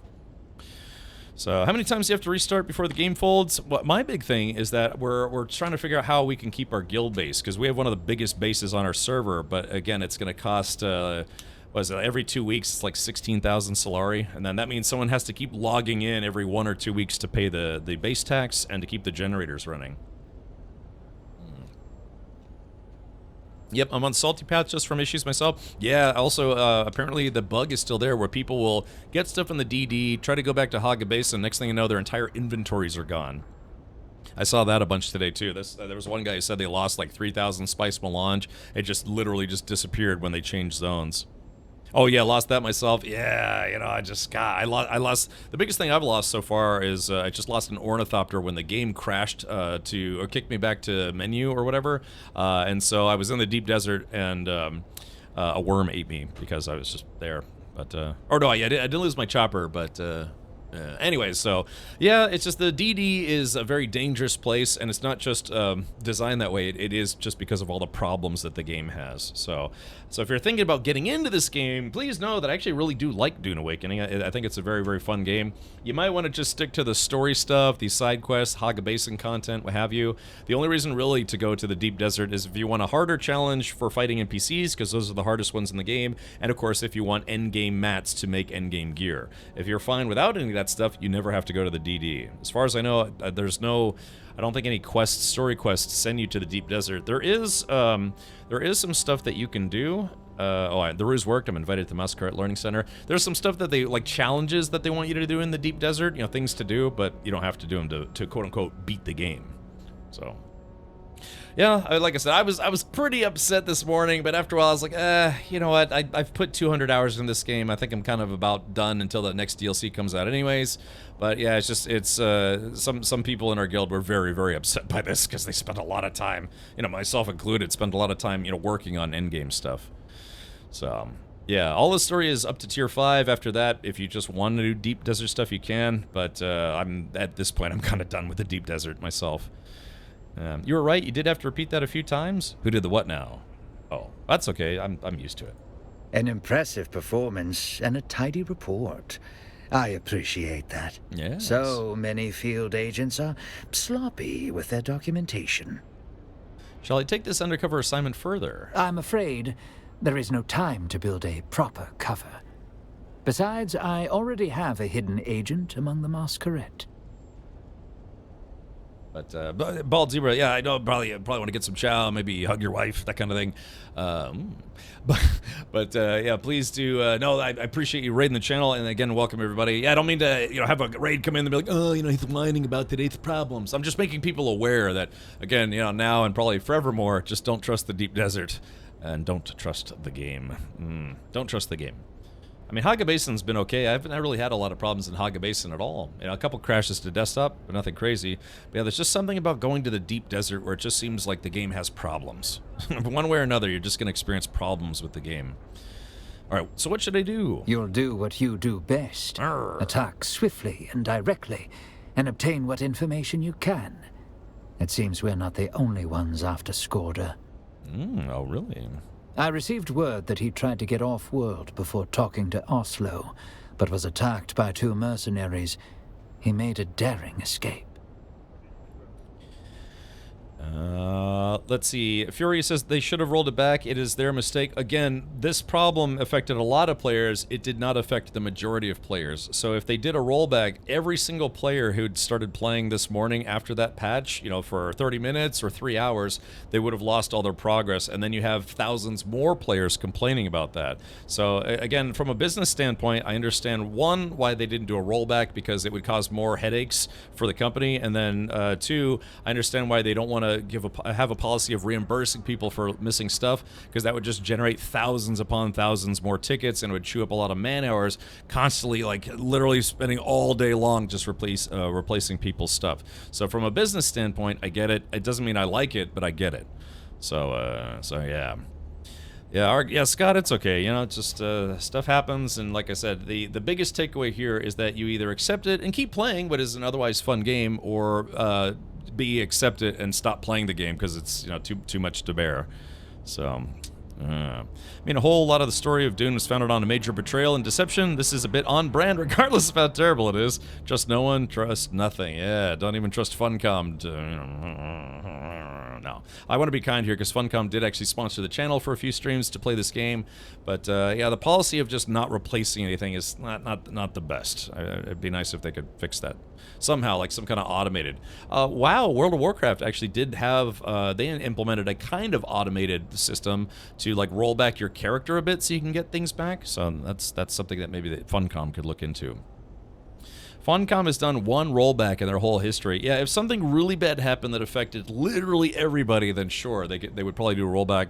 But I would say that this problem that happened, it only affects people who are in the DD, you know, regular endgame players, and then only in specific areas. If we had built our base simply just literally on the next island over, we'd have been completely fine. So, yeah, okay. I don't know. Side quest. Can you want to summarize that? Give me the Cliff's Notes, if you will. Who are the mercenaries? Perhaps Harkonnen, perhaps someone else. Skorda may have joined the court for strange purposes, but I wager he wanted protection from his attackers. That's what our base needed this morning, eh? What should I do? Go to the learning center. Find Skorda or information leading to him. The Masquerade take their most promising converts to a monastic learning center for indoctrination. If Skorda joined them, he most likely passed through there. Search the place to find out where Skorda went. Let's do this. Take all due precaution. These are fanatics. Okay, so lots of guns and ammo. Great, my favorite. All right, so search the learning center for Skorda. I'm assuming that's not here. I can only imagine that's back in Haga Basin. Ooh, I'm level 119. Man, you raise levels so quickly playing this story in this game. That's why, you know, I saw some players were, you know, 180, 190, just like within 2 weeks. It's because they were doing a lot of story stuff. Andy B says, we will not be doing a rollback. We're exploring our options on how we can best address this, however, but I can't offer promises right now until we can get a set plan in stone. I'm on a call right now with folks about it. Yeah. Again, it's just the easier out for them is just to apologize, but say, hey, we're not going to do anything except try to fix, you know, all those PvP points that got moved ahead of time. Well, that's interesting. Dennis Villeneuve, is that how you pronounce his name? Villeneuve? I don't know how to pronounce his last name. Yeah, Dune Messiah, aka Dune Part 3. Dying. Yeah, it remains to be seen if he'll actually do Children of Dune, but I doubt it. Because I think he said that, yeah, he wasn't planning on doing any more Dune movies after the third part. Wahoo! All right, here we go. Let's do this. The Fatty D says, been enjoying Dune, even if it's not my usual kind of game. Been playing with others, took Swordmaster, and just trying to not be a total knob with melee combat. Yeah. So I went gunner with a trooper gunner build, and it works for PvE. It doesn't work in PvP though, because right now the current meta is basically only melee PvP with Bene Gesserit skills, and you can that's kind of like the top tier setup for PvP right now. Yeah, I saw that. Yeah, he's supposed to direct the next Bond film. We'll have to see who's going to be the next Bond. We're getting ready to see if the new Superman is going to be any good. Yeah, I always thought Henry Cavill played the role very well, but of course he got the old heave-ho from the people from that franchise. So yeah, I'll have to see how the new guy does as Superman. I was kind of disappointed to see they gave him the trendy broccoli head haircut, like a lot of kids have these days. But I don't know. It is what it is. Only a trilogy, I think, but the studios will get another director after, and then you'll see it flop. Yeah, probably. Rapid FPS says, you seen the duping glitches? Yeah, I'm aware of it. I've never tried to do it myself, but I can imagine there's going to be a lot more duping since today's issues where a lot of people's bases got destroyed without, you know. Sidequest says, I'll be seeing Superman at a special screening. Ooh, aren't you fancy? You have to let us know if it's good. I'm assuming they make you sign an NDA, so... But there shouldn't be anything stopping you from saying, I liked it or I didn't like it.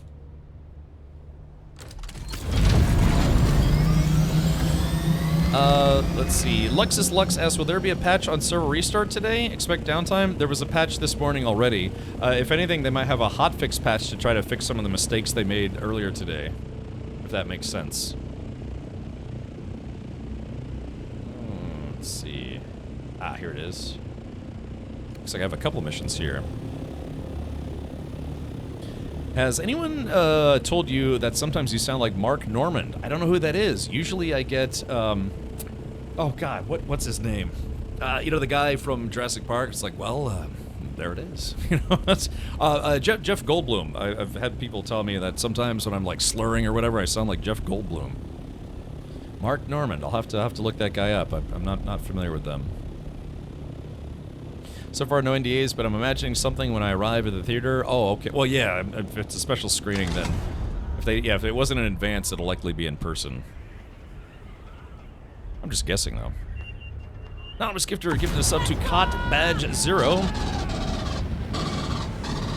Yeah, thank you for that. If you gift another one, you can get your Atreides outfit.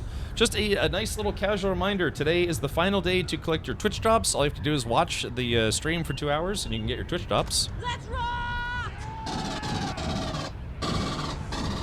It says June 24th. They extended it until July 8th, tomorrow morning, July 8th. And then today is the last day to get your supporter creator Atreides outfit. You can subscribe for 2 months in advance or gift 2 subs, and that is how you get that outfit. Hopefully, the next time they do this, it'll be a Harkonnen outfit instead. And I say that as an Atreides player. I think it's, just be fair, right? Plus, it's kind of not helpful as a streamer.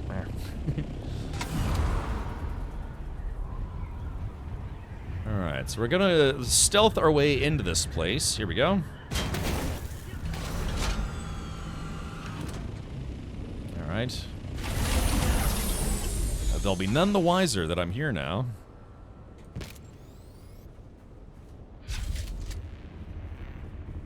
Okay, I think I tried to fight my way in here previously, and I got my butt kicked on the way in, so I gotta be careful. House of Feek. Feek dish. Shh, stop that. Don't want to wear Atreides outfits. Oh my. Now reverse, remember, you can always do a little bit of you can always do a little cosplay or pretend that you're actually a Harkonnen spy, and we're all walking around in Arrakeen as a Harkonnen spy.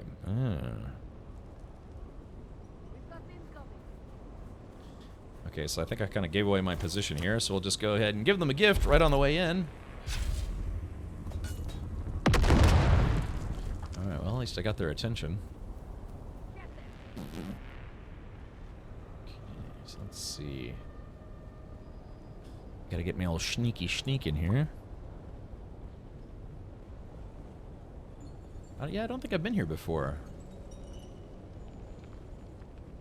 The design work, environmental design in this game is rather good. It's very, oh, shit. Hi. You come here often? Well, not anymore, apparently. Let's see. Someone's here.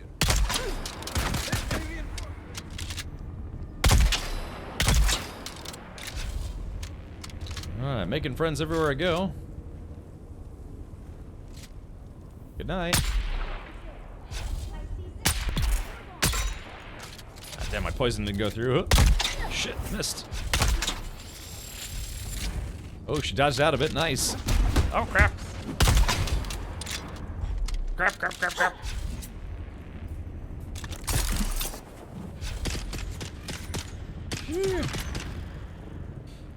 See how you like this.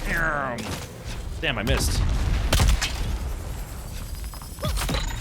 Ooh, I liked her. She put up a little bit of a fight.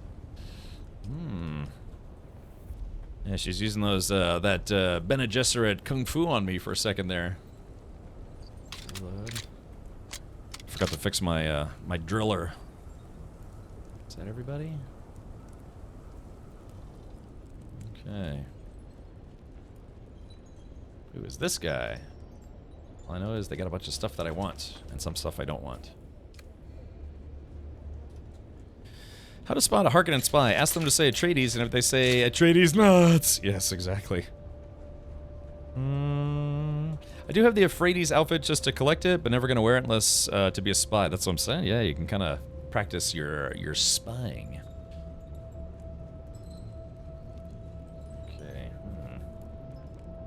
How do you slow fall like that so much? I have what's called a full suspensor belt. This is my opinion the best suspensor belt you have in the game. Some belts, they slow your falling. Some make it where you can jump a little higher. Some, they hold your position horizontally so you can do, you know, like you can shoot people. But I like this one because it works in every direction.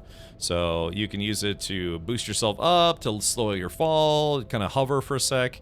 But it is, I think it's what, aluminum tier or duraluminum tier? So it's either tier 4 or tier 5.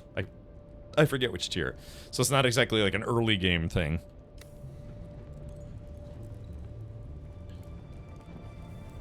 Yeah, so yeah, it's called the full suspensor belt.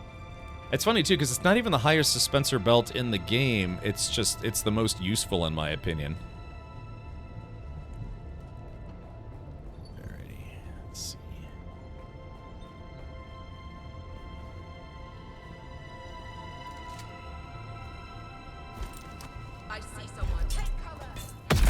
Ooh, Where is everybody?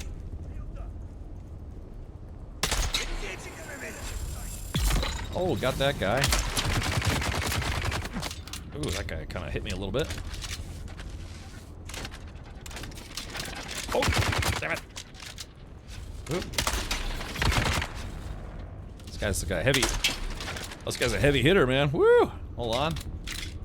Oh, game's locking up.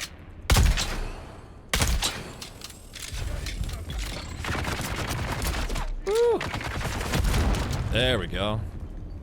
I had to throw a little dookie at him. That wasn't a mini boss. It's just a heavy enemy. That's what I was trying to do. I was trying to do like a heavy gunner build, but it just doesn't work in PvP. Well, at least well, I was a little undergeared, but yeah, it just doesn't seem like trying to be a heavy gunner in this game is a viable PvP option. It works in PvE, but it's too slow, too unwieldy. I'm sure some people can make it work, but I couldn't after multiple tries. This place is kind of interesting. Yeah. What the heck is this thing? Oh, it's a spotlight. Okay, so it looks like I need to go back downstairs.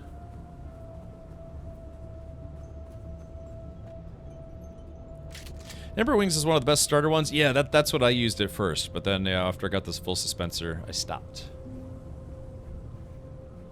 Let's see. So where is this place? Let's find Ullman. Search the Learning Center for Skorda. So we're trying to find this guy. That's okay. Don't worry about it if it's sent twice. If they fix the spread to be just slightly smaller, I could see it working. Yeah, the spread on the thing is brutal. But I've actually fired machine guns, and it spreads for a reason. Because it's not easy to hold those things steady, especially underslung like that. For good accurate shooting, you kind of want to have 3 points for holding a rifle or a shotgun or otherwise. You know, left hand, right hand, shoulder. So you have 3 points holding that close to your body, nice and tight, not overly tight where you're like, because then you start you'll get like tension shakes. But a tight grip, but a comfortable tight grip. That way you have 3 points holding that gun as steady as possible. That's why when you see like Rambo, he's all just dual wielding or whatever. But that's not how those guns are really meant to be fired. They're meant to be shoulder fired unless they're on a bipod. Because same thing, 3 points, right? You've got a one bipod leg, second bipod leg, and then you holding it is the third point. Yeah, see, I know, I always forget about that. I've had Shigawire. I started this game as a trooper build, but yeah, admittedly I do keep kind of forgetting about the whole stagger thing. I used it more in PvP, I would say. Yeah, for staggering jerks. That's a sniper. Oop. Is that a sniper? It is a sniper. Good night, Mr. Sniper. So I'm trying to figure out where this detention center is.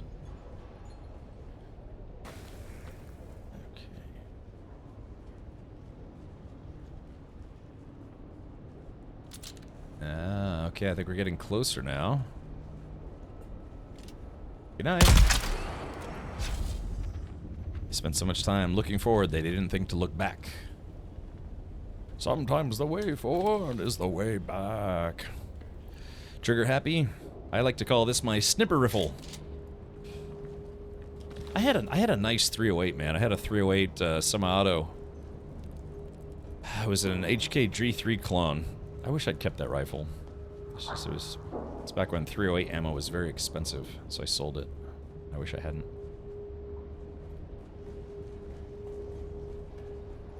Scum diddly bumba. Oh wait, let's see. Okay, so there is. Oop.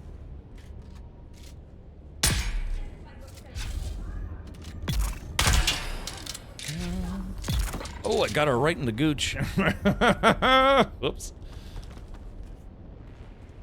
Alright, so there we go. There's the identification band. I've been banned from using this identification band. Let's do this. I don't need these gun parts anymore. Knife parts, drop those. What do we have up here? Any goodies up here? It's a whole lot of nothing up here. Okay. Game's starting to chug a little bit. Alright, so here we go. Okay. Oop. There's a heavy there. You can switch shoulders in this game, by the way. So if you're coming against another location, let's tag that heavy first.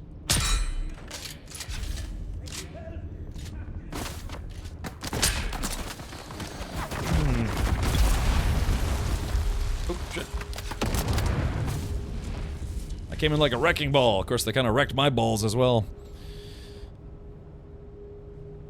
Yeah. All right, there we go. Oop.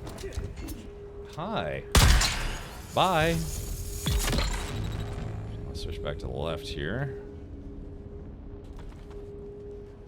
Good.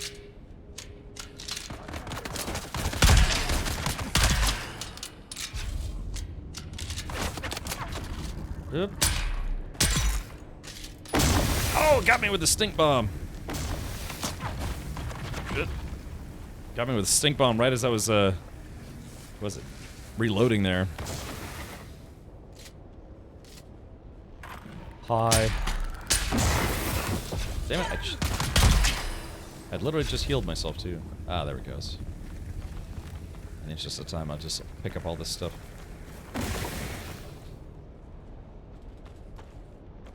Alrighty. Okay, so where are we going here? These guys got lots of loot on them. Crinkle, crinkle. Alright, there we go. Pick up that. And there's this. This latest group of pilgrims includes many promising initiates. Truly many see the hand of God in the green growing things that flourish in the Udam. Those who show less zeal have regrettably been turned over to the adepts for more rigorous instruction.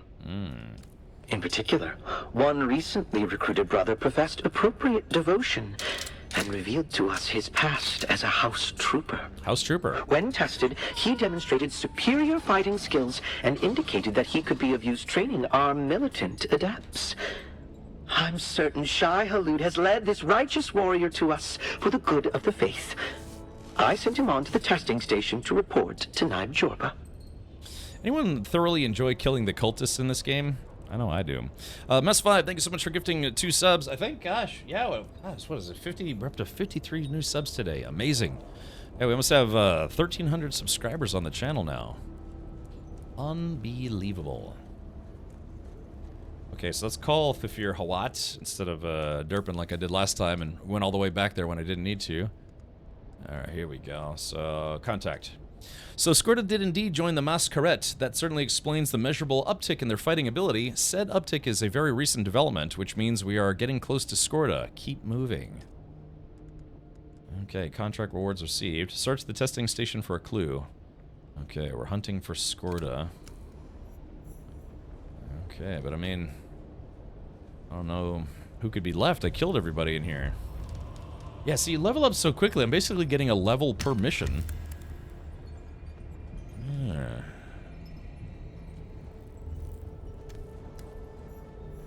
Okay. Let the hunt continue for one Skorda.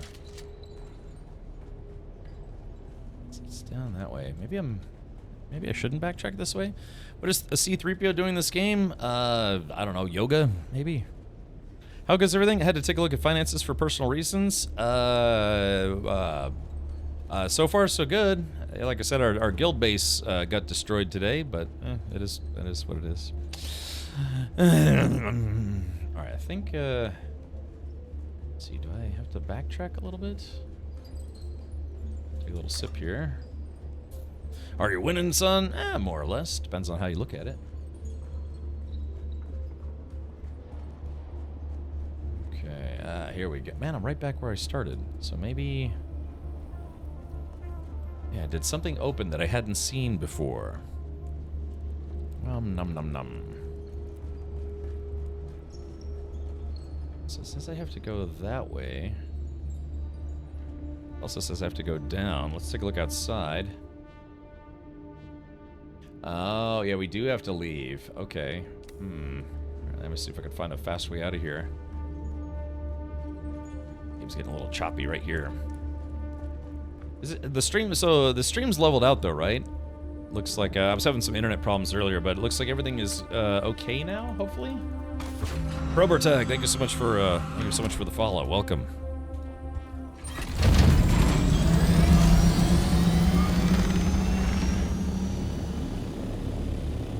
Is this it? Oh yes, this looks like this might be it. It's stable. Okay.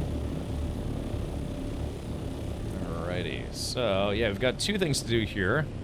Enter the Imperial Station number 165 to find Ullman, and then we also have to search the station for a clue to hunt down Skoda, or Gorda, or whatever her name is. To hunt down Gordita. This is considered sheltered, so I should be okay to just leave that there as a respawn point. Ugh.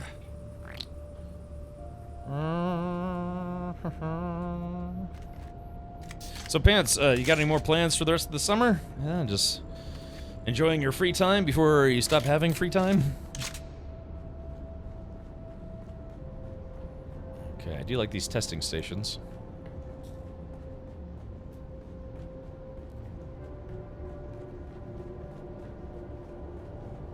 Let's see. Shields up. Red alert.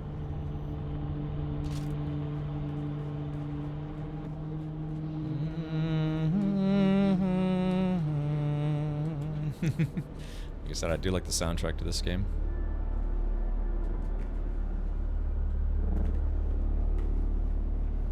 Okay. I don't think I've been in this one before. I like it. I like it already. Alright, so I'm assuming this is the loot room. You've entered Desert Botanical Testing Station number 163. I'm Dr. Wen Olmeca, Senior Plant Geneticist here at These old testing stations where they were trying to figure out how they could get sustainable plant life on Arrakis. Hopefully drunk threesomes, so basically usual Monday. Not bad, not bad. Any women this time, though? That's the question. A little change of pace there, you know.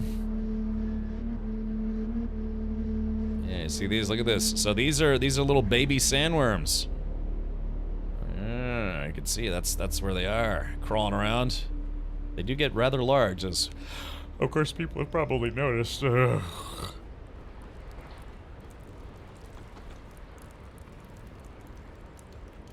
I feel like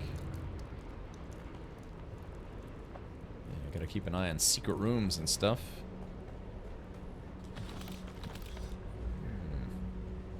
Alas, no. Yes.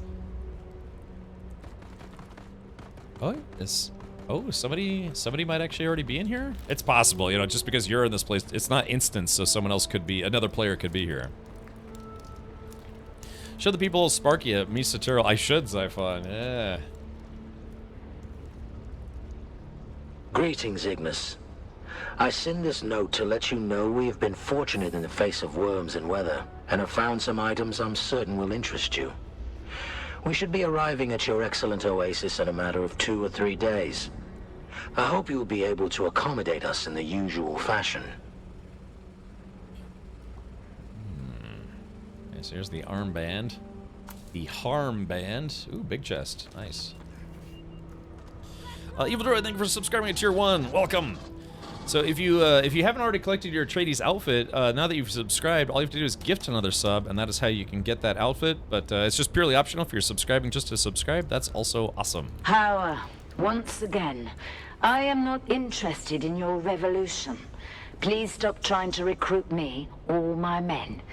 As for the business we discussed, it turns out I have some of the vehicle components you're looking for. I would be open to supplying them to you at the right price. I've added notes to your list. But first, I'm missing 2 of my crew, Silas and Enoch. They went missing near your territory and are long overdue. Some of our guys think you may have bewitched them with your subversive nonsense. But I said, that's impossible. You wouldn't be stupid enough to cross us like that. Would you? Would you? Would you? Worm not work, I'm tired. Oh, okay. And them lick the worm, it tastes like blue raspberry. Sure. Our farming corpses and happened upon a camp of 5 dudes fighting, ran them all over with my buggy. Nice and quick farm. Yes, I've done that before. I've certainly done that before. Oh, thank you, Evil Droid. Yeah, enjoy your Atreides outfit. Technically, it ends tomorrow, but basically, this is the last night you can get it, unless they make it available in-game in a future patch. This looks like a station that I've done before, but I know I haven't been here. So I don't have the intel from this location, so I know I haven't been here. Just looks very similar to a previous one I was in. They probably just like take the parts and kind of make a few different ones.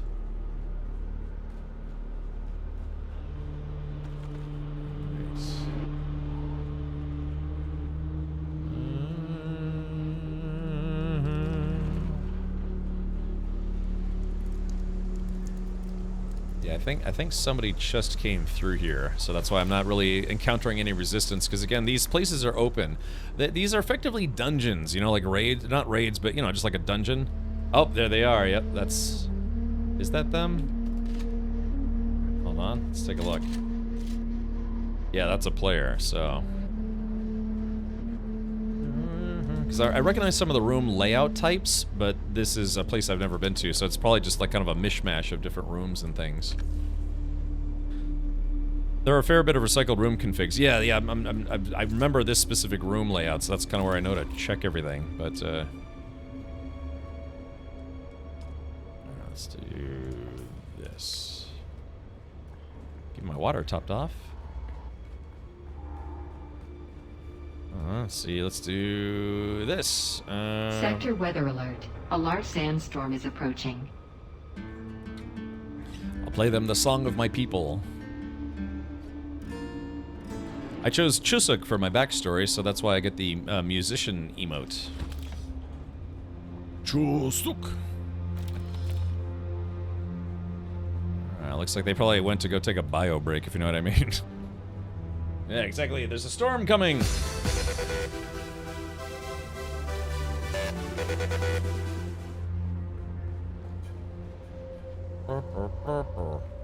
Alright, let's do this. Okay, so if they haven't pushed any further, that means I'm probably gonna see some bad guys. Imprint the following message in your bird and send it to the Sayadina at once. Revered Sayadina, we discovered one of the ancient testing stations brimming with water and occupied by scavengers. We have taken their water for Shai Hulud. I ask for your command regarding this sacred bounty. Naib Jorba. Guy Halud. Yeah, this is actually a big one. I like it. Okay, so let's see. Now, if I go in that room, it's probably going to turn into a fight room. So let me go down first. I'll go down first, then you go down second.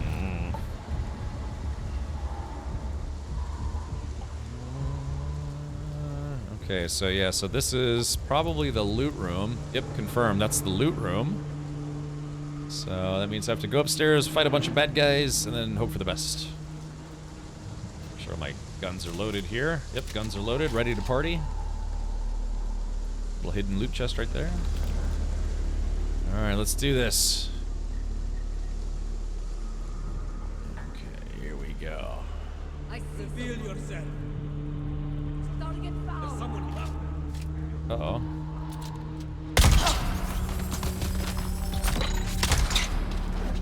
Oh, shit.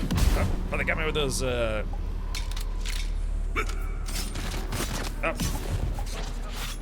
Yep. Lots of melee guys. Lots of melee guys in here. Ow, ow, ow, ow.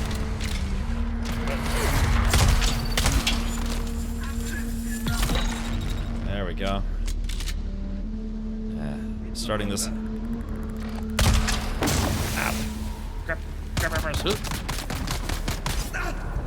Stab that guy, then shoot him. Kill that guy in his own poison sector. Oh yeah, like I said, it gets a little tough when you have multiple melee folks when you're primarily a gunner, or have a, you know, primarily a gunner build, but you know, you still have options. Should have thrown a grenade is what I should have done. But I didn't remember to do so, so that's on me.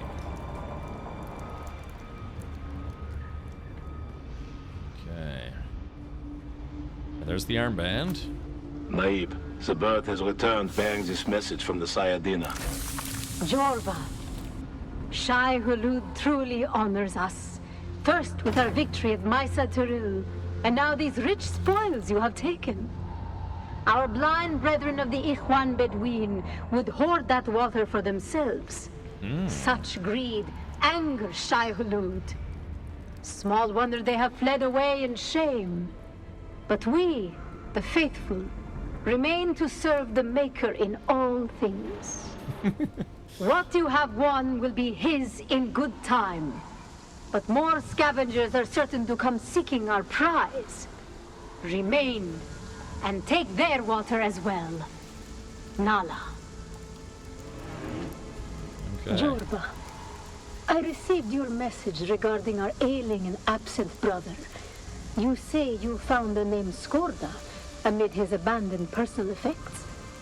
I wonder why he chose to hide it from us.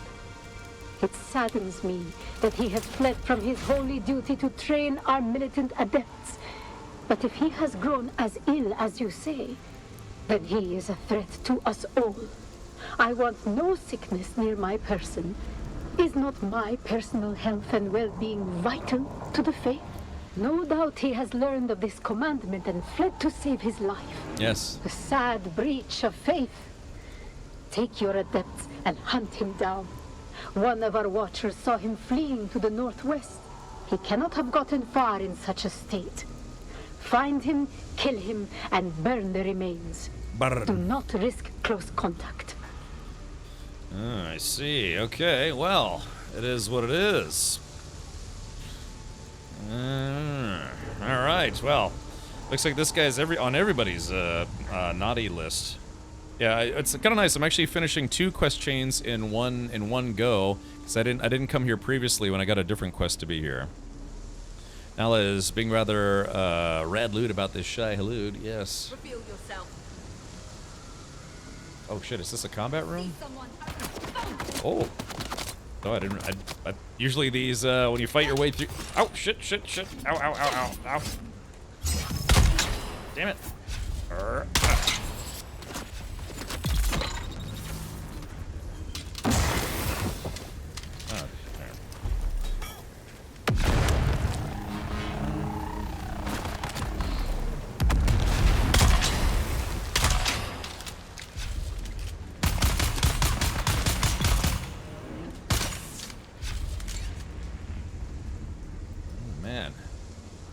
Yeah, that's interesting because usually these end where the loot room there aren't any enemies, but yeah, it's starting to look like Vietnam in here. Okay, so there is that. Take a little swig here.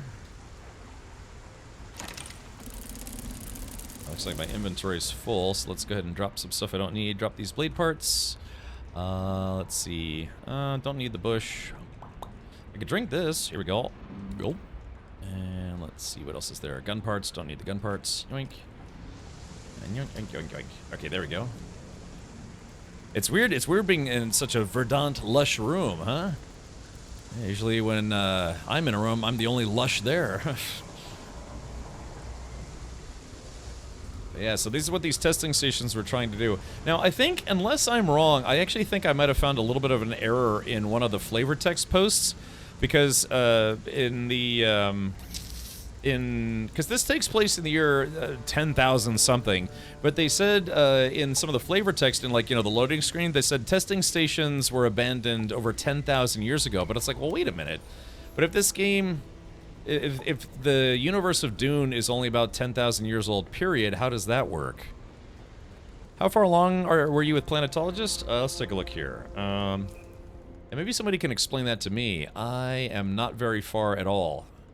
Wait, no, that's oh yeah, Planetologist. Well, I guess I have some points, but yeah, story-wise, I've only done tier 1.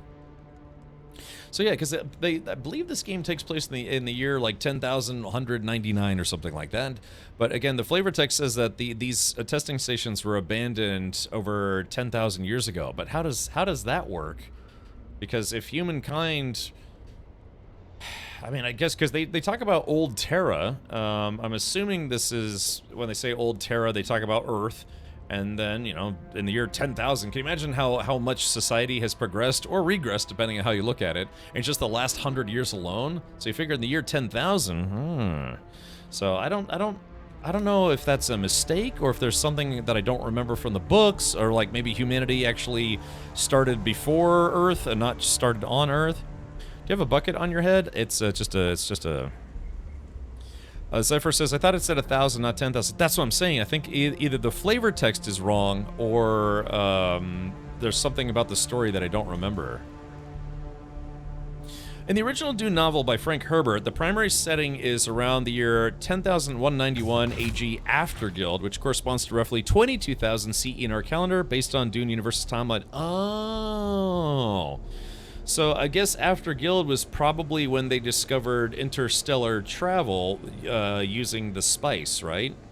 22,000 CE. Okay, so so it's the year 10,191, but that's because the calendar had been updated. Kind of like how they kind of started a new calendar, you know, about 2,025 years ago. But again, then you have like the what is it? The Chinese calendar, the Aztec calendar. It's just, you know, we currently go by what is called the, I think, what's it called, the Julian calendar? Is that what our calendar is called? But yeah, around certain events of a proposed person. Girth, yes, exactly. It's not Earth, it's girth. But yeah, so that was apparently a big enough event for them to decide to reset the calendar. You've entered Desert Botanical Testing Station number 163. I'm Dr. Wynn. I'm Dr. Derp. Just drinking all this water here. What's to say we didn't start with some cool tech, squandered it, then had to start over and rinse, cycle, repeat? Oh wait, was it the after AG, after the Guild, was that after the start of the Spacing Guild, or is that after the Robot Uprising? Because there's a reason why computers are outlawed. It's kind of like the same motif as Warhammer 30K, and to be honest, the Warhammer 40K writers probably borrowed that from the Dune universe. Kaifir.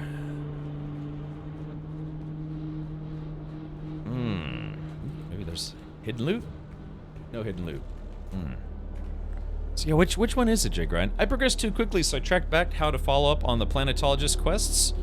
So I tracked back. Oh, okay, Pronam. I don't know. I guess I haven't even. My primary class is Trooper, and I haven't even finished that. We kind of focused kind of heavily on building our base and trying to get to endgame mats. And I finished the story, but I didn't finish my class training, and I hadn't finished my faction training, or faction missions, which is what I'm doing right now. Oh, okay, well, it was the Spacing Guild formation, so yeah, that's probably because they discovered Arrakis, which, well,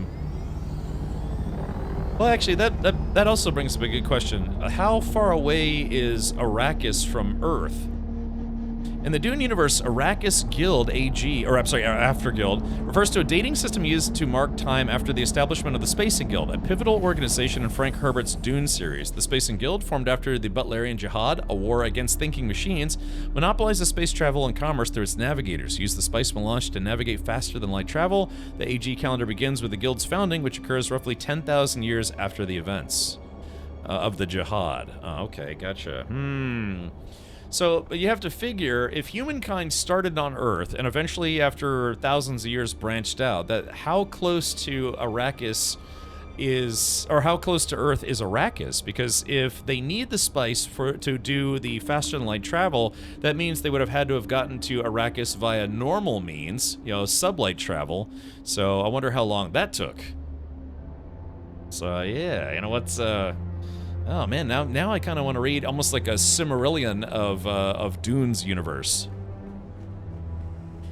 There's nothing more nerdy than saying, I want to read the Silmarillion of the Dune universe. There's just literally nothing nerdier than that you could say. Because you're referencing one very popular book series, you know, kind of favored by for those who like fantasy stuff, and saying, I want the reference encyclopedia book type thing for the Dune universe now. The prequels explain it all. Oh, it's 310 light years. Okay, so I've only ever read the first 3 books. I know there's like 6 books that were written by Frank Herbert, and then there were more books written by his kid and some other dude, but so it's 310 light years. Oh, I see. Ooh, oh, sorry, I don't mean to yawn. Call Thofir Hawat. So then, yeah, so how did they get to Arrakis if we only had sublight travel? Unless there, well, a sublight, you know, sublight speed could be very, very fast. I mean, you're still talking, you know, even like 0.3 C is crazy fast. All right, let's keep going here. Scorta keeps running, so we continue following. He is fast running out of places to hide. Oh, Arrakis is kind of big.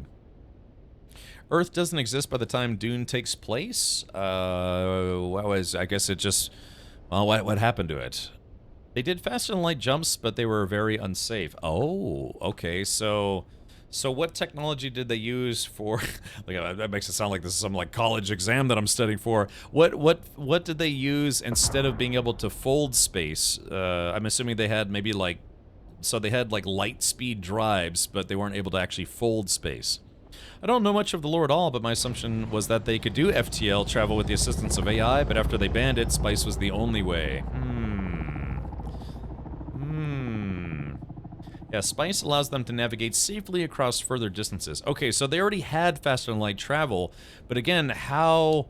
Well, I guess, so they created faster than light travel. At some point, as humanity expanded into the universe, they discovered Arrakis, they landed, they found the worms, they found the spice, they found the secret of the ooze, and then they were like, holy crap, if we eat enough of this stuff, we mutate, and we can actually... And then, you know, just next thing you know, you're on the other side of the galaxy. So yeah. Interesting. Because again, you know, in order to get to the spice, they would have had to have gone to Arrakis.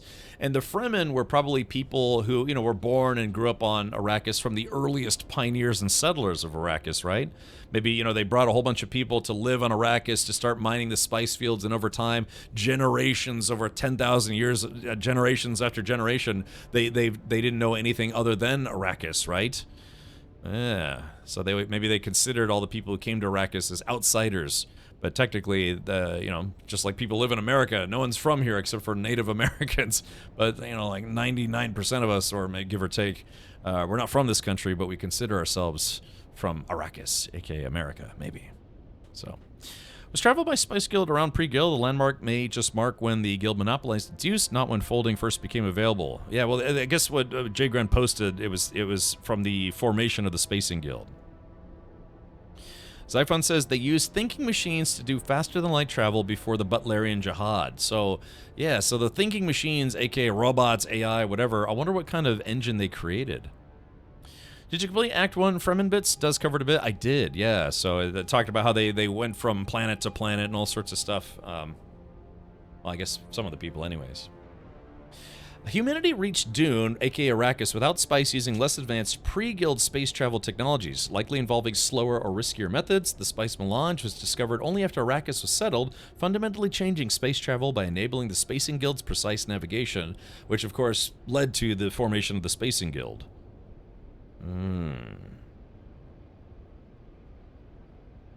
Zyphon says it's the same engine? Huh?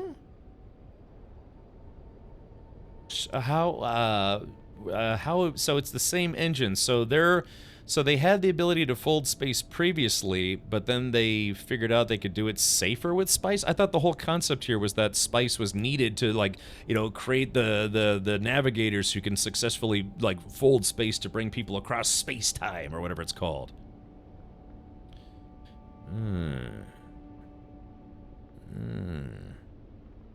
Really? I thought sand trouts were native to Arrakis. Now, admittedly, I haven't been reading the Codex as much as I should. Alright, well, that's... Yeah, I thought the spice was needed to be able to fold space, because you're literally like... boom! You know, just... I don't know. It's interesting. Kind of like a blind jump in Battlestar Galactica. Oh. The specific details about pre-Guild FTL technology are sparse in the original Herbert novels, but the prequels imply that ships use complex navigation systems, potentially requiring long travel times or cryogenic stasis for passengers, as there was no spice-based navigation to enable precise FTL jumps. Ah, okay. So it does sound like they were able to get out there. It was just a lot slower. Kind of like if you watch the Avatar movie. You know, it's like they know how to get to Pandora, but because it takes such a long time, they actually have to, you know, put people in cryostasis. Or like any of the Alien movies, you know, they actually... You know, they come out of cryostasis because otherwise it would be a brutally long time to travel.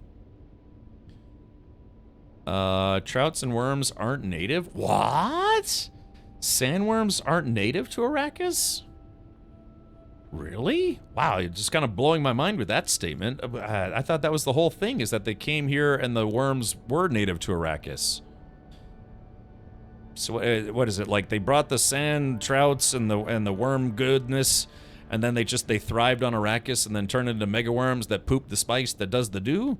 Really? It's, spice worms, or the sandworms aren't native to Arrakis? Man, you're right. I really actually kind of do need a Silmarillion for this. Or maybe I should actually bother reading all the codexes they have in the game. Which is, where is all that stuff? Research. Players, guilds, lands read. Yeah, where is the, I know there's a codex. Where is that bad boy? Tutorials, settings. They came in a box of fruits. Spice worms came after the Spice Girls. Yeah, I know they had worms, but I never knew they went to Arrakis with them. Yeah, okay, so planet was originally a water world. Yeah, it was lush before they got there. Oh, so it was the worms that destroyed Arrakis and turned it into the desert planet that it was, probably because they just ate everything, right? Arrakis used to be lush, but the worms destroyed it. That's why the rain on Arrakis is silly. Oh, so it was people jumping from planet to planet exploring, accidentally dropped off sand trout in the worm business, and they, after 10,000 years, the worms like ate everything, but then they realized that their fart poop is actually good stuff. The Bene Gesserit brought the worms to Arrakis. Interesting. Yeah, okay. I mean, I have to be honest. I had no idea the sandworms were not native to Arrakis. This is why you always declare fruits and vegetables. Yes. The worms eat everything until they found out about Weight Watchers. Now they just eat people. And I guess they probably evolved to be able to eat metal and other things. Because, yeah, from what I understand, the big sandworms of Arrakis, that's why they eat buildings and vehicles, literally anything except for rock, because they can actually process this. In the sequels, the Onyxian created sandworms that could thrive in water. These were introduced to a water world, and they created a more potent version of spice called Ultra Spice. Yeah, hold on. Also, thank you for the gifted subs. Sorry, Sec Clarion, thank you so much for gifting subs. And to an anonymous gifter, thanks as well. Yeah. Pretty soon, let's see, what is it? And then, I was going to play the over 9,000. Yeah, you have Ultra Spice, then Infinite Spice. How do you get the Twitch drops? Raw Shift, you simply watch any Dune Awakening channel that has Twitch drops enabled. I know it says the June 24th, but they extended it to July 8th. Tonight is the last night you can get them. The program ends at, I think, 10 a.m. tomorrow morning, U.S. Eastern time, I think. Sandworms don't eat food. There isn't anything on Arrakis that would feed them. They use a chemical process to generate energy. Sorry. Well, they use a chemical process to generate energy, but then I'm assuming they eat stuff like, you know, I mean, why eat anything at that point? You're like, no, I'm not hungry. I'm just being a dick eating your spaceships. So, I will not be live Raw Shift. I've been live for 5 hours already. So maybe we could try to raid someone who's streaming Dune Arrakis after this. Luxus, thank you for gifting 2 subs. All right, here, let me keep going here. Optional, catch up with the hunting party northwest of Misa Terul. Okay, let's do this. It's funny that this says it's optional.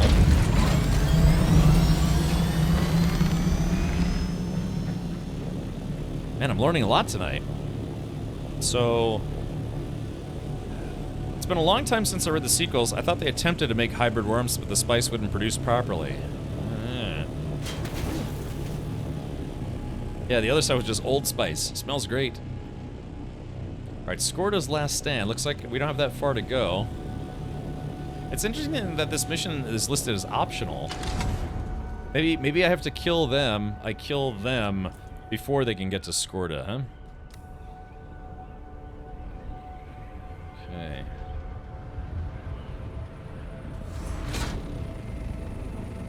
So let's see.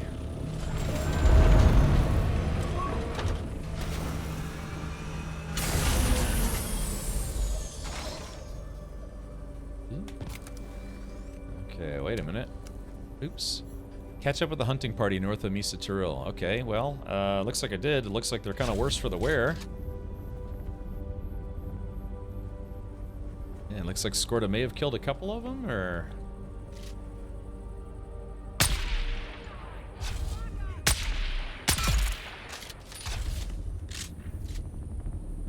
smile. So let's see. Okay, so that was the...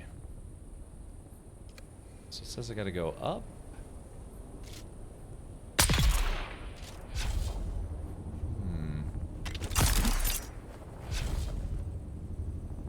Do I have to... It says I have to go up more. Like I said, if you want to traverse quickly in this game, Shiguire Claw. The Shiguire Claw. Oh, what's this? Oh, I think,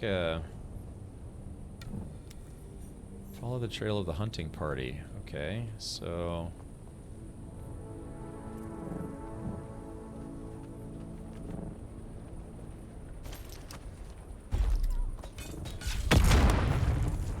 Oscaret Camp. Okay. Find Skorda.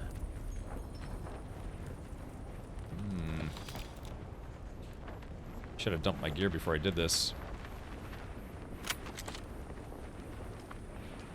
My inventory's kind of full. Yeah, I wonder if I should have dumped my gear before doing this.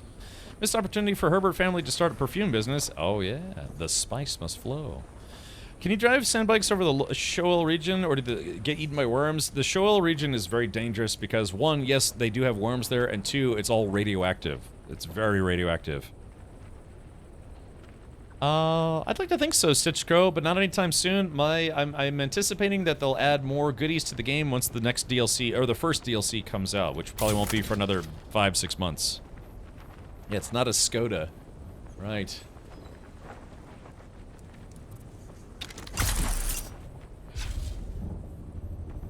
Okay, so yeah, damn.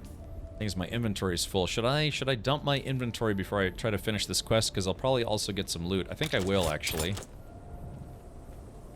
Yeah, when I say dump my loot, I mean just drop it off at our guild base, then come right back out here. So yeah, let's do that first. I'm hoping miniguns were the scan. Where the scan. Yeah, exactly. I mean, we.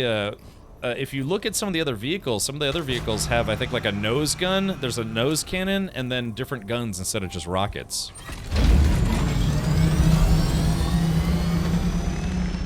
Alright. Let's see. It's a little far, but I'll be quick about it.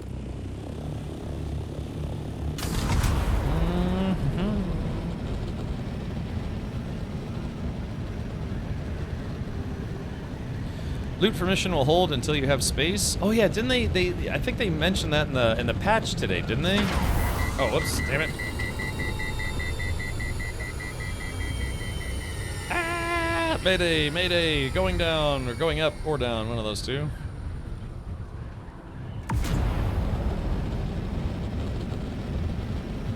Mayday, mayday. Hope they had a t-shirt cannon and water gun so I could soak hot chicks and shoot them t-shirts. Yeah. Wet still suit contest. Alright, thank you for the hype train. Appreciate that, everyone. It's nice to have the support. Yeah, it had this might be the most subs we've had. Our second most that we've had since we started streaming Dune. In one day, I mean. Yeah, almost had it. Damn it. I almost made it.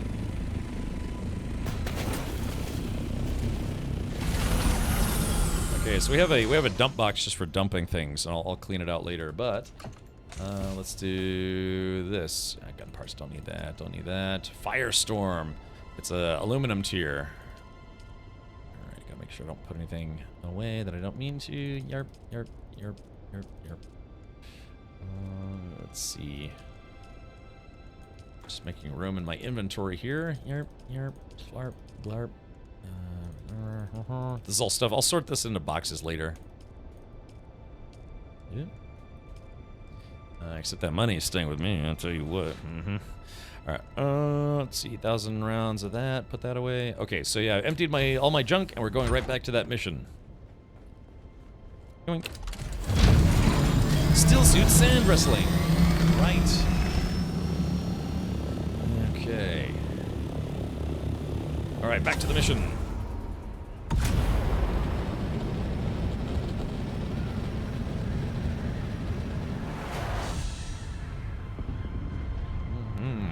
Yeah, these scout choppers make it very quick as long as you have the booster. Scummy dum dums, rummy pummy scum dum dums. Dee-lee-dee. What's going on? Low grade lubricant wrestling. Yes, exactly. That's the ticket. I never did set up a joystick. I have a couple joysticks. I would love to set up a joystick to try flying in this game with a joystick. The game doesn't have formal joystick support, but you can use what's called VJoy, or a virtual joystick program, to convince the game that you're actually playing with a controller, instead of, yeah, you can basically map a joystick to make the game or your computer think that you're actually using a controller, not a joystick. I think there's a problem. I think there's a program actually just called VJoy, if I'm not mistaken. Alrighty.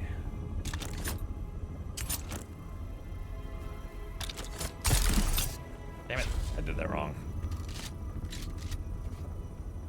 Okay, let's see.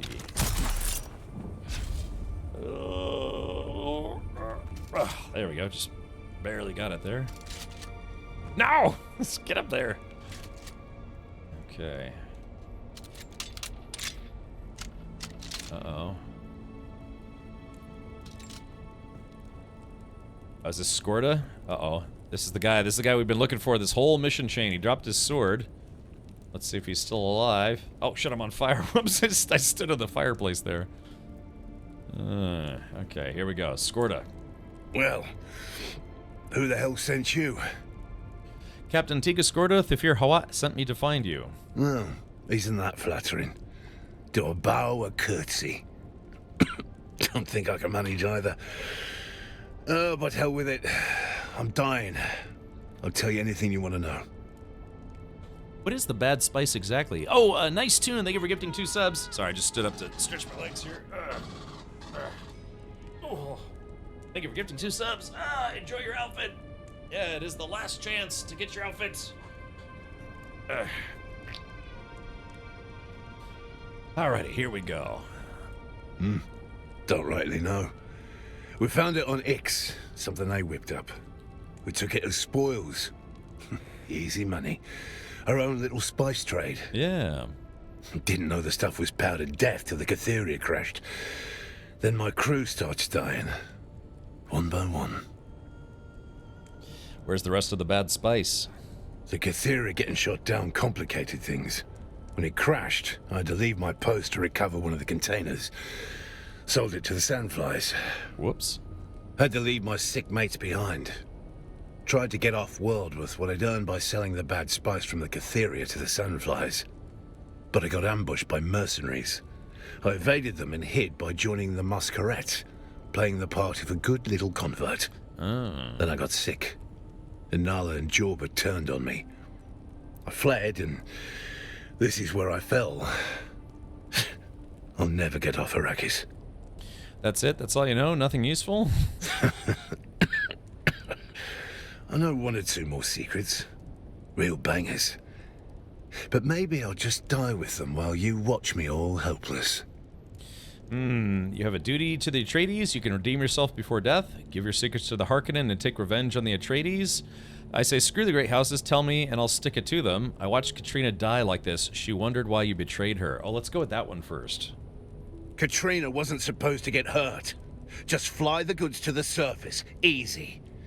But it all got mucked up by the houses and their blasted wars. Yeah. I couldn't save Katrina. In the end, though, she started to understand the real truth.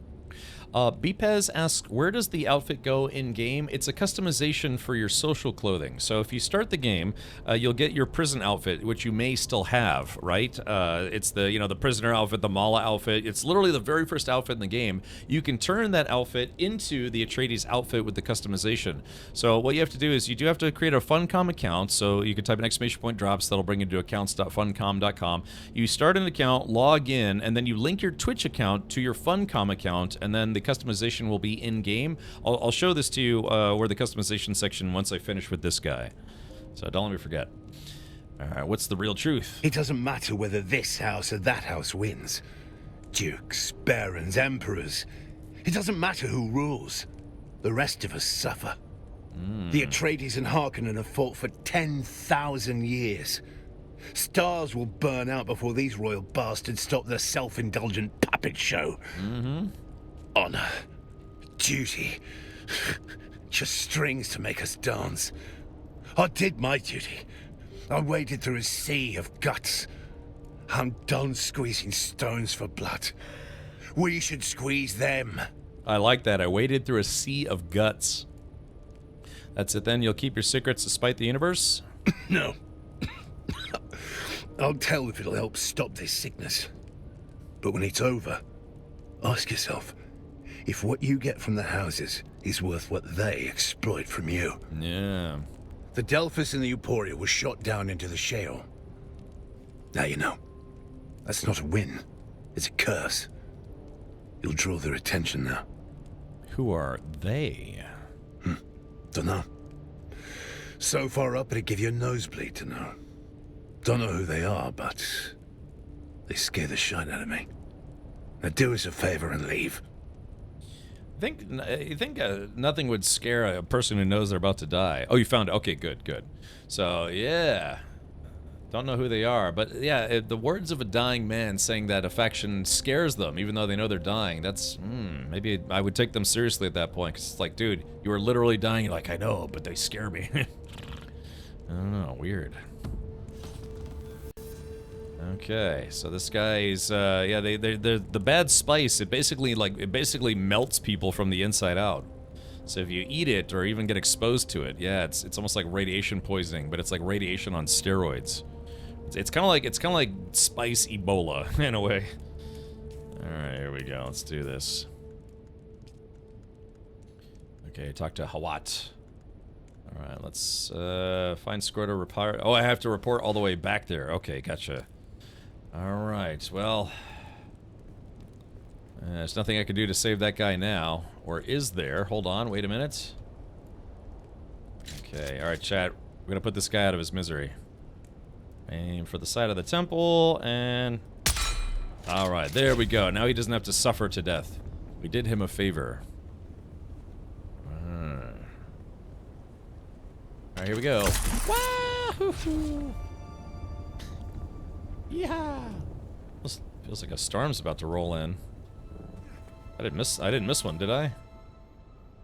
I don't know. Looks like a storm's rolling in. Oh, it's the it's the Coriolis storm. That's right. Yeah, everything starts getting blustery and windy and dusty and stuff because that's the massive storm that rolls through that destroys everything in the deep desert. Everything, and I do mean everything. Okay, let's go ahead and get out of here. Go back to Arakeen. You should be able to. I should be able to just go right about maybe. Yeah? Not sure if I can get to Arakeen from here, but I'll try.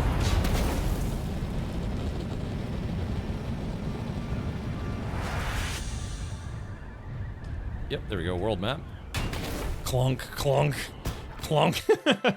that the entire time I've been playing this game, that never got old, just smashing into the border. Okay, so we're gonna talk to Thufir Hawat. Good thing you didn't have the sun beating down on you during the Skorda scene. I died right after saying goodbye from heat stroke. Oh, really? Yeah, I was on fire at the time. I was wondering if I was gonna die. Hello, does anyone know where to find Diamond D Dust? Oh man, I could have showed you. All right, look. So, is it Darius? I'm gonna do something for you that I've never done for anyone ever, and that's turned around to go right back to Haga Basin. I'm doing this just for you, buddy. Okay, here we go. I'll show you exactly where you need to go for Diamondine Dust.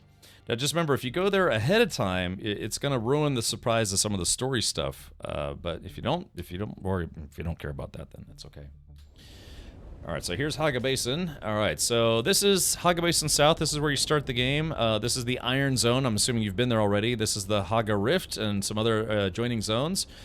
This is the Western Shield Walls. Right here is a place called Misa Terrell. There's a little kind of. It used to be a Harkonnen power station. Now it's home to a cult.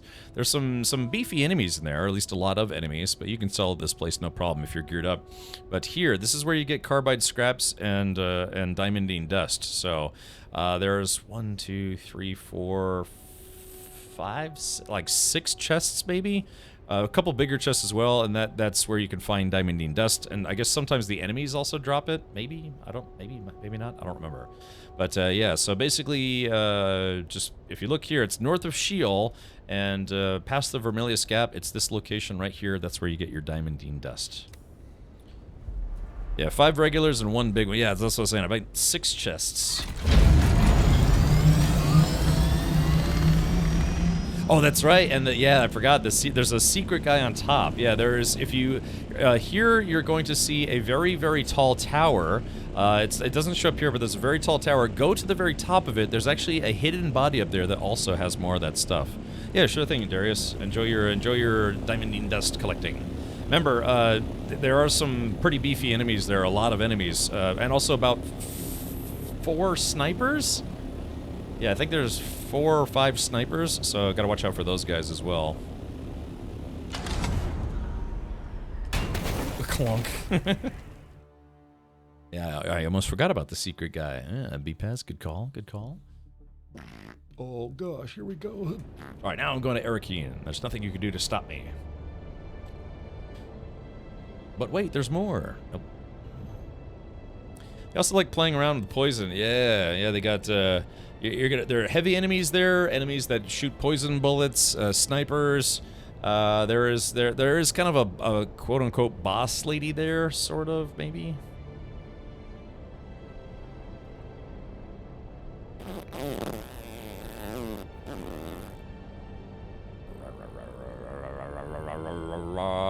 Oh yeah, wait a minute. They might not be able to get into that back room if they don't kill the mini-bosses in the surrounding area. Honestly, just bring a Mark III shield and you can generally tank most of the enemies so long as you're running through. I did that pretty early on in my playthrough. Roger. Yeah, man, I don't know. Should I stream this game tomorrow?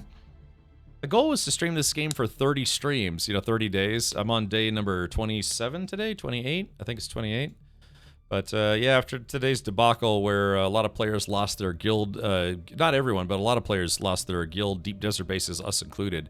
Yeah, it kind of ruined all our forward momentum there. But I don't know. I do still have a lot of side quests to finish. I don't know.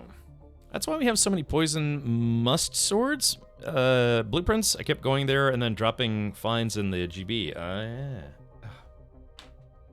Because I would like to finish my trooper training, but I think I've already finished the story quest, and I'm assuming the big quest chain is the faction quest. So yeah, I don't know. Should I stream this game tomorrow? More questing, please. Yeah. So again, tomorrow Twitch drops. Oh, hold on.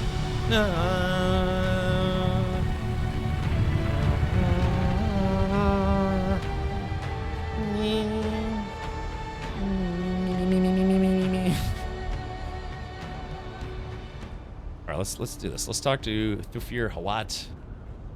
Thufir Hawat? Yeah, Twitch drops end tomorrow morning. And who knows, maybe they'll shock everybody and they'll be like, hey, surprise, we're gonna also have the Harkonnen suit that's gonna start tomorrow. And they're like, oh, well, here goes another 30 days. It's fun to watch the questing too. I know. I just, I don't know. I've been, I'm torn. Because they're all of the class trainer quests that I haven't done. Just not. I mean, I've done some of them, but not really a lot of them.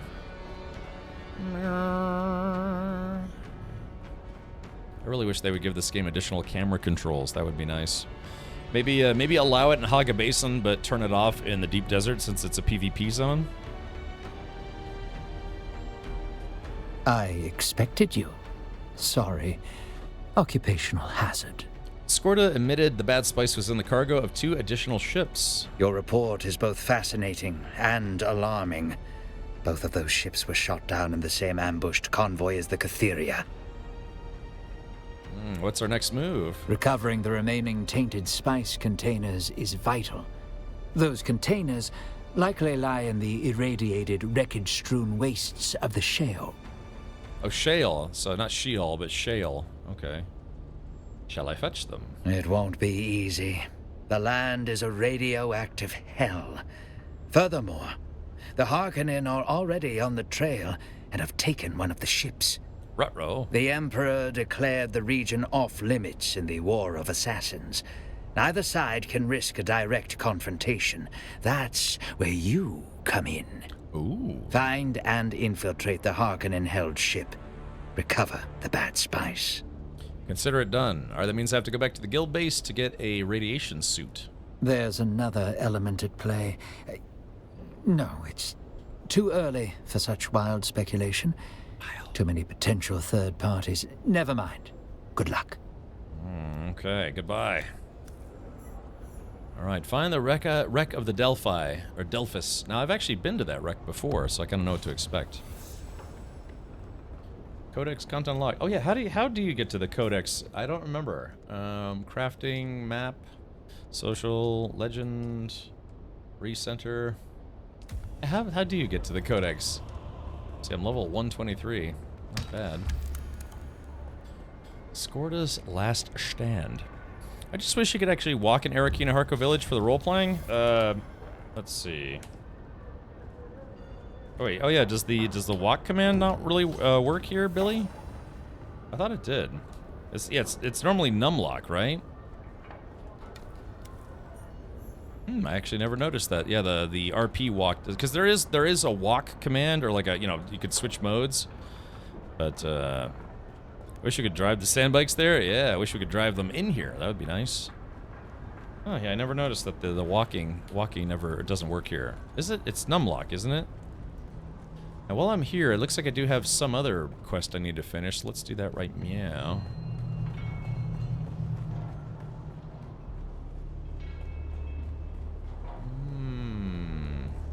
Yeah, we're down in the dregs of Arakeen. Let me smell your peen. Masquerade presence in Arakeen. Okay, done. Hey, can't walk. I've sent a report on it. Oh, okay. Oh, that sounds like something that might actually fix at some point in time. Hit. Okay. Hey, bro. How you doing? It's a creepy dude. So I'm gonna have to go back to my base and get some goodies. Journey and mid button top left. Is it Codex? Oh. There's the Codex. Ah, yeah, third from, because I kept going here. Ah, the known universe, the Imperium, the Landsraad, the Great Schools, the Bene Gesserit. Yeah, I have to go and read all these. Yeah, let's see. The War for Arrakis, the Smugglers, Sandflies. Yeah, it looks like to 100% this game, there's quite a lot to do. Because they are running, sure. Yeah. I just wish I could use my Shigawire Claw in here, but I guess the rules of Canly prevent it, since it's technically able to be used as an offensive weapon. Yeah, it tells dirty jokes. It's an offensive weapon. Alrighty.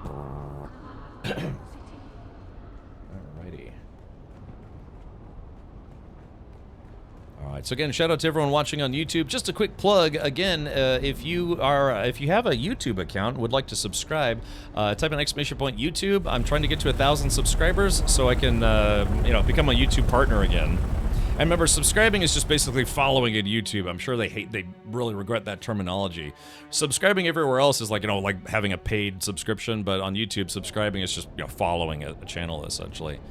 But yeah, if you wouldn't mind giving old Ricky Poo a subscribe, yeah, I'm getting close to 700 subscribers, just a few hundred more. Then I'll actually be able to work towards becoming a YouTube partner. I used to be a YouTube partner, but they do this thing where if you don't upload content within, I don't know, years, they remove your YouTube partnership, which they did with me because I went really hard into Twitch, but I kind of left my YouTube channel behind. Also, I deleted a lot of old content that I had on it because it wasn't very relevant anymore. In a way, but yeah, feel free to throw your old buddy pal. Remember, every time you subscribe, an angel gets its wings, a sandworm eats another dude. Daisy May, thank you for the tier 1 sub. Appreciate that. Welcome aboard.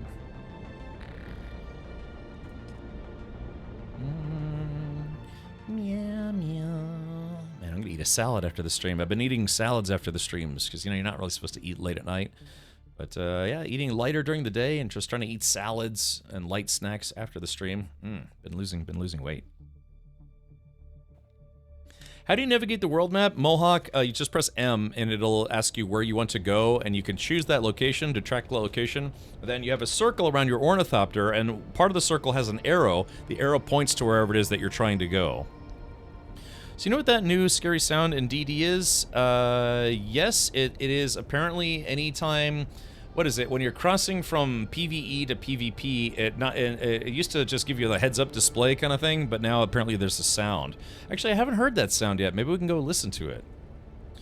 Did you do Space Engineers as well? Is there another captain I'm thinking of? I own Space Engineers. I don't think I ever streamed it. I streamed games like Star Maid and a few other games of that style, like Astroneer, but I never did actually stream Space Engineers, which is silly because I actually know one of the people who works for the company who makes that game.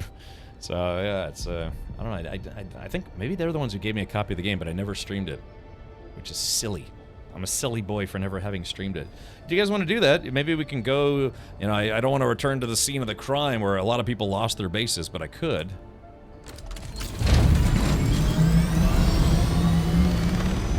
Let's see. Yeah, we're actually close. So yeah, let's go do that. I want to hear that new sound and see how creepy it is. I'm trying to think of who it could be. I used to know a lot of streamers. Well, I still do. I used to, but I also used to as well. Maybe Captain Flint? There was Captain Flint. He used to stream a lot of space games. I'm trying to think of other... I'd say Captain Burks, but he doesn't stream Space Engineers either. He just streams SC. I was actually surprised the sound wasn't super annoying loud. Maybe they learned from the ornithopters. They still need to fix the ornithopter sound levels. They said they patched it in a previous patch, but they made it worse. Boggles the mind. And here we go. Clunk. Yeah, so Mohawk, if you watch for a second, I'll show you how you navigate in the deep desert. I've kind of got it memorized at this point, but sometimes you get missions out in the middle of the overland. All right, so this is Haga Basin. If you press M, you're gonna have a bunch of different places you can go to. Try to ignore a couple of these; those are story missions. But we're going to the deep desert, so I'll click on deep desert and press spacebar. That tracks the location. Now tracking deep desert. And then, as you can see, there's a little arrow on my ship, so if I fly around, the arrow points in one direction, and that is what's going to tell me where I need to go to get to the deep desert. They had their sound tech, Deaf Gary, working on it. Yeah, no shit, right? I mean, God, it's deafeningly loud. And again, they specifically said they addressed it in the patch notes, but they made it even louder. Severdo, thank you for gifting 2 subs. It's very kind of you. Okay. So yeah, if you guys, I wonder how the island's looking. Now, a lot of people probably dismantled their bases because the Coriolis storm is coming. But yeah, when I logged in, I think maybe a third to half of the bases where our base got destroyed. Oh, find Ullman. Those deranged mass carrot cultists slaughtered everyone who came to the testing station for the water containing their bodies. How revolting. How barbarous. How could anyone do such a thing? Oh. That almost certainly explains the disappearance of poor Ullman and his crew. What a pity. He was a good man, a reliable partner for many years. Nothing like the half-savage scavengers you find these days. He must have risked a lot to learn his fate. I'm indebted to you. Okay, so... Man, I got 14,000 Solari for that? That's awesome. And I leveled up. Yeah, man, Yeah, I've got 740 intel points. Holy crap. But I do have a lot of stuff to uncover. Hold on, let's try Plastanium. Let's unlock all the Plastanium vehicle stuff. This is some of the most expensive stuff you have to research in the game. Yeah, this is all tier 6 stuff. Research. I would really wish they would make this interface faster. It's like confirm, then double confirm, then confirm firm. Alright, yeah, I'm now unlocking all tier 6 parts for vehicles. Research, confirm. And I'm still gonna have, let's see, I'm still gonna have... Confirm. Alright, I still have 180 left, so let's just go ahead and unlock all of these.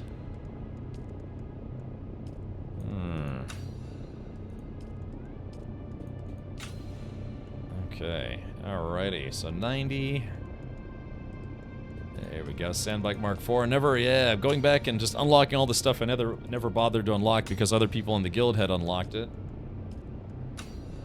Alright, I got 10 points left. Let's go back to weapons and unlock the Slaver Scout. Yeah, I don't know, I never unlocked a whole bunch of stuff because usually guild members were ahead of me and, it would just give me goodies. And then at some point I'm gonna have to burn through these 22 skill points. Luxus says, I got 1,000 intel. Yeah, man, I mean, sometimes, I just, I don't know. Alright, let's do this. So, yeah, when we cross over into the PvP zone, it's supposed to make a sound now, if I'm not mistaken. E5... Yeah, D6. This is where our old guild base was. I can show you. Again, if you hadn't heard today, Funcom accidentally put a bunch of PvP hotspots right where people were putting their PvE bases in the deep desert, and a lot of people lost their bases today from, just, I don't know, griefers or thieves or people just stealing everything. So, I'm level 160, 137 hours in. If you have to see the deep desert, thank you for showing this. Oh, really? Okay, sure.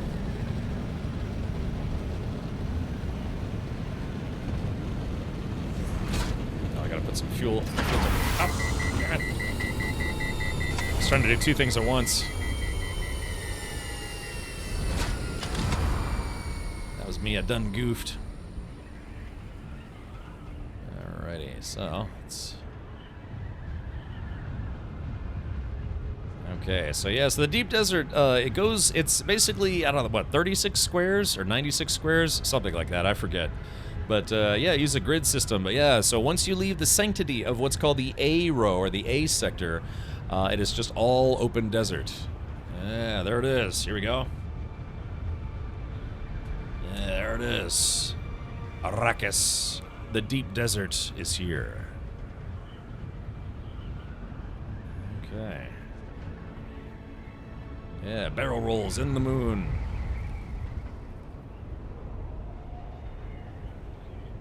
Okay. So, in fact, the reason why there's this blurry area is because I covered up global chat, because you know how people are in global chat, just all sorts of stuff. Yeah, you like that, Stinky? Whee! I think I have over 2,500 intel. I'm hoarding them in case I need them in the DLC. Have you unlocked everything already, Billy? Or you just only unlocked the stuff that you specifically know you liked and then you're going to save it? Because, yeah, if you can get basically infinite intel in this game, right? You keep doing the DD stations over and over again. Because I believe, what is it? The ones in Haga Basin, you can only get intel from them once. But I believe you can get them multiple times from the bases out in the deep desert, I think. If I remember correctly. Only stuff I knew I needed, Roger.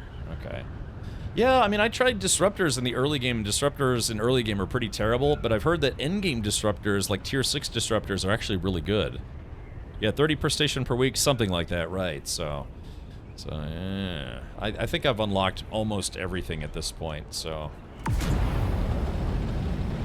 I guess we could go through it.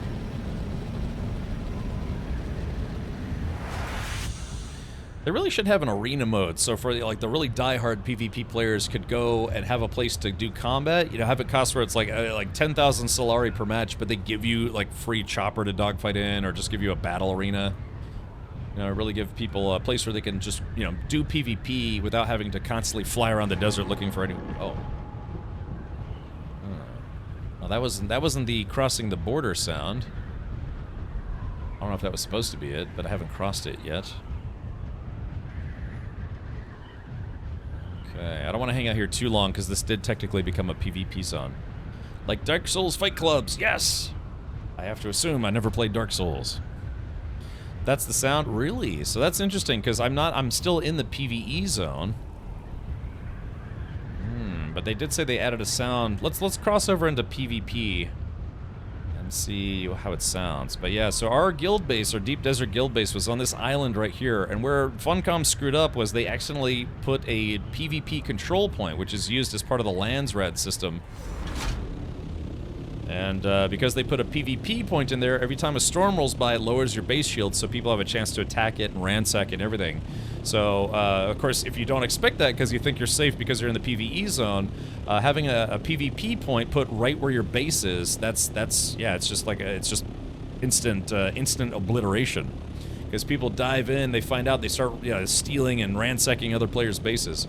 So this was our small little hut next to this giant Harkonnen place, which is, I guess if nobody packs that up, it's going to get lost in the storm. But yeah, you can see this base got ransacked this morning. And let's see. Okay, so I enter the PvP zone. That guy's got boosters. So yeah, so this is where they put the PvP control point. There was a base right here, but I guess it got taken apart. So they said that this was a mistake. You can see how there's this place used to be covered in player bases, but people are already packing up, getting ready to go for the desert reset. But again, what happened was they mistakenly put one of these here, which effectively made this entire area a PvP zone, which means that anytime the storm came, people could start attacking the base. Uh-oh. That guy had boosters.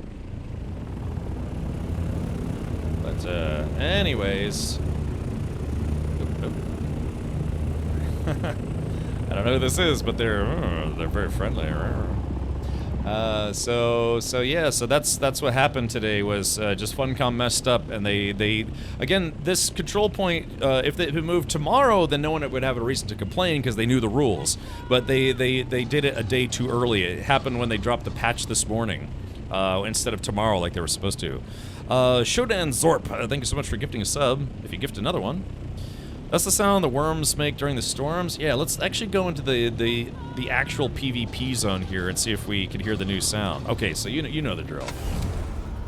So again, the Deep Desert is 50-50. It's 50% full-time PvP, 50% full-time PvE, except the PvE zone has pockets. Weather alert. A large sandstorm is approaching. It does have pockets. It has pockets of PvP, if that makes sense. Alright, so looks like, yeah, the zone change also, they changed it from 5 seconds all the way up to 30 seconds. So the whole thing was people were jumping across the line, you know, back and forth to, like, camping the line. Both PvE and PvP players for various reasons, but they made it where it's 30 seconds now. So let's see. Okay, so that's back to PvP. So now you can chase people out of the PvP zone into the PvE zone. Yeah, you might catch up with some people. Okay, so we're in E6, and halfway through, we're going to enter the PvP zone. And they said they added a new sound that so you can be more aware. Because I got ganked because I entered a PvP zone without realizing it. Oh, this zone change is only 5 seconds. Okay, listen.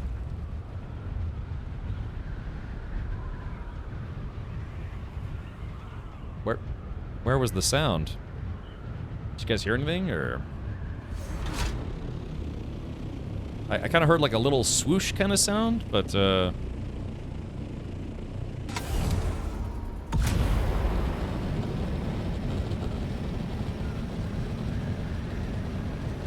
that's interesting that it's only 5 seconds going from PvE to PvP, but going from PvP back to PvE, it's 30 seconds. Uh-oh. Okay. What models for my brand new assault copter besides cargo? Thrusters. Yeah, I think you can use thrusters and cargo, but you can't use thrusters and rocket pods. Okay, so here's the zone change. It was a different kind of silence, yes. Where was the earth-shattering kaboom? Correct. Yeah, I just, again, just hundreds of players, if not thousands of players, got raffle-pwned today because of a mistake Funcom. I don't know, yeah, they said there was supposed to be a sound. I don't hear no sound. I hear nothing. Well, let's do this real quick. Let's see. Let's see. Okay, hold on. Deep Desert, Plastanium, spawn rate. Yeah, added a new audio alert for the PvP zone change. I didn't hear anything. Of course, again, they said they lowered the sound of ornithopters, and they didn't do that. In fact, they made them louder. Hey, Sip, welcome. So, I didn't hear anything. Let's try this. Let's go down to the PvP control point, see if we hear anything. Oh, I heard, yeah, okay, so what, I did hear it. So here's the problem is, because ornithopters are really loud, a lot of players end up turning down the sounds. Unfortunately, that seems to also affect the sound of when you're changing zones. Let's raise this a little bit, and then leave the zone again. Yeah, it's because the ornithopters are just too loud. They're just too loud. It's hard to hear anything else. I mean, granted, helicopters in real life are very loud. I had to listen to them every day working on military bases, but no reason to have that in a game. I mean, make them sort of loud, but not deafeningly loud. Okay, so let's test this. I'll try to go into glide mode.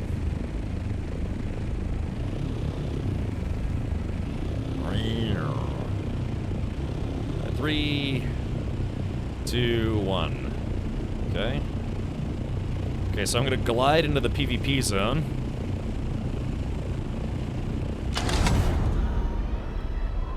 I turn the volume up a little bit. All right, listen.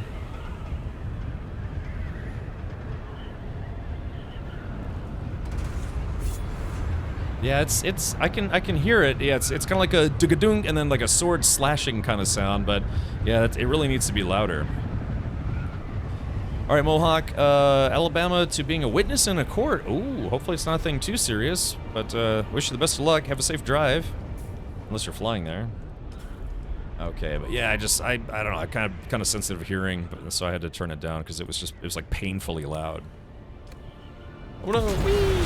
Ah, crap. All right, well, the last thing you want to do is be in the deep desert when you're when you know the storm is coming. So let's get out of here for now.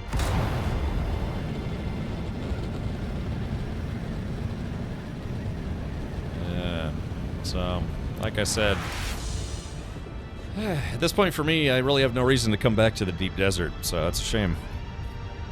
I mean, I could try to solo one of the stations. That might be an interesting challenge, but otherwise, yeah, I'm just kind of disappointed by how Funcom has done the deep desert overall.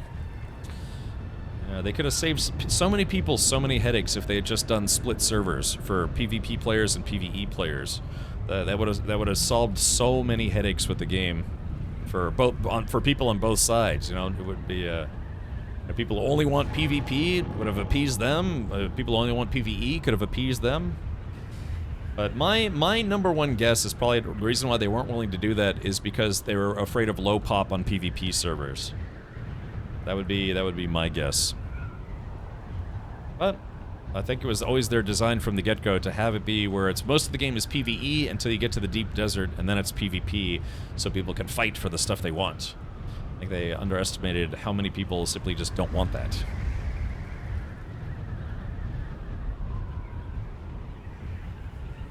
Oh my god, Mohawk says, my friend is getting sentenced for double manslaughter for a car crash, and I'm testifying on his behalf. Wow. God, I mean, I would ask more questions, but I feel like that's probably kind of personal, right? I know it's your friend, but still, I mean, was it... I mean, it could have been just a pure freak accident. I've gotten into accidents before where the police found that no one was at fault. True story. But I've never been in an accident where anyone died. So, yeah, was it just... Did he say it's like... Did he accidentally run a red light? Or did someone else run a red light? Or... So even if you go into the PvE zone, if a player tries to chase you, he can shake down your Thopter just because you're in that 30-second PvP. Jean, yes. Jean? Yes, because they changed it as of today. It used to be they could only chase you for 5 seconds. Look at these two choppers. Now these folks are probably going to disassemble their base and take back their base. Oh, he was racing. Oh, man. And, you know, I gotta be honest, man. I'm really into sports cars and stuff. I have a literal race car, more or less. And I've been in sports cars for a long time. And even I have to admit, I've had a little bit of a heavy foot. I will say this. I did get busted one time driving a 103 and a 55. It was late at night. It was in a road that I knew that not many people took because I lived there for a number of years. But yeah, I got busted for that, and they kind of threw the book at me on that one because again, had anything gone wrong, you know, a car pulled out of an intersection or something, then you know, it's just what can you do? But I used to just go, you know, just for a small section before I'd get back to my house. But you know, if somebody veered across the lane and I was going 100 miles an hour, so. Yeah, but it's really a shame that there were fatalities involved in that. I kind of learned my lesson in that regard. It was a very, very, very painful lesson. So he hit another car and it caught on fire, and then of course 2 people, I guess they burned to death.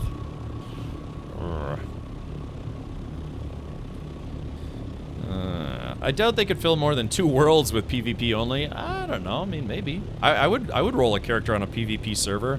Again, you can have a private server or even Haga Basin is PvP enabled if you want. They added the 30 seconds because people were using the borders to surprise attack, then retreat to safety. I see. But wait a minute, but they made it where it only takes, what, is it like 5 seconds to go from PvE to PvP? Yeah, it turns a fun time into a bad time really quick. Yeah, so again, I kind of learned my lesson in that regard, at least for speeding anyways.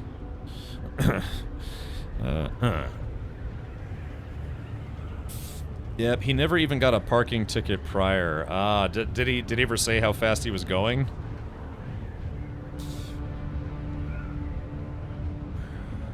That's tough, man. Yeah, that's kind of one of those things where it's like, I think the best he could hope for is a plea deal where it reduces his sentence as much as possible, but unless he gets off on some kind of technicality or something.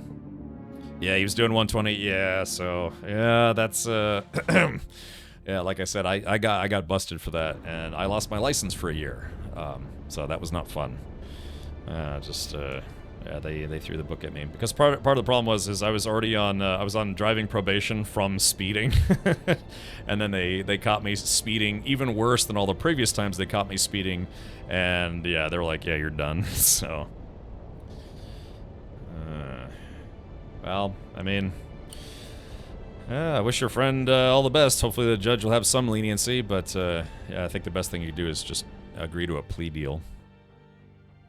Bro, I hate last hour on Haga before Desert Wipe. Unplayable, you can't do anything. They need to fix that as well. Oh, yeah, I did notice my game's been a little bit choppy. Not legal advice, but 10 to 20k on a lawyer is a lot better than life in prison. Sure. Play stupid games, win stupid prizes. Yeah, now I just take it to the racetrack.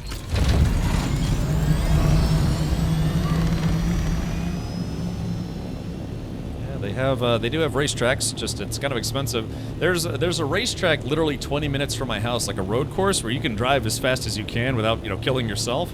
But it's $500 per day, so it is expensive. You're like, oh man, I could just kind of drive fast on the highway for free. But it's like, yeah, but then you have stuff like that. So $500 compared to potentially spending 20 years in prison or worse, not being around anymore. It's an easy choice. So, yeah, believe me, trust me when I say it's like I'm not speaking because I'm scolding or really someone to look up to in that regard. But I can just tell you from experience that yeah, it's stiff penalties for a reason. Go to Germany. In German highways, you can run just as fast as you want. I've actually driven on the Autobahn, and that's exactly right. Think about a plane trip to Germany is about $1,000, give or take, and then renting a car or whatever, and then yeah, you can literally not everywhere on the Autobahn. That's a mistake some tourists make. It's not literally the entire Autobahn. It's only specific sections, but you can literally go 150 miles an hour legally there. That's because Germans have their heads together, or they've got their stuff sorted when it comes to like driving laws and driving rules and stuff. They do things that I wish we would really do here in America. Yeah, it's exactly. It's not the entire Autobahn. It's only parts of it. You'll see a designated zone where there is no speed limit. Well, a trip to Germany takes me 20 minutes by car. Oh, okay. Well, yes, yeah, Lux, it's a little different. But I lived in Germany for a while, but I couldn't drive when I lived there because I was a teenager. But I have gone back and I have driven on the Autobahn, and it's fun. I mean, you're like, wow, man, it's crazy. Actually, now I can actually drive at the speed that I feel I should be driving at, instead of most of America still stuck at 55 miles per hour, which sucks. So, yeah, I hope to... In fact, I'm actually hoping to go back to Germany later this year, if I can, to go drive on the Nürburgring for the first time.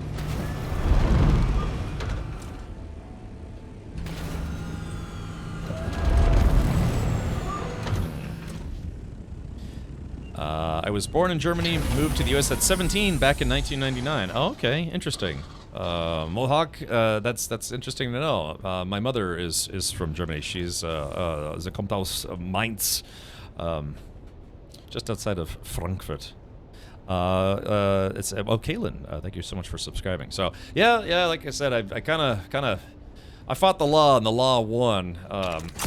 So yeah, and in a matter of speaking, I kind of learned my lesson, at least for speeding and stuff. Yeah, it's just not worth it. Yeah. You get, son of a, there we go. I tell you what, man, Shiguire Claw, that's why I've had Shiguire Claw the entire game, because you can fix your screw-ups with it. Woo! Alright, here we go. Alrighty, so... Made a few road trips to U.S. as well, and speed limit sucks. Florida is kind of nice because a lot of the highways here are at least 70, but most of the U.S. is still stuck at 55, and it's been that way for like 60 years. They just won't raise the speed limits in a lot of places. Connex says Nürburgring is fun. I go there once or twice a year to play with my M4. Ah, Connex. I had a M2 competition, but I sold it because I'm kind of a Corvette guy, and I decided after a few BMWs I want to go back to a Corvette. So, Braunschweig, otherwise known as Brunswick. Interesting. Okay. Orlando has cutthroat traffic. Yeah, it's they actually widened portions of I-4, so it is getting better. But it's still not great. Yeah, it's not great. Oh, yeah, thank you to Zephyrus Meritar, Bisnian, Thomas Fike, and Arg Scott, well, for following and hanging out and all sorts of stuff. So thank you for that on YouTube. All right, well, chat, it is now 10:13. It's a little past the hour. Oh, I'm being raided. Oh no, I was literally just saying I was about to end for today. Yeah, the spice mustn't flow.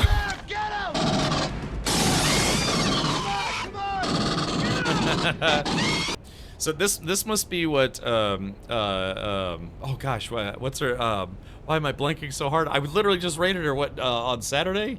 Why am I blanking so hard on her name?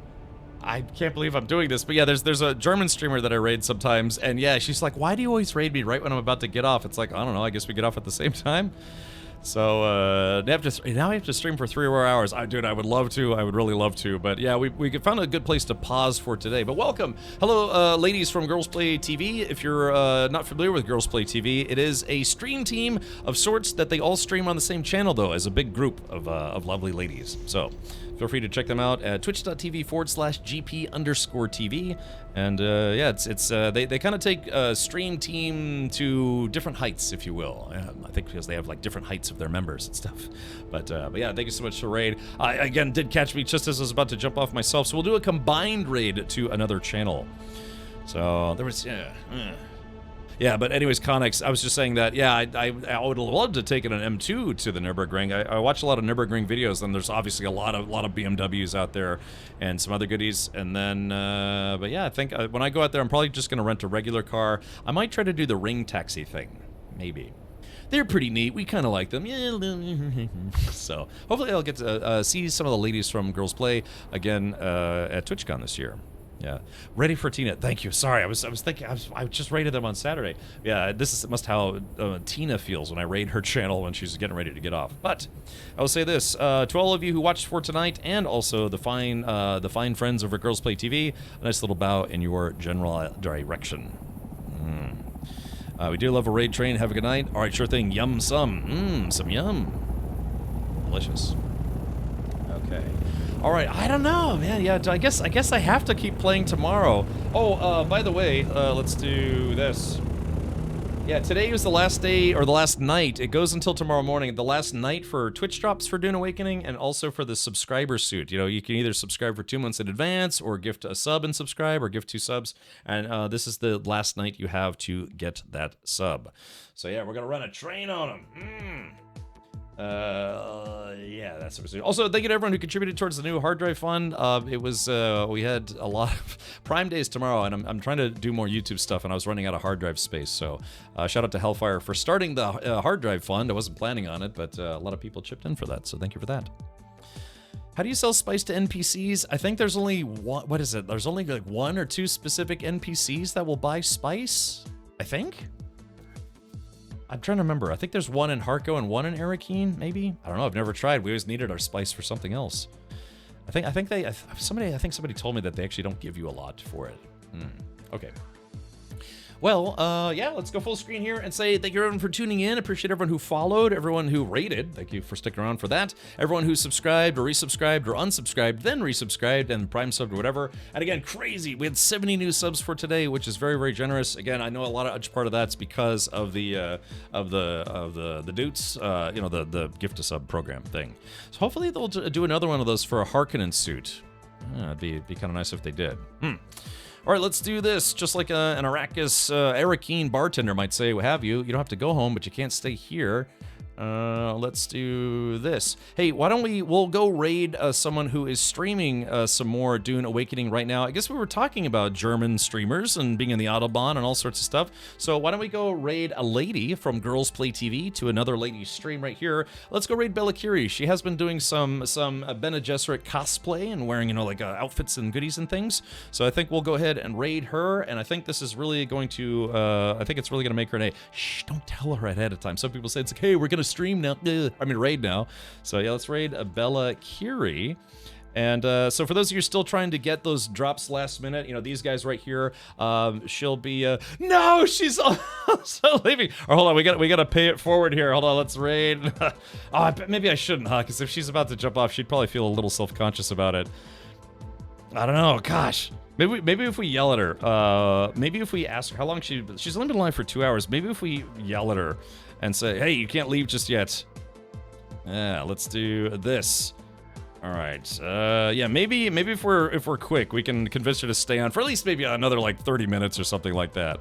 But all right, feel free to jump in there. If you are a subscriber here, please do use your Rad Raid emotes. You can simply copy and paste that line that I had right there and fill her chat with a bunch of orange weirdness and things. But yeah, we might be able to convince her to stick around for just a little while extra. So. All right, well, that's going to do it for me. I'll be back tomorrow. I'll probably be streaming more Dune Awakening, even though I said I was maybe thinking about, you know, trying something new tomorrow. Zach Crow, thank you for subscribing at Tier 1. That's very kind of you, buddy. Yeah, maybe she has to drop some kids off at the pool. All right, take care. Have fun with Bella Curie, and hopefully, like I said, we can convince her to stick around for just a wee bit longer. Good night, everybody. See you tomorrow.